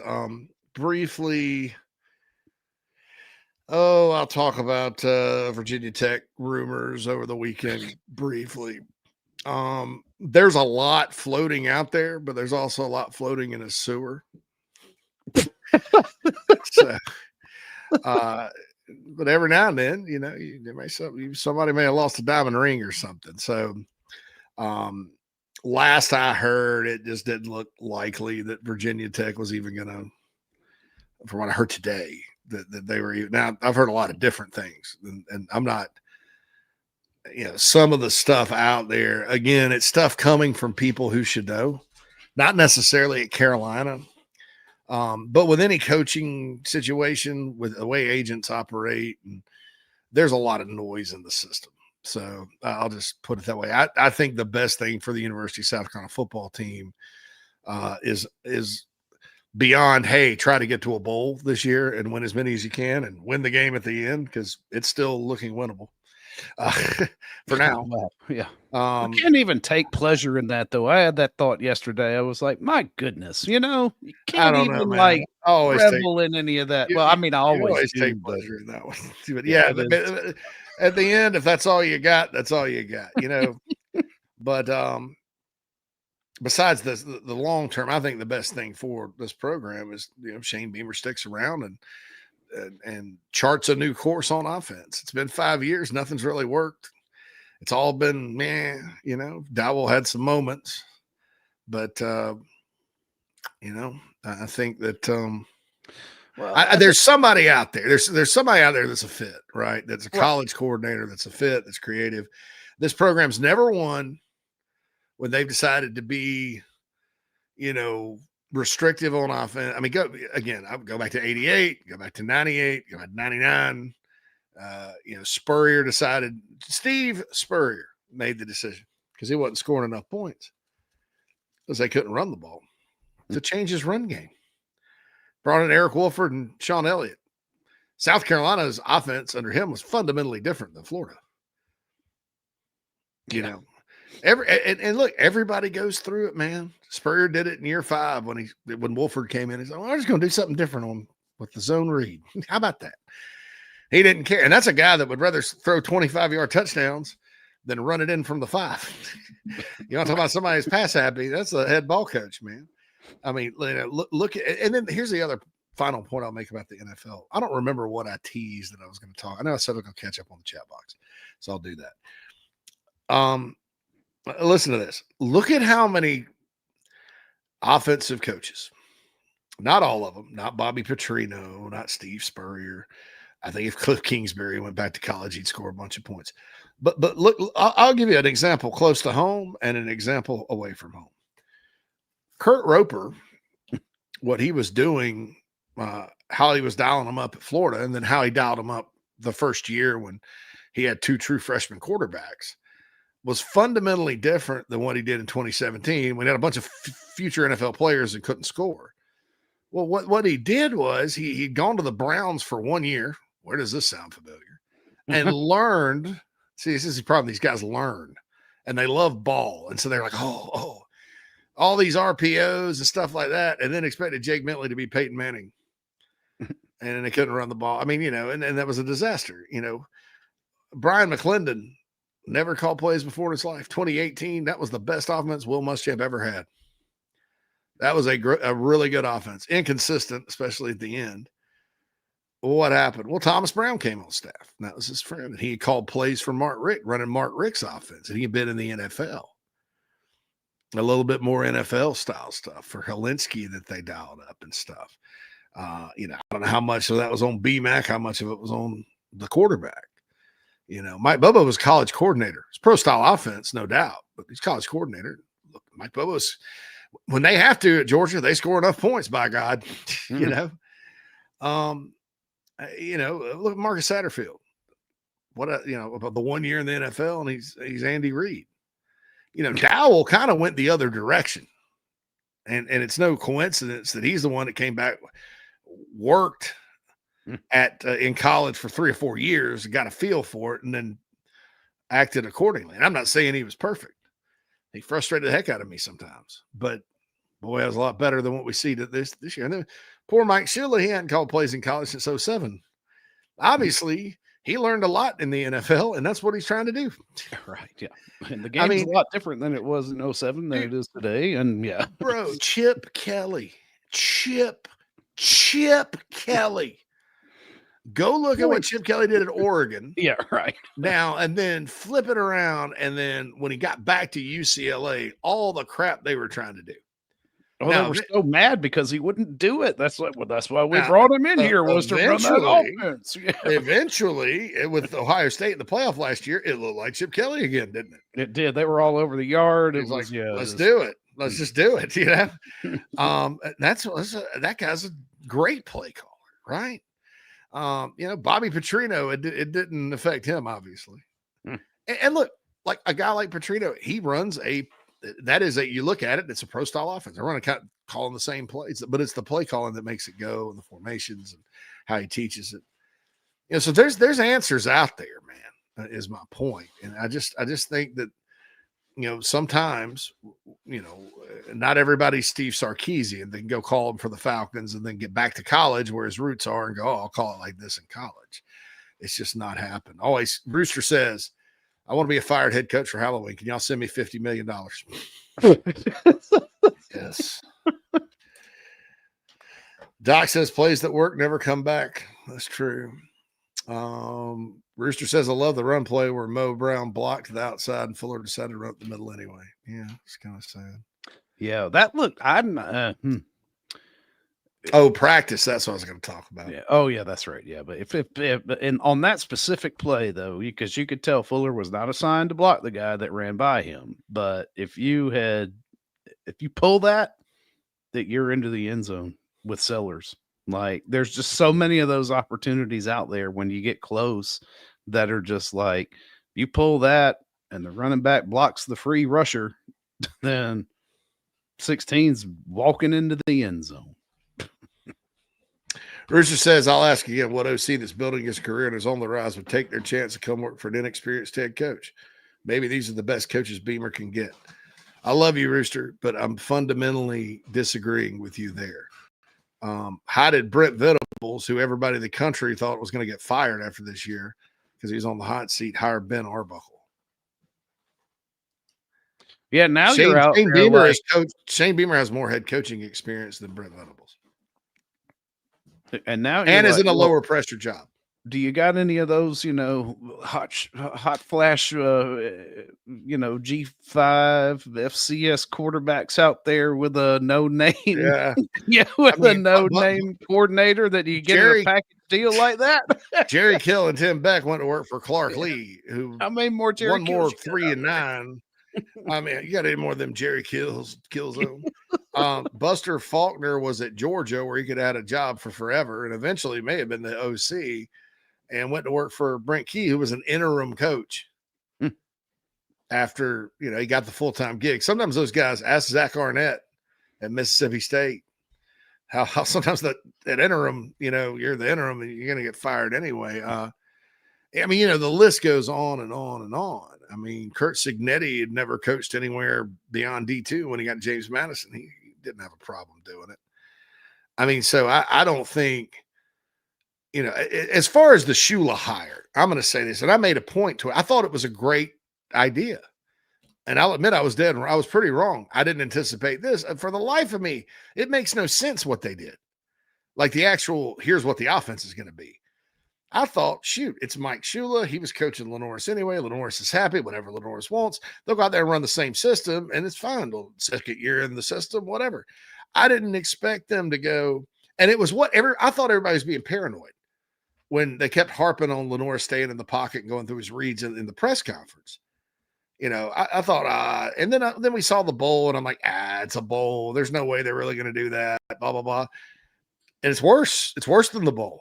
Yeah, it's even more like I did not think on any planet where, look, you're supposed to be better on the offensive line, but until it happens, where any planet that day was like, all right, here's what we're going to do. We got better receivers than we did last year. Our receivers are better. They're fat. All of them are fast. We got a bunch of decent tight ends. We got all these offensive linemen returning. We just went the extra mile to get Faison eligible. The other backs are good. We're going to run it right up the middle and have Lenoris do 7-step drops. They're not 7-step drops, but they're slow developing pocket passing plays over and over and over again. And maybe teams are playing them to force them to do that. Well, you have to have some teams are sending so much pressure. There's got to be something open. But when your receivers are not even turning around yet and running, I don't know. Somebody help me. But no, I don't. That is something quick. I fundamentally reject the notion that Shane Beamer cannot go hire an offensive coordinator because coaches don't want to work for him. I fundamentally somebody out there. There's guys that are. Trust me, I can't get behind that. Again, I'd be happy with somebody that we don't know, like who doesn't know, comes in lower there level with like 15 plays written on crinkled up loose leaf paper, a cocktail napkin, and something that he wrote on the back of his hand on the while he was waiting in the waiting room for his interview. That's who I want at this point. You just described Dana Holgerson. Well, whatever. I'll take that. But look, man, I mean, I don't, and I'll admit it. I defended the Shula hire. A lot of other people did too. They felt like, he's just going to dial them. You got Pat Shermer out there at Colorado's calling plays in college. You think he'll probably evolve. For the life of me, I don't know why this was the plan. I'm stunned. And I'll admit I was wrong. I probably should have been a little more skeptical. But I'm the type, I will give everybody a chance because fundamentally with every single hire, including Marcus Adams, there's a path that it's like picking games. You can say, this could work out, and you trust people and go from there. All the overreactionaries about the bowl game last year, congratulations, you were correct. And it's worse than we could have ever imagined. But I'm sorry. I apologize. That's the thing that makes me so. And I'm not going to get testy if people call me out about it. Because that's one I didn't nail. Right? Didn't nail. Yeah. No, it made I'm in the same boat with you, JC, and I'll admit it. It looked like it made sense, right? Oh, this guy, they have a great relationship. It's going to come on, and then slowly but surely you realize, well, we're not just trying to get him to start thinking as an NFL quarterback. We're literally putting him through NFL QB school here behind a line that cannot hold up for this lesson to even take. Right. It just, and then I get in my head, I'm like,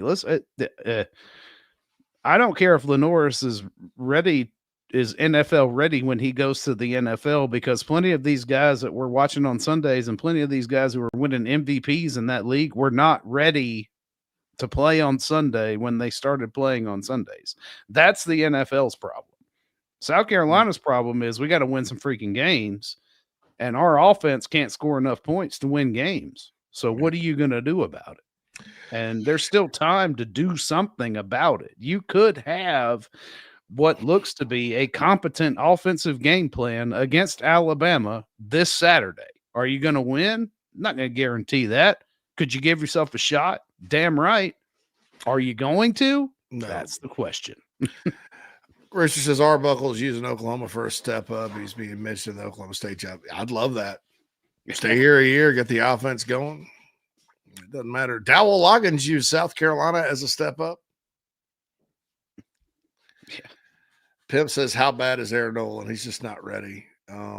Shane explained, Beamer explained that it was just they hadn't gotten Cutter in the game this year. And they had played Air and they had played Luke, so they decided to put Cutter in. Cutter played well. I want to say that he did. He did well, yeah. Looks good. Mm-hmm.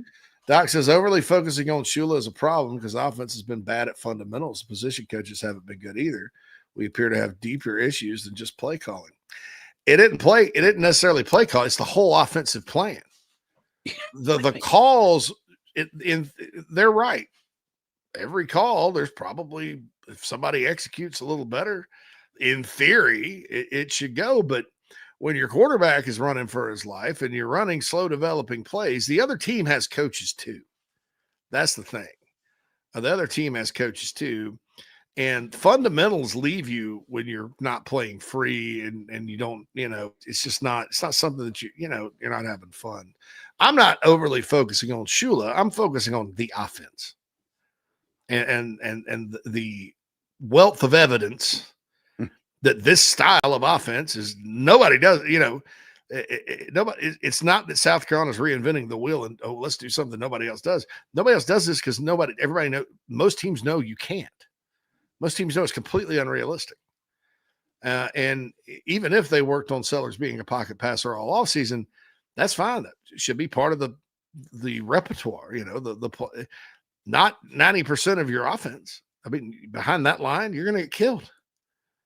I mean, do something, spread them out, something. And then when you do spread them out, don't run them down the field 20 yards before they're ready to catch the ball. Maybe have somebody go in the middle. I don't know. No. I don't know.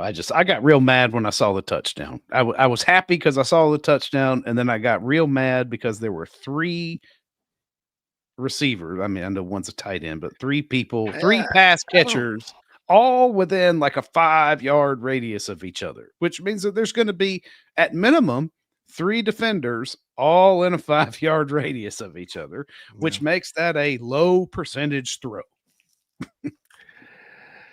Doc says these issues had to show in practice. Our defense isn't trash. This is a fact. You play like you practice. Been true since sports began. Apparently not.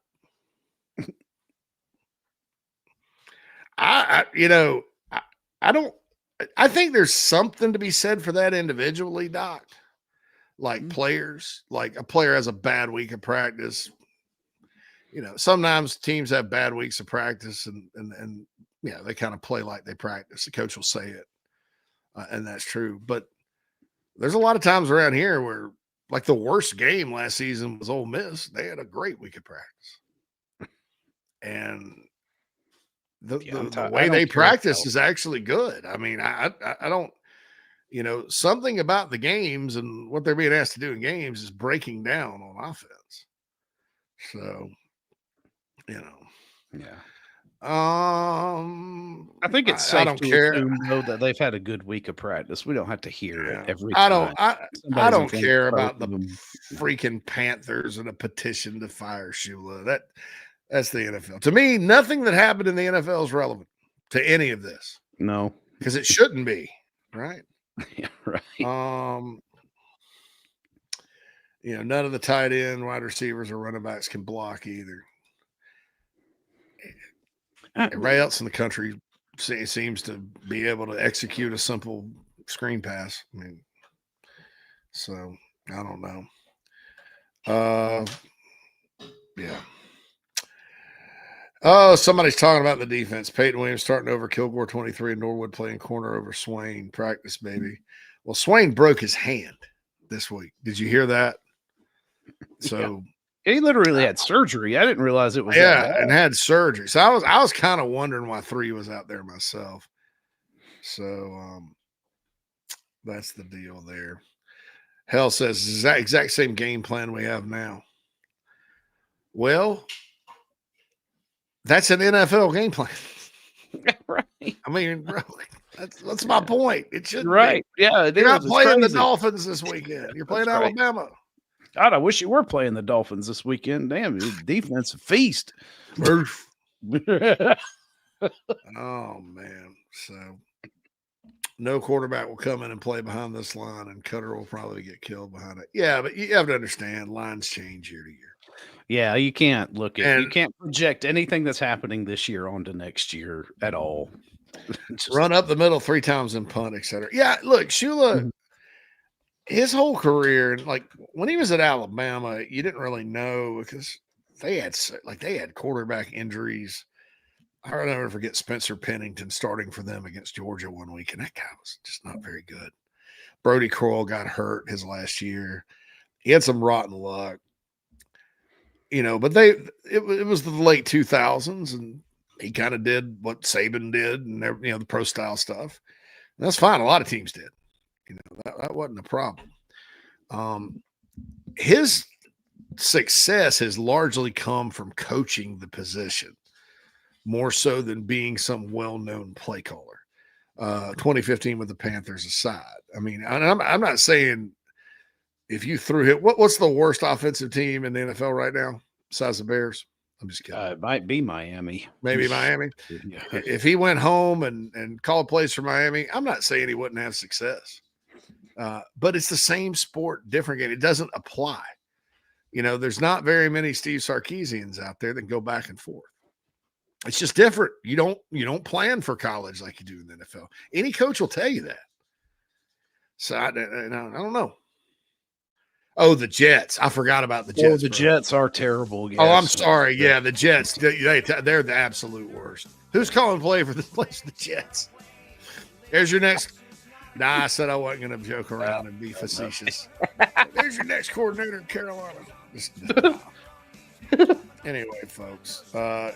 Rooster says Shula been an OC anywhere longer than 2 years. How long was it with the Panthers? I don't remember. I don't either, but Mike made a decent point there. Like, how many points did they score in that Super Bowl?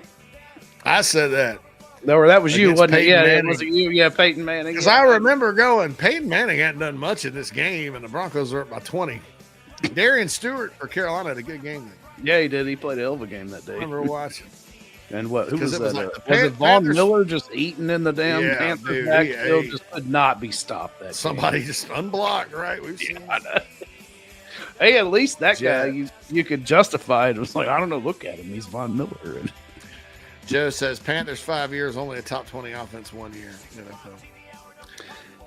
I don't even care. It's college football. I'm like, I don't even care what he did at the Panthers. It doesn't matter. He could have been Andy Reid. I don't care. I've said this from the start of everything I've ever done. Hey, this doesn't work. What's good up there is not good here. And not only about the time and all that, you have to kind of be that way. There's rules in the NFL, unspoken kind of play calling stuff. Because if you're a big riverboat gambler or whatever, and you're like taking chances, they're good enough defensively that they're going to make you pay, right? What you want to do is you're playing chess the whole day. You're trying to play chess. College is not chess. It's checkers mixed with roller derby. I mean, I'm just being honest, man. Name one good college offense that everybody's like, that's run like a pro. No, there's not one. You can't. Sorry, you can't. No. There's pro style. Style is different than pro. There's two different things. Pro style and style. I can have steak, and it's steak, and I can have a country style steak, and it's still steak. It's got breading on it, doesn't it? That's right. You also have a hamburger steak. It's a hamburger steak, right? Style. I don't know. Something can be done. There are plays in the playbook that this team executes well, and maybe you just need to. Here again, maybe you just need to pull that, post Florida. Okay, enough is enough. Trim this thing down. Whatever we do well. If this hadn't happened, see, I don't know that there's anything to trim down either. That's the other problem. This isn't like the old thing. The results are similar. It's not like the old thing. We've seen the offense miraculously come alive around here before. That means they adjusted some things. So I think that's what gives people hope. Maybe they can get it done. So anyway, I wasn't yelling at you, Doc. Nah, I think he's being never yell at Doc Graybeard. Anyway, for the Mad Dog Phil Mullinax, it's been Mad Dog Monday on Inside the Gamecocks show. I'll be back with coffee and they're going to do the gauntlet tomorrow. Coffee, JC and Morgan, the show all tomorrow on a terrible Tuesday, press conference Tuesday. Should be interesting to see what happens.